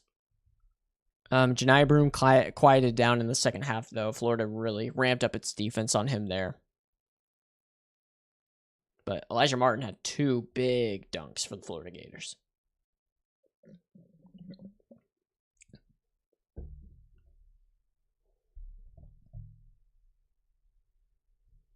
$79-73, Florida with the win. Walter Clayton drops 34 back-to-back games. First one to do that in a national semifinal in the Elite Eight since Larry Bird back in the day when he was with Indiana State, which is just an insane stat to think about. If Walter Clayton's doing something that hasn't been done since Larry Bird, absolutely incredible. He's been playing like the best guard in the country recently. Honestly, not for the year because it was between Janiah Broome and Cooper Flagg, but in the tournament and maybe in the past month, like Walter Clayton deserves to be in the conversation for the best player in college basketball, in my opinion. Just the way he's been playing has been absolutely incredible. So as Janiah Broome, so as Cooper Flagg, but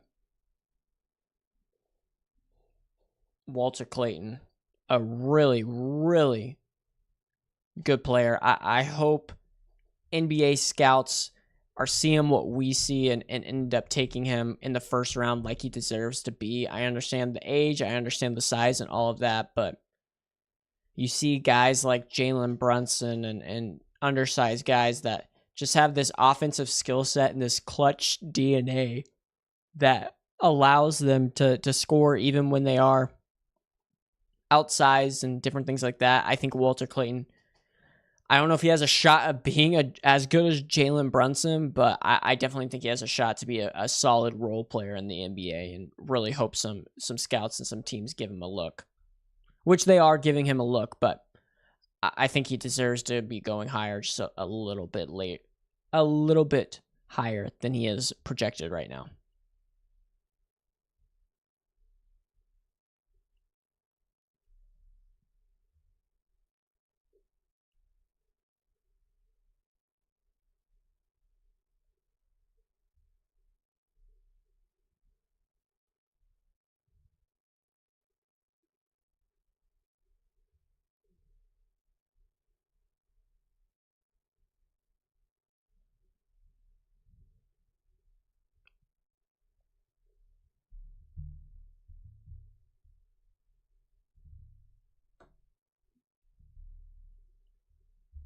I think this is going to be the last commercial break before the game jumps back on. I hope so. I'm ready to see this second half. It's been a good Final Four so far, and I hope we have another close and really good finish between these two teams.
All right, looks like we are getting back into it.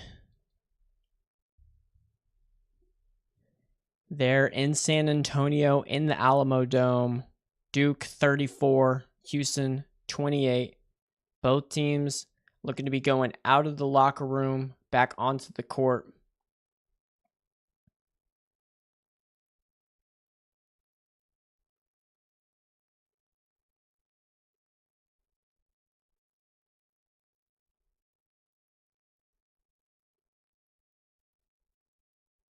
And looks like one more commercial break.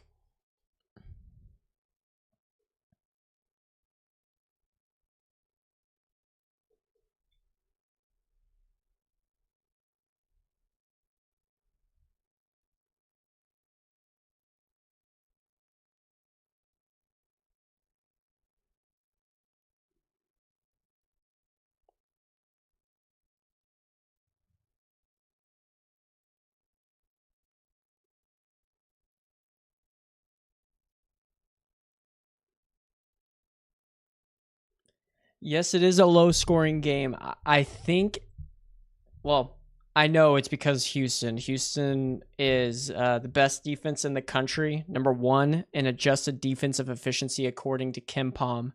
Also, they hold teams to the lowest points per game in the country. Big thing is the pace that Houston plays at. In terms of their tempo, they will make you use all of the shot clock. They will use all of the shot clock. And so it just doesn't allow for as many possessions as one might expect. So I think that's another one of the reasons why it's a low scoring game. Also, the shooting has been pretty awful, to be completely honest, in the first half. Before Houston knocked down their last 2 threes, I mean, they were shooting less than 30% from the field. One of the things a lot of people have mentioned is that the Final Four is being played in a football stadium instead of a basketball arena. So depth perception in terms of what's behind the basket is a lot different. Usually in arenas, the stands go up, so you kind of have a little depth of kind of how far you are from the basket and different things like that. In a football stadium, because a court is a lot smaller than a football field, they go further back. So the depth that you're seeing in your perception of it for like shooting a three or different things like that is a lot different. So a lot of people have thought that's been a reason why the shooting percentages aren't as good in the Final Four compared to maybe some of the games earlier on that are playing in arenas. Also, guys are just more familiar with that. But Houston's only shooting 31% from the field. Duke is shooting 41.5% of the field. Free throws haven't been good either. Each team is at 70% or below. So I don't necessarily think it's all because of the depth perception or anything like that. I also think these are two of the best defensive teams in the nation. I believe they're both. Houston's number 1. Duke, I think, is number 4. They're top 5 in defensive rating as well. So 2 great defenses, a slow pace of play for Houston, not great shooting. Tend to lean towards a lower scoring half. I would assume that this half is going to be higher scoring, to be completely honest. The first game seemed to be a little bit of an inverse, but when a team shoots this bad, I just can't imagine either of these teams continuing to shoot this mad throughout the rest of the game. But Houston did end on a 9-3 run to end the half, so it was an 11-point game. They've cut it now down to 6 points, 34-28, mainly because LJ Cryer has 12 points, 3 threes that he's hit. I think they're going to look to lean on him a lot going into the second half. Also, they can play Milos Uzan more now because he had those 2 quick fouls early on, so he was benched for a majority of that first half, but now back out there ready to go for the Houston Cougars. And it looks like they're sending it back to Ian Eagle, Grant Hill, and Bill Raftery, and we're about to get underway with the second half.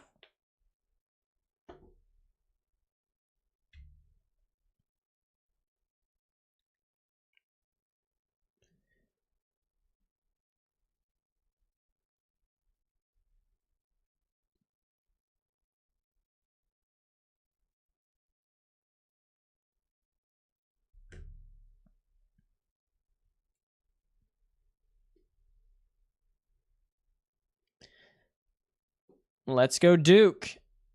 For my bracket, let's go Duke. In general, just hoping for a great game. But yes, for the bracket, let's go Duke.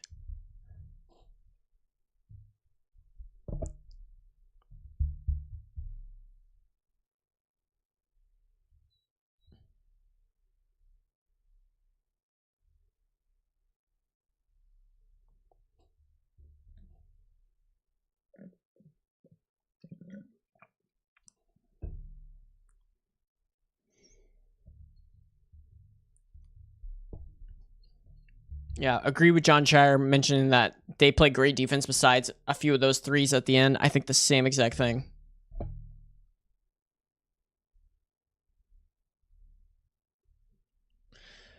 Cooper Flag Cooper Flag gets to the rim, gets called a goaltending. I was very confused what that call was, but gets started early for the Duke Blue Devils. 36-28. Cooper Flag gets into double figures with 10. than the first 14 seconds of the second half. 15 points for Houston in their first 16 minutes. 13 points for Houston in the last 4 minutes of that first half. Just kind of night and day when it comes to scoring. Got a mismatch on Tugler. Tyrese Proctor got switched on to Tugler and got a little physical foul on Tyrese Proctor.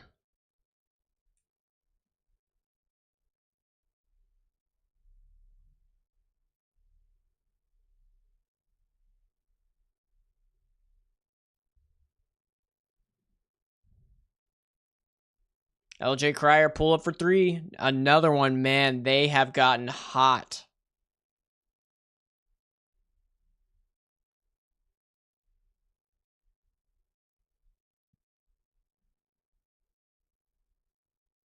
Tyrese Proctor look for Cooper Flag. Has the mismatch with LJ Cryer, but they got the switch back now. Sion James got the ball. 10 seconds. Gets it over to Cooper Flag. Looks like he might take the three. Drives, slips, step back. Oh. Looked like it might have been a shot clock violation. Didn't call it. Houston ends up getting the ball. Heading the other way. Goes at Juwan Roberts. Tugler goes up, misses a dunk. Seemed like an easy one. Might have been a foul call. Cooper Flag finds Sion James. Hits the three. Big swing. Goes from being a 3-point game to a 8-point game.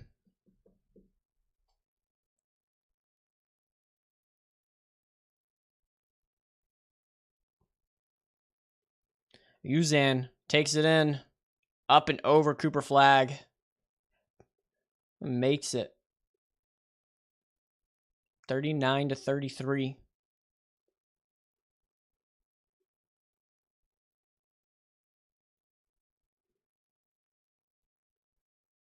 Malawatch finds Sion James. Cut into the middle. Dunk.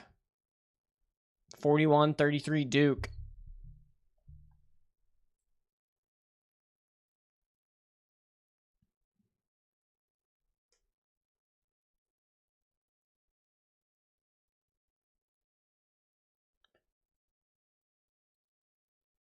Oh, they leave LJ Cryer wide open three. That is in. You cannot leave LJ Cryer, especially with how he's shooting right now.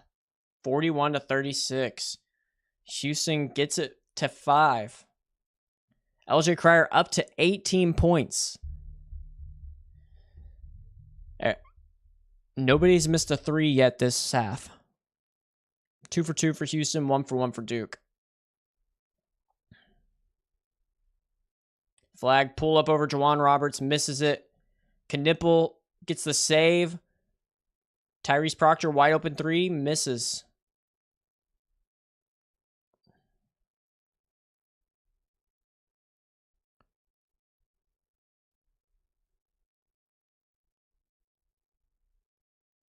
Uzan taking it in.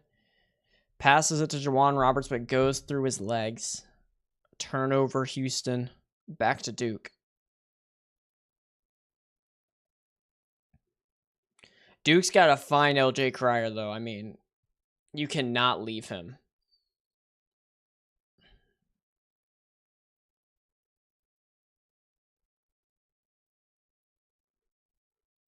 Cooper Flag in the paint. Gets Tugler up. Finishes it, and the foul. Patented a little spin move in the lane. Up, gets the defender up. Jumps into him. Gets the finish.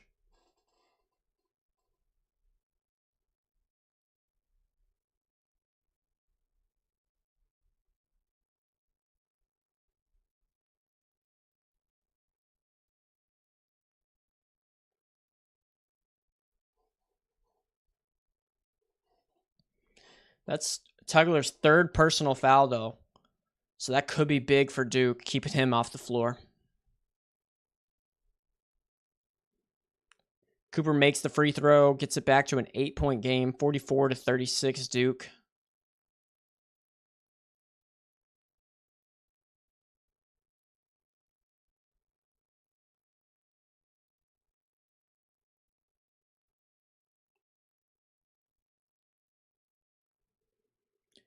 Juwan Roberts trying to post up or trying to post up on Kamal Malawach. Spins to his right, misses it. Cooper Flagg cannot grab the board. Uzan offensive rebound. Second chance opportunity for the Houston Cougars. Back to Juwan Roberts. He's got Sion James on him this time. Finds Francis for the dunk. Second chance points, killing the Blue Devils.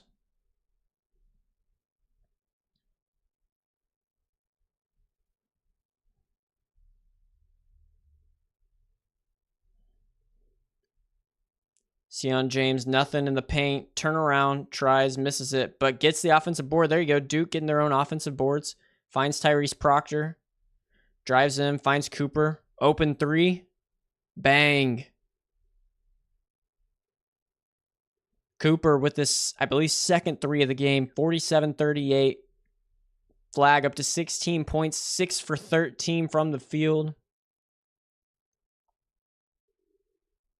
Knippel been pretty quiet. I don't even know if he's touched the ball that much this second half.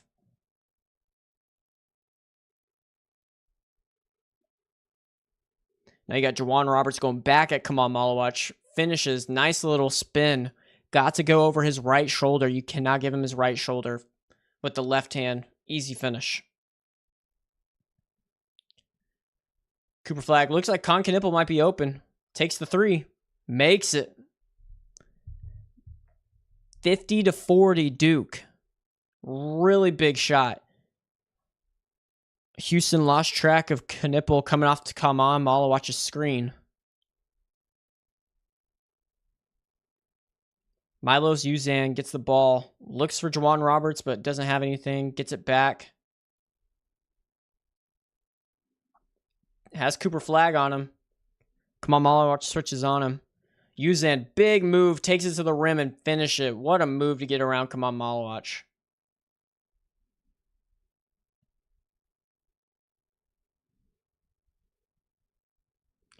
It's back to an 8-point lead for the Duke Blue Devils. Knippel lobs it up to Kamal Malawach, misses.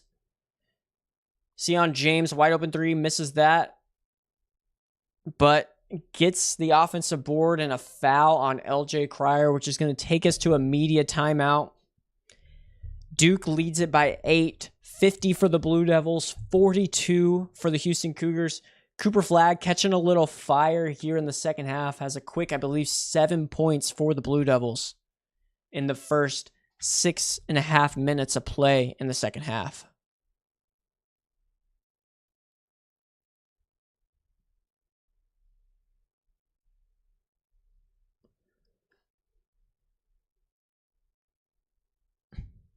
Houston's getting a lot more offense. We can see it scoring a lot more. Like I mentioned, I feel like the adjustments that these teams have made in the halftime are paying dividends for both of them.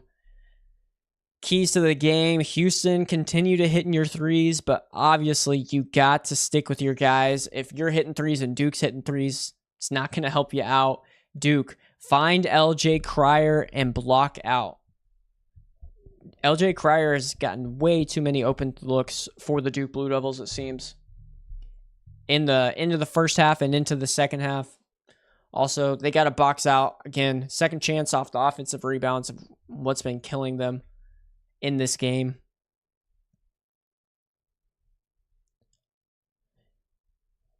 Knippel, as I mentioned, right on cue. I said he had been quiet. Cooper Flagg finds him and ends up hitting that big three to extend the lead to 10. And then Uzan comes right back to cut it within 8. But Duke outscoring Houston 16-14 in the second half right now. Cooper Flagg's stat line is up to 16 points, 4 rebounds, 4 assists, 1 steal, and 2 blocks. 6 for 13 from the field, 2 for 3 from 3.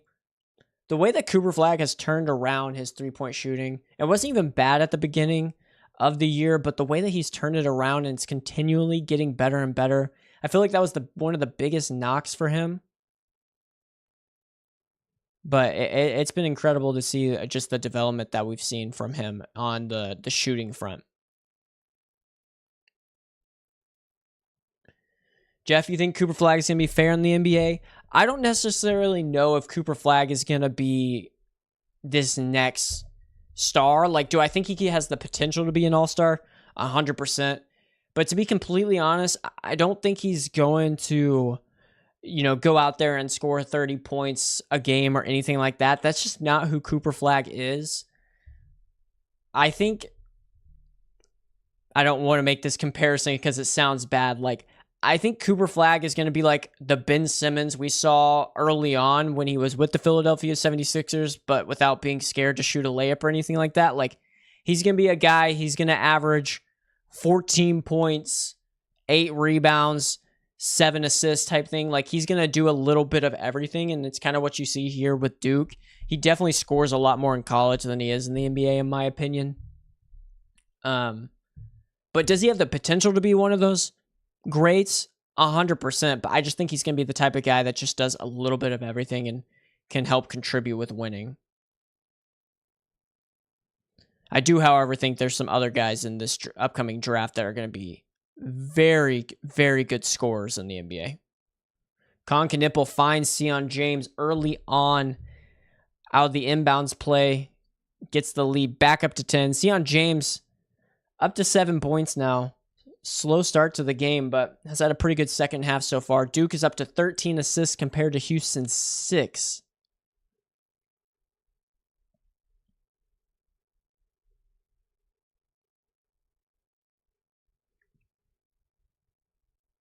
Great. Oh, it looked like it was a great defensive effort by Malik Brown, but he gets the foul on the reach around on Jawan Roberts.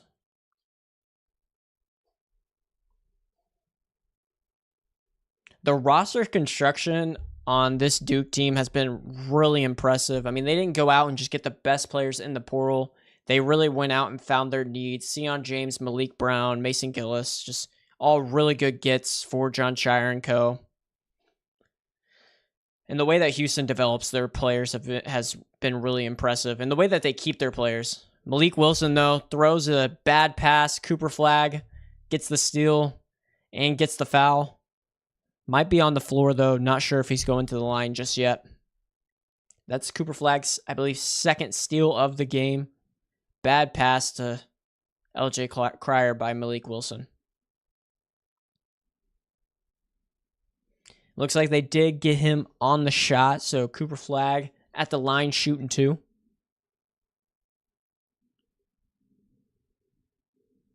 Makes the first.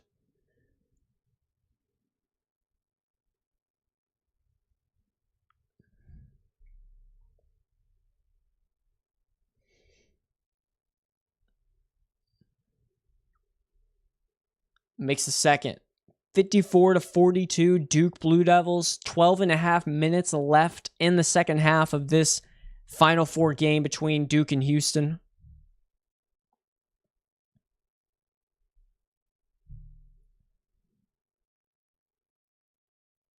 LJ Cryer, ball at the top, gets it over to Milos Uzan. He's got Knipple on him. Gets a screen, switches on Malik Brown. Don't think that's helpful for Uzan. Malik Brown, a really good on-ball defender. Bad shot, long rebound to Tyrese Proctor. Blue Devils are running. Cooper Flagg taking it on Francis. Great move on Francis. Gets the foul, but misses the finish. But Cooper Flagg going back to the free throw line for 2 shots.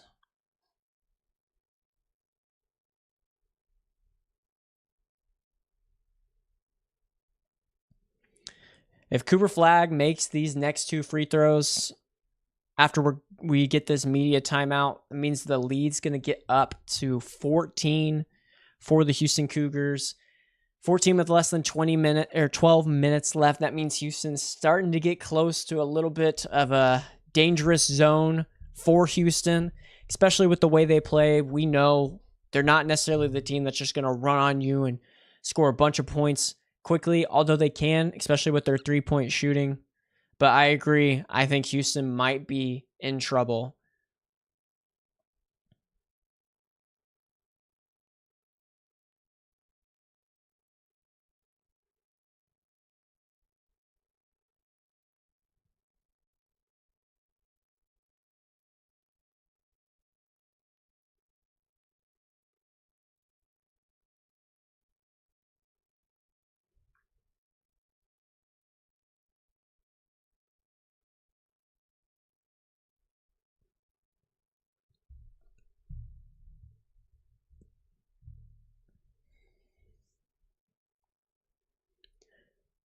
Duke has actually been able to hold Houston off the offensive rebounds, it seems, here in the second half. It's gotten a little closer. Duke, 9 offensive rebounds. Houston with 10. The assists and the steals are big parts of this game. Duke doubling Houston in both of those. Then also the free throw line. Houston's getting there. Or Duke has been getting there. They're up to 13. Going to be 14 and 15 after these 2 Cooper Flag free throws. Houston just at 8 free throws.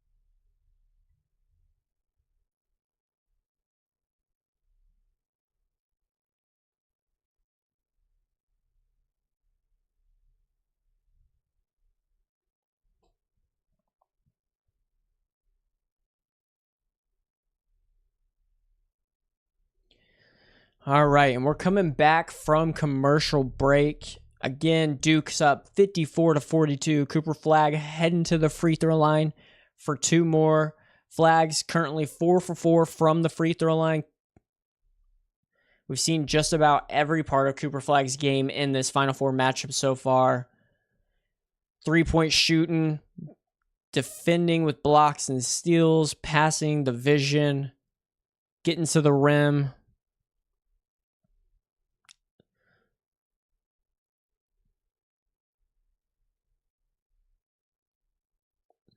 Makes the first one. That's his 19th point. Next one will be 20.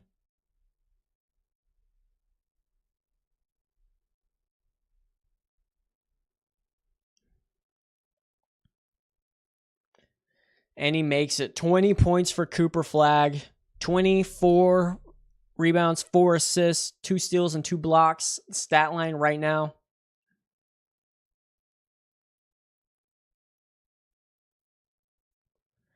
Emmanuel Sharp taking it on Con Knippel. Pretty good defense by Knippel. But Houston, another offensive rebound, leads to a wide open Sharp 3, and they hit it. 56-45. Looked like Sion James and Cooper Flag both went at it and ended up losing it to Tugler. Kicks it out to Sharp for the wide open 3 on the second chance point.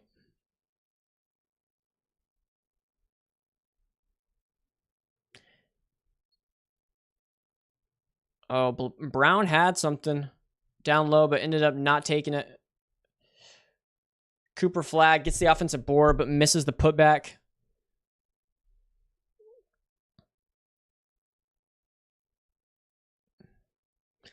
Houston 7 for 11 in this half, but the turnovers and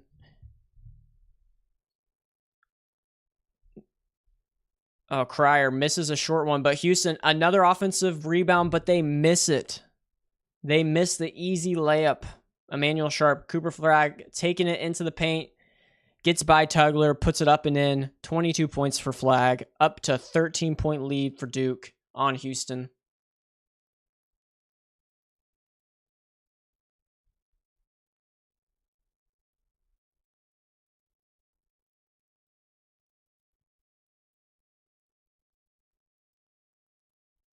Flag switches on to LJ Cryer.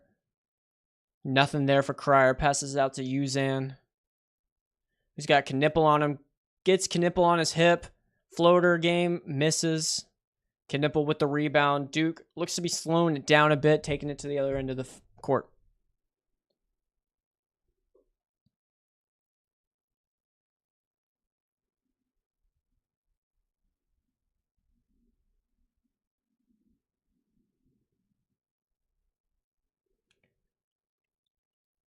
Oh, Knippel finds Malik Brown, but Emmanuel Sharp steals it. Back to Emmanuel Sharp for 3. Misses.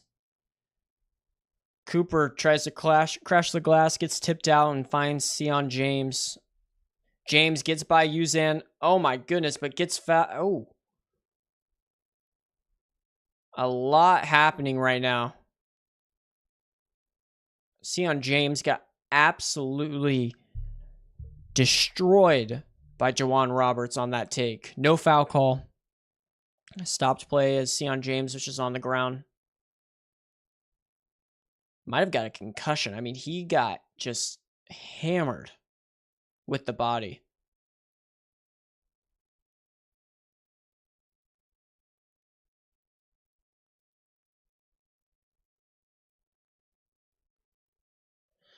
Looks like the head banged onto the floor for Sion James.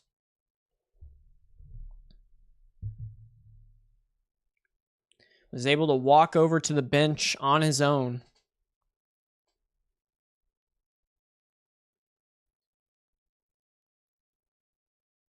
I know. He hit his head hard.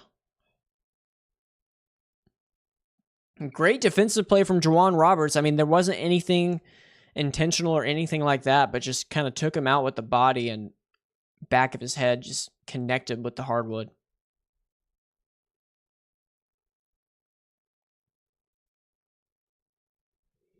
Yeah, incidental contact, 100%. I mean, it. Hope Sion James is okay, though. I think he might have to get checked or something.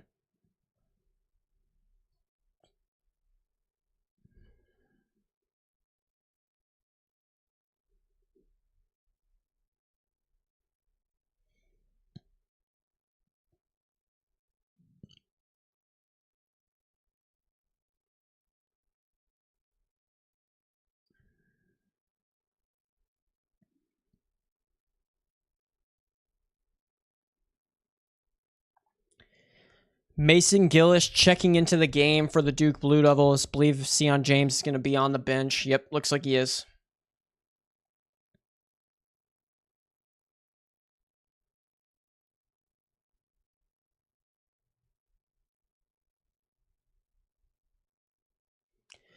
Houston ball down 13, 9 minutes to go in the second half. Emmanuel Sharp has the ball up at the top, passes it over to Milos Uzan. They got Arsenault in there, LJ Cryer, only playing with one big right now. It's Tugler. Jawan Roberts is on the bench, as well as Francis.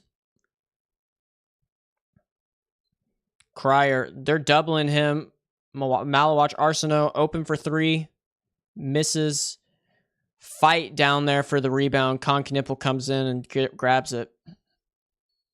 Caleb Foster's in the game as well, so it looks like Flagg and James on the bench for Duke. Knippel, 15 points, 7 rebounds. A really solid game from him.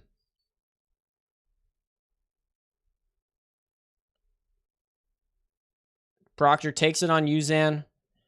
Gets a foul call on Uzan. Believe that's his third.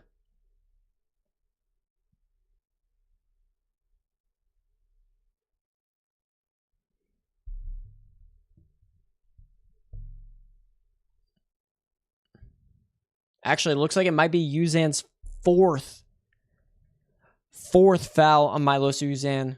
8 minutes, 17 seconds left. He might have to come out of the game. I don't know. When you're down 13, though, they might try and keep him in. Looks like Jawan Roberts is checking in for Uzan.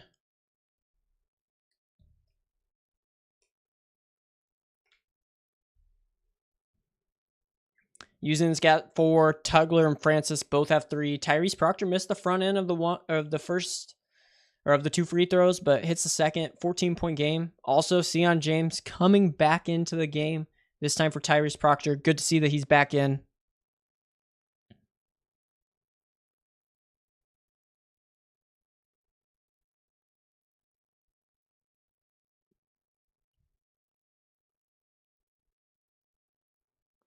LJ Cryer comes off the screen, shoots the 3, bottoms.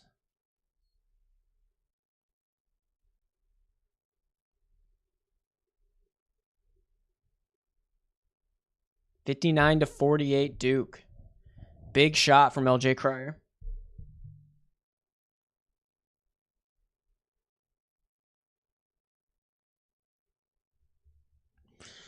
Mason Gillis looks like he might have got JoJo Tugler with his left arm in the face. Could be a flagrant one being called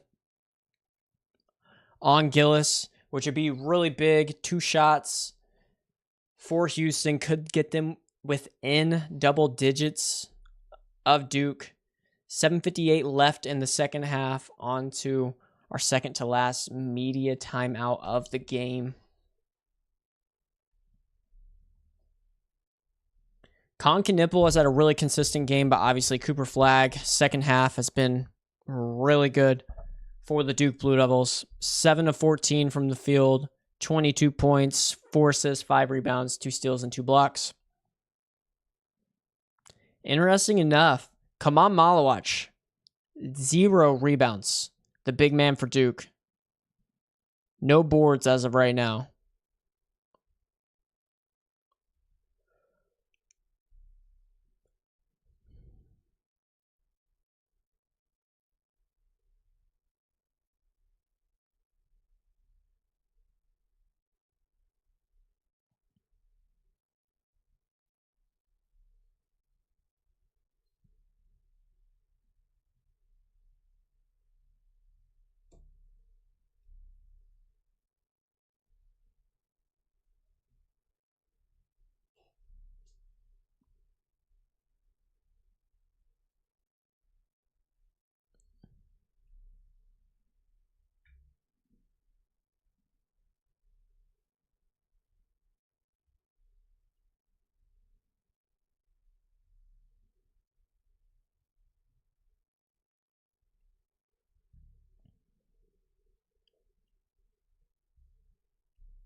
LJ Cryer up to 21 points, 7 of 11 from the field, 6 for 8 from 3. Duke has got to get out and defend LJ Cryer. He's been hitting some tough shots too, but really has been the most consistent scorer for this Houston team. Houston now is 9 of 17 from the 3-point line, so they're up to 52%. Earlier on, they were below 30, so that has completely flipped. Still 37% from the field, 17 of 46 compared to 20 of 46 for Duke.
Can you hear me now? Looks like I lost sound there for a second. Cooper Flagg, turnaround jumper, in and out. LJ Cryer, big rebound.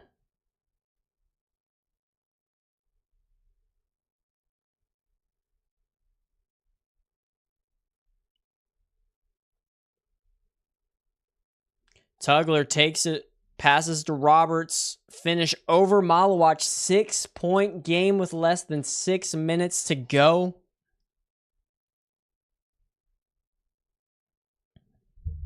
Eight nothing run for Houston in the last roughly 2.5 minutes. Duke has not gotten anything in a while. Just found Concanipple. Swing. Sion James in the corner. Off of his leg, turnover Duke. Houston's got the ball going the other way, down just 6 points.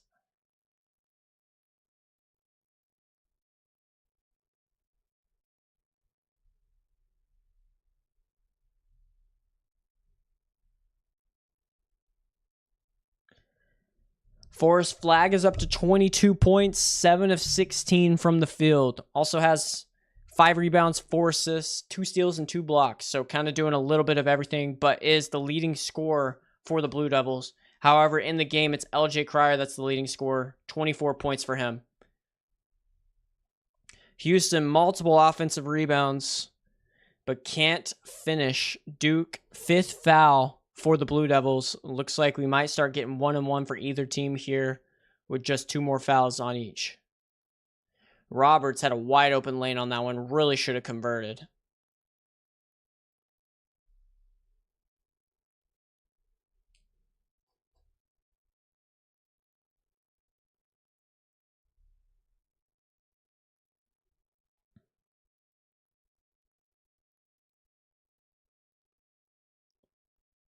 Manuel Sharp takes it right at Concanipple. Misses. JoJo Tugler put back, though. It's a 4-point game. Cougars coming all the way back. No field goals for the Duke Blue Devils in the last 5.5 minutes. Kick back to Cooper Flagg. Had a 3. Decided not to take it. Has Roberts on him. Taking him. Step back jumper. Hard off the glass, miss. Another foul on Duke. Malik Brown foul against Tugler. That's 6 on Duke. Next foul puts Houston in the bonus.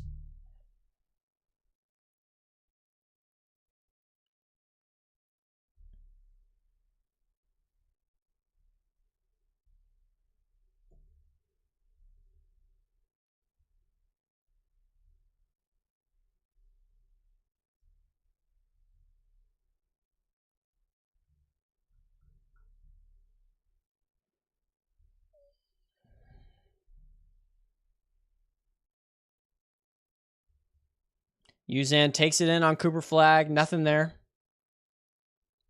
LJ Cryer now has it. Top of the key. 7 seconds. Switch on. Concanipple. LJ Cryer pull up. Nothing there. Cooper Flagg gets the board. Duke really needed that stop there. And they got it. Now they got to go get a bucket.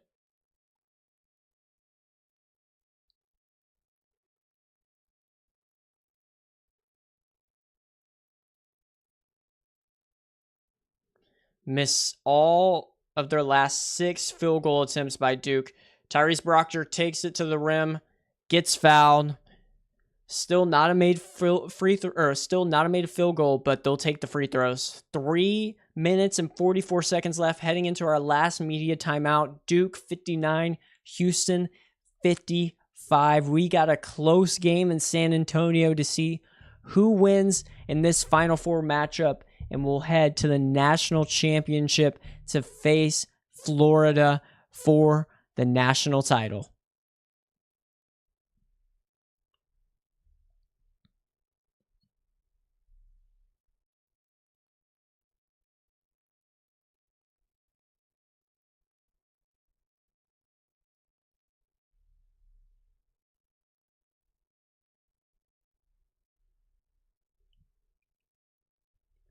So Tyrese Proctor will be heading to the line for 2 shots when we come back from the media timeout.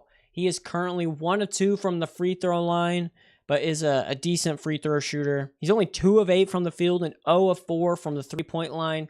So really needs to see these two go down. Could be big for the Blue Devils going forward, trying to get that lead back to 6, which is what it was at halftime.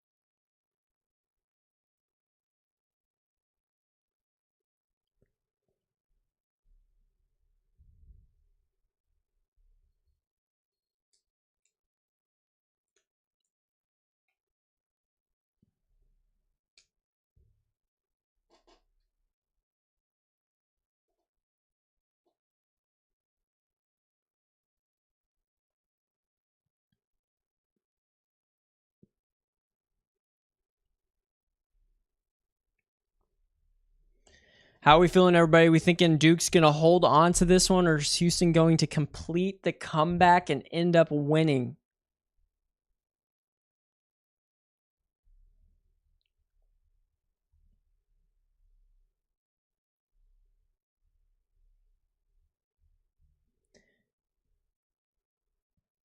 Duke was up by as much, I believe 14 was the most that they were up by, maybe even more than that here in the second half. They were up by 14 with 8 minutes to go, and Houston has cut it to just a 4-point game with a little less than 4 minutes.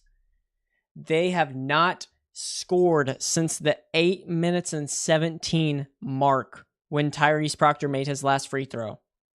Since then, Houston's on a 10-0 run.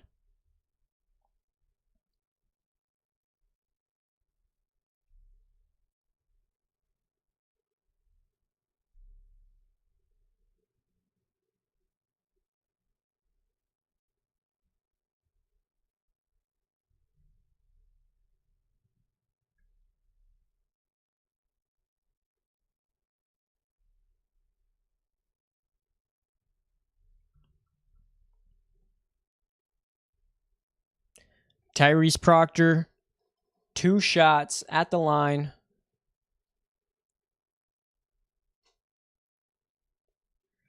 We see, I got people have Duke, people have Houston. Hey, it's going back and forth. I mean, this is what I was expecting from the game. But here we go. 2 shots for Tyrese Proctor. Makes the first free throw. 60-55.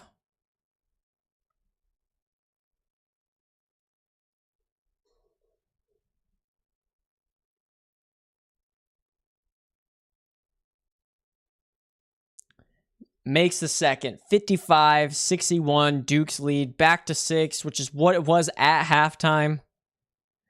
Duke has had the lead for over 31 minutes in this game. Houston just 3.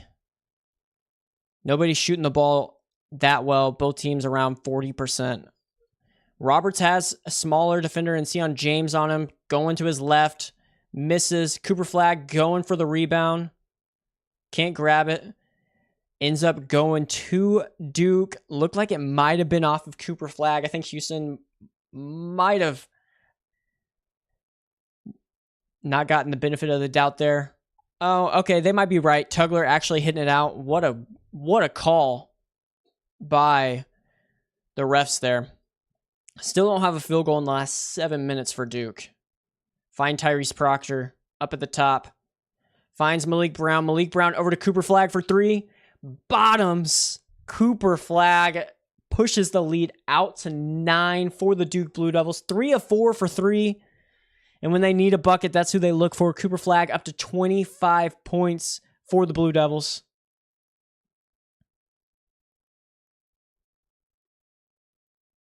Oh, almost a turnover. Tyrese Proctor, really good hands on LJ Cryer. Now we got to switch. LJ Cryer took a 3, but was a little off balance.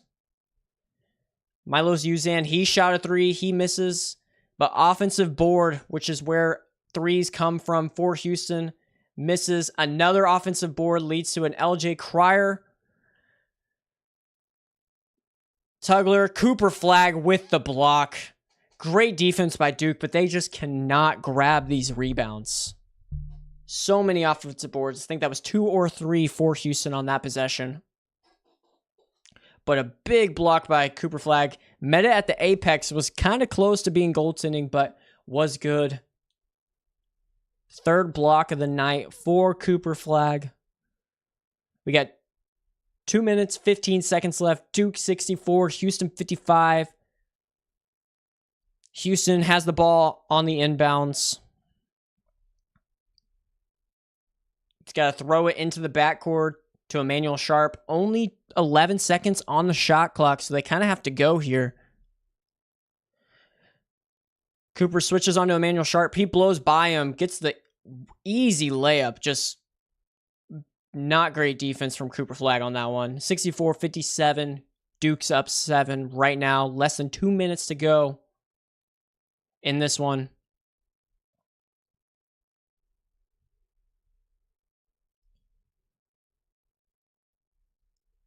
Malik Brown, Sion James, over to Tyrese Proctor, who can't grab it off of Tyrese Proctor's leg. Turnover, Houston basketball.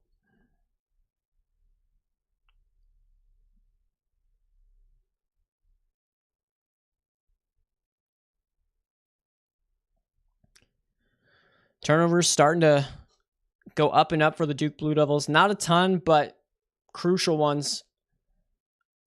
They called a foul on Malik Brown on that one. A little interesting. Thought he beat him to the spot, but that's going to put Houston in the bonus. So Sharp going.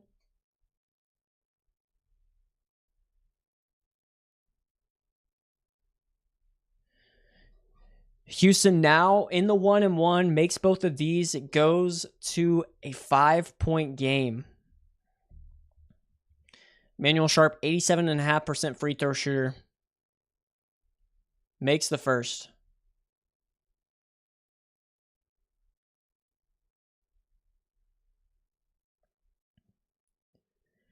Kaman Malawach subbing in for Duke. Subbing out Malik Brown.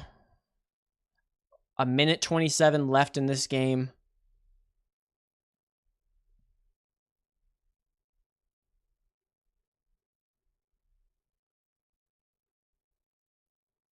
Makes the second one. 59-64, 5-point game. Duke Blue Devils lead. A minute 27 left in this Final Four matchup in San Antonio, with the winner to take on Florida in the national championship.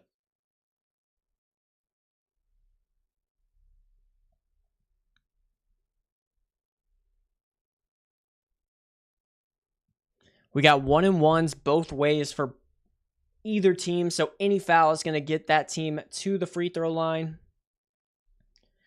If I'm Duke, I'm looking for Cooper Flagg or Con Knipple. They really have been the only two really consistent players on offense for Houston. It's got to be LJ Cryer. Emmanuel Sharp heating up a little bit here, but hasn't really shot that great of a percentage, but good from the free throw line. But LJ Cryer really been the most consistent and reliable one. 24 points for Cryer, 8 of 14 from the field, 6 for 9 from the three-point line.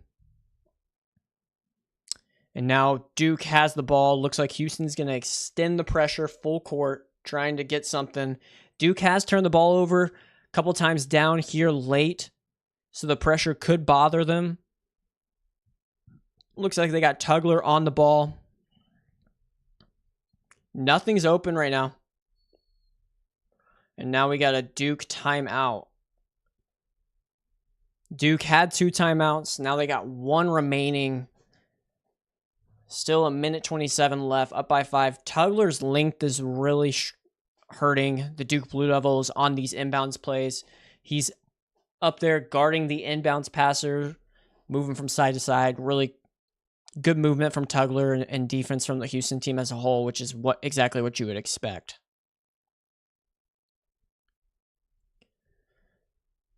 I think both teams still have a timeout. Houston might have 2, maybe 3 left, so might be getting a lot of little commercial breaks in between now and the end of the game. But should be quick ones. Yeah, Houston's got 2, Duke's got 1.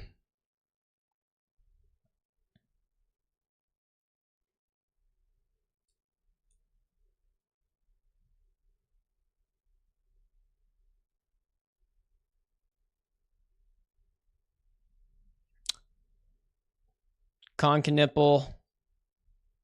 Foul on Emmanuel Sharp. It's going to send Cooper Flagg to the line. Cooper Flagg holding his knee and ankle a little bit, but looks like he's going to be able to get up.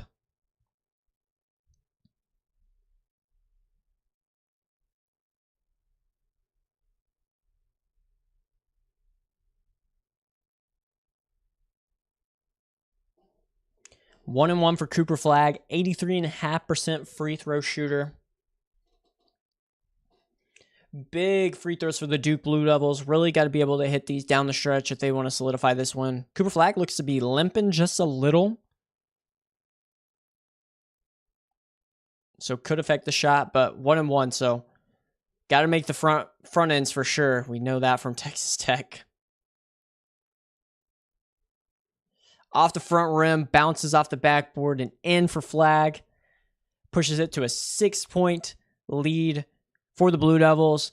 If he can hit this one, it goes to a 7-point. Should be a 3-possession game.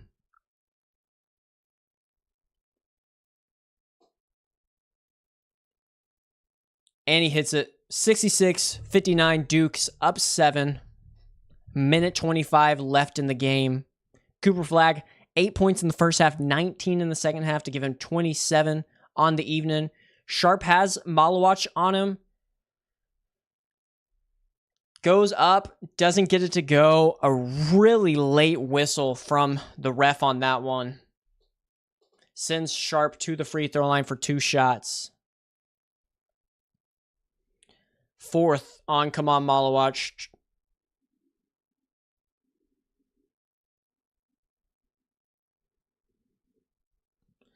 Looks like Houston was getting the offensive board anyways on that one, so might have been better for Duke, but getting 4 fouls on Malawach, not the best.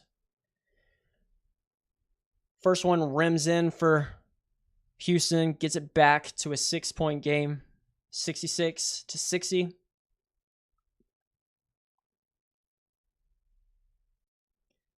Second one is in as well, 5-point game for Houston, bringing back that full court pressure.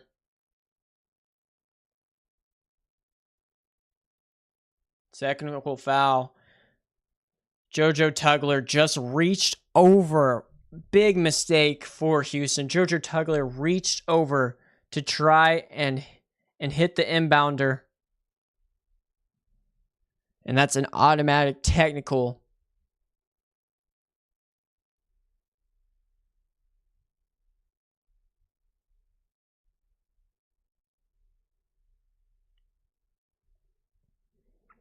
That is a big, big call for Houston in that one.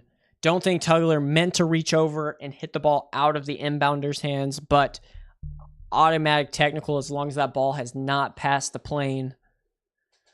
Believe that's going to be 2 shots for Duke and the ball.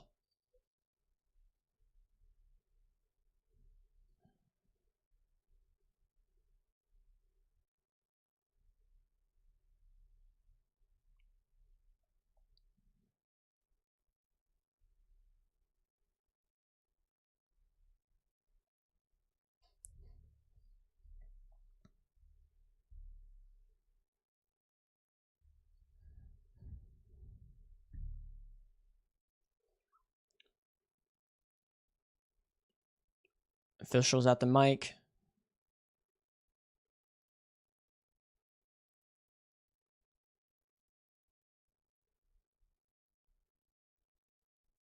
Class B technical foul. Class B technical foul. Duke gets 1 shot from the free throw line and the ball back for the Blue Devils. So this could push the lead back to 6. Concaniple's the one at the line.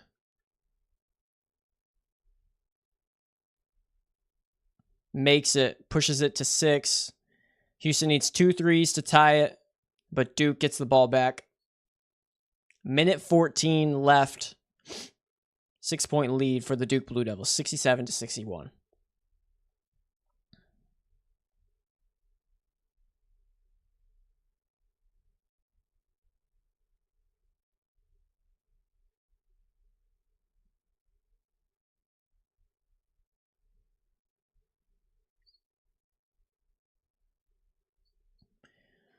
Houston decides not to foul, is going to play this one out. A minute left, 15 seconds on the shot clock for Duke.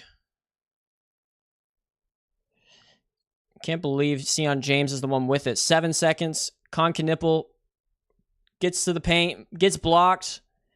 Houston has the ball going the other way. 6-point game.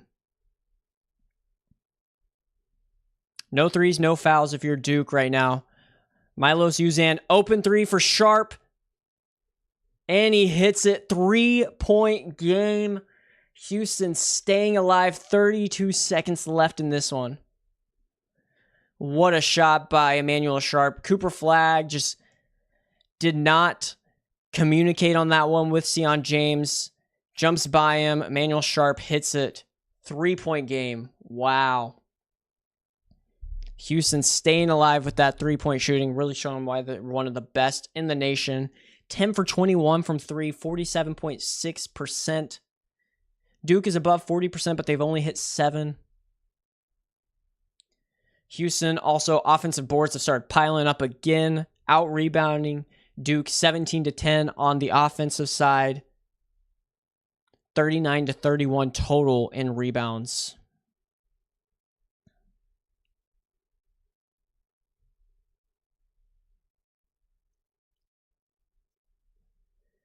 So we got 32 seconds, 67, 64. Duke has the ball on the inbound. Houston's going to try and get a jump ball, try and get a steal, anything like that before they foul, maybe a 10-second violation. Then they're going to have to foul. Even a 10-second violation is a little nerve-wracking at this time. Duke is in the 1-and-1, so if they do get fouled and they miss the front end, it's only one shot. Houston can get the rebound and go the other way.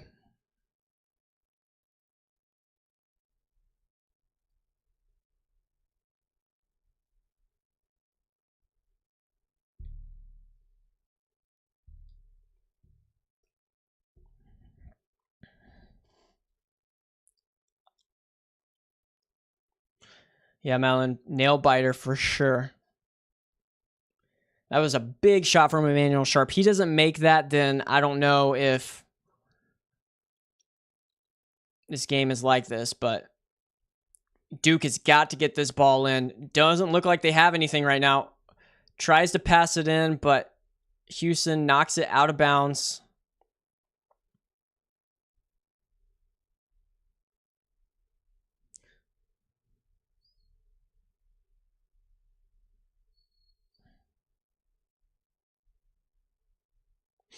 Kelvin Sampson's telling the refs to review.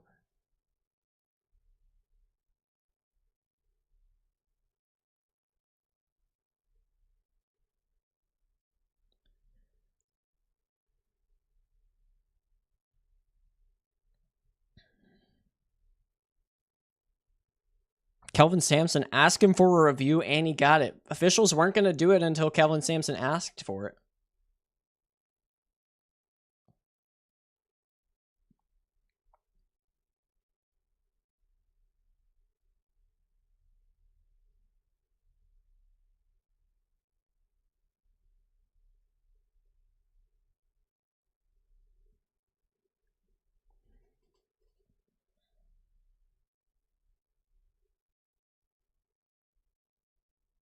%, off of Emmanuel Sharp.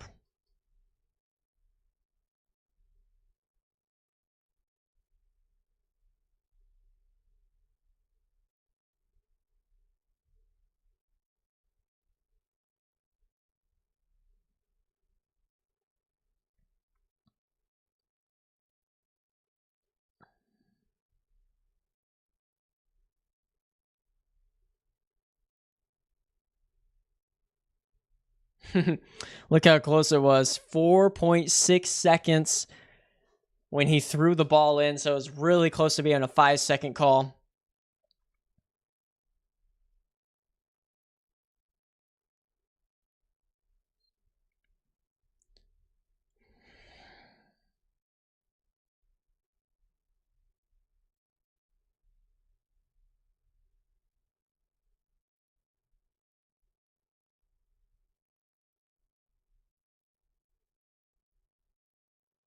I think Kelvin Sampson was really just wanting a timeout on that one.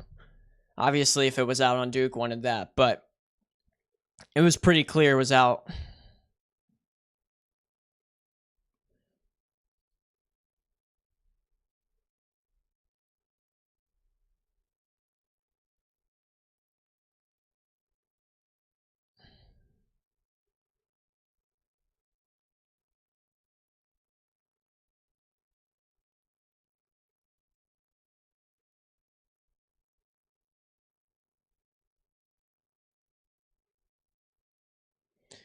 Here we go. 64-67, 32 seconds left. Duke.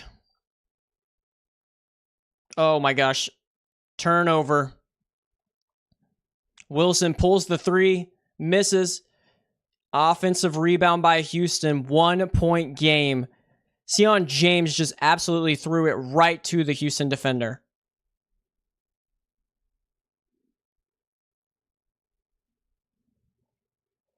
Pass it. Tyrese Proctor, worst free throw shooter out there, could have passed it to Cooper Flagg.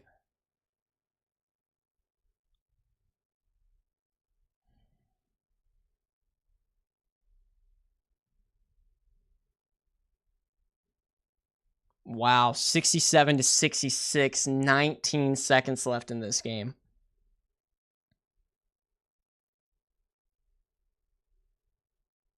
Only shooting 50% from the free throw line in the NCAA tournament.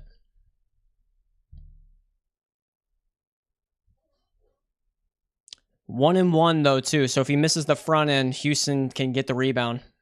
And he misses it. Oh my gosh, and they called a foul on Cooper Flagg. Houston's going to the line to shoot 1 and 1. Duke is about to just blow this game.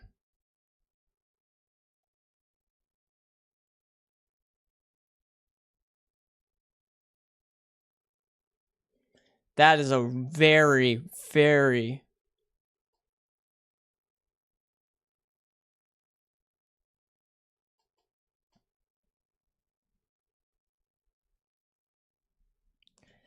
That's a very questionable call. 1 and 1. Jawan Roberts at the free throw line.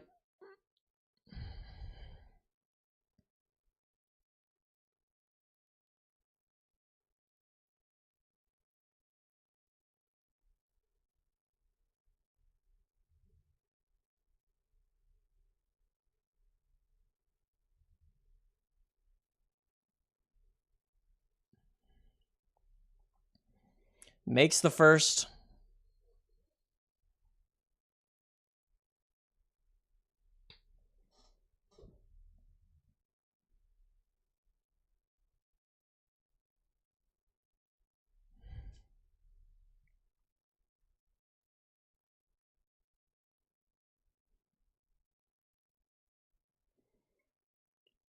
Makes the second. Houston's up 1.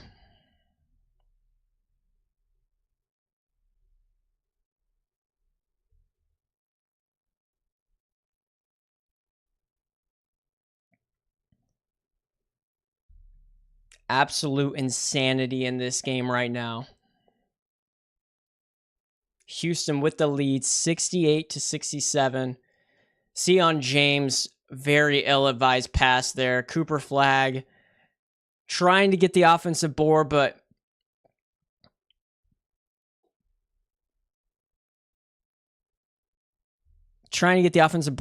gets called for the offensive foul. Not sure, gets called for the foul. Not sure if I completely agree with it, but it is what it is. He did reach over, so.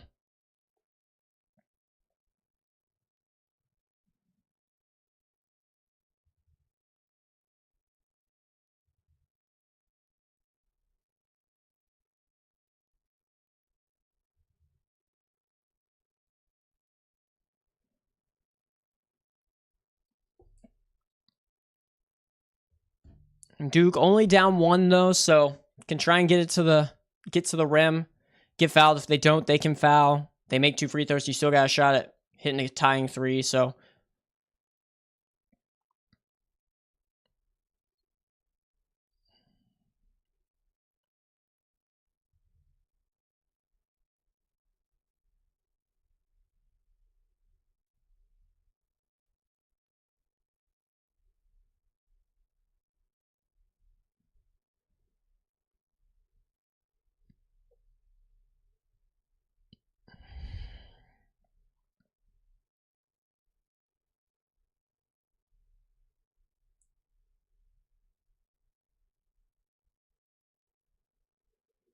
Here we go. Houston, 68. Duke, 67. 17 seconds to play. Sion James throwing the ball in. Cooper Flagg has Jawan Roberts on him. Looks like they might be going to Con. Get it into Con Knipple. Over to Cooper Flagg. Jawan Roberts on him. Flag short. Waste way too much time when they foul. LJ Cryer going to the line to shoot two.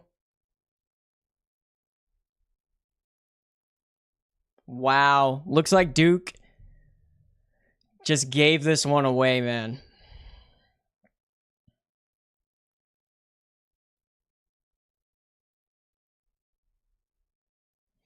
Not sure why they didn't foul earlier. Looked like they were trying to steal it, but you don't have enough time for that.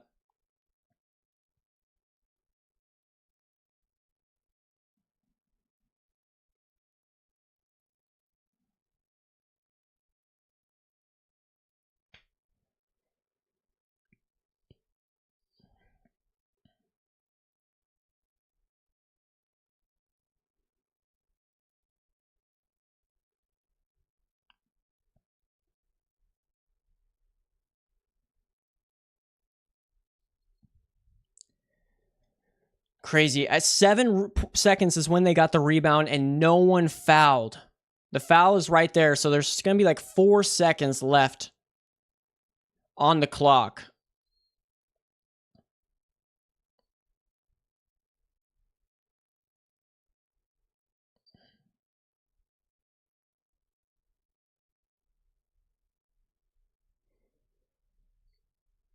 Are they keeping it at 2.5 seconds? It looked like they fouled at like 4 seconds. All right. Yep. Sounds about right.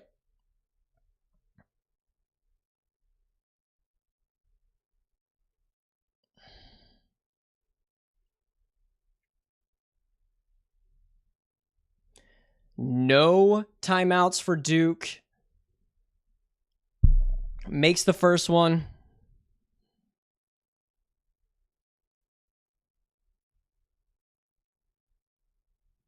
(69-67). Houston is up 2.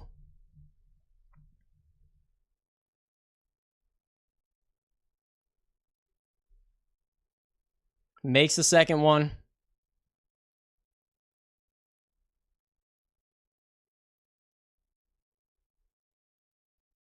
Duke throws it long. Don't even get it's long. Houston has defeated the Duke Blue Devils to advance to the national championship game. What a coaching clinic by Kelvin Sampson at the end. I mean, it looked like Duke had it sealed. 95% chance for Duke to win, up 9 points with 3 minutes to go. And Houston comes back and wins it. Congratulations to Houston. And we will have a Houston versus Florida national championship game with Cooper Flagg's career coming to a close in the Final Four. I can't believe it. That was a crazy game. Thank you to everybody that tuned in. If you've been enjoying the content, make sure to drop a like and subscribe to the channel. But I think that's all for me. Congrats, Houston. Congrats, Florida. We'll see you again on Monday.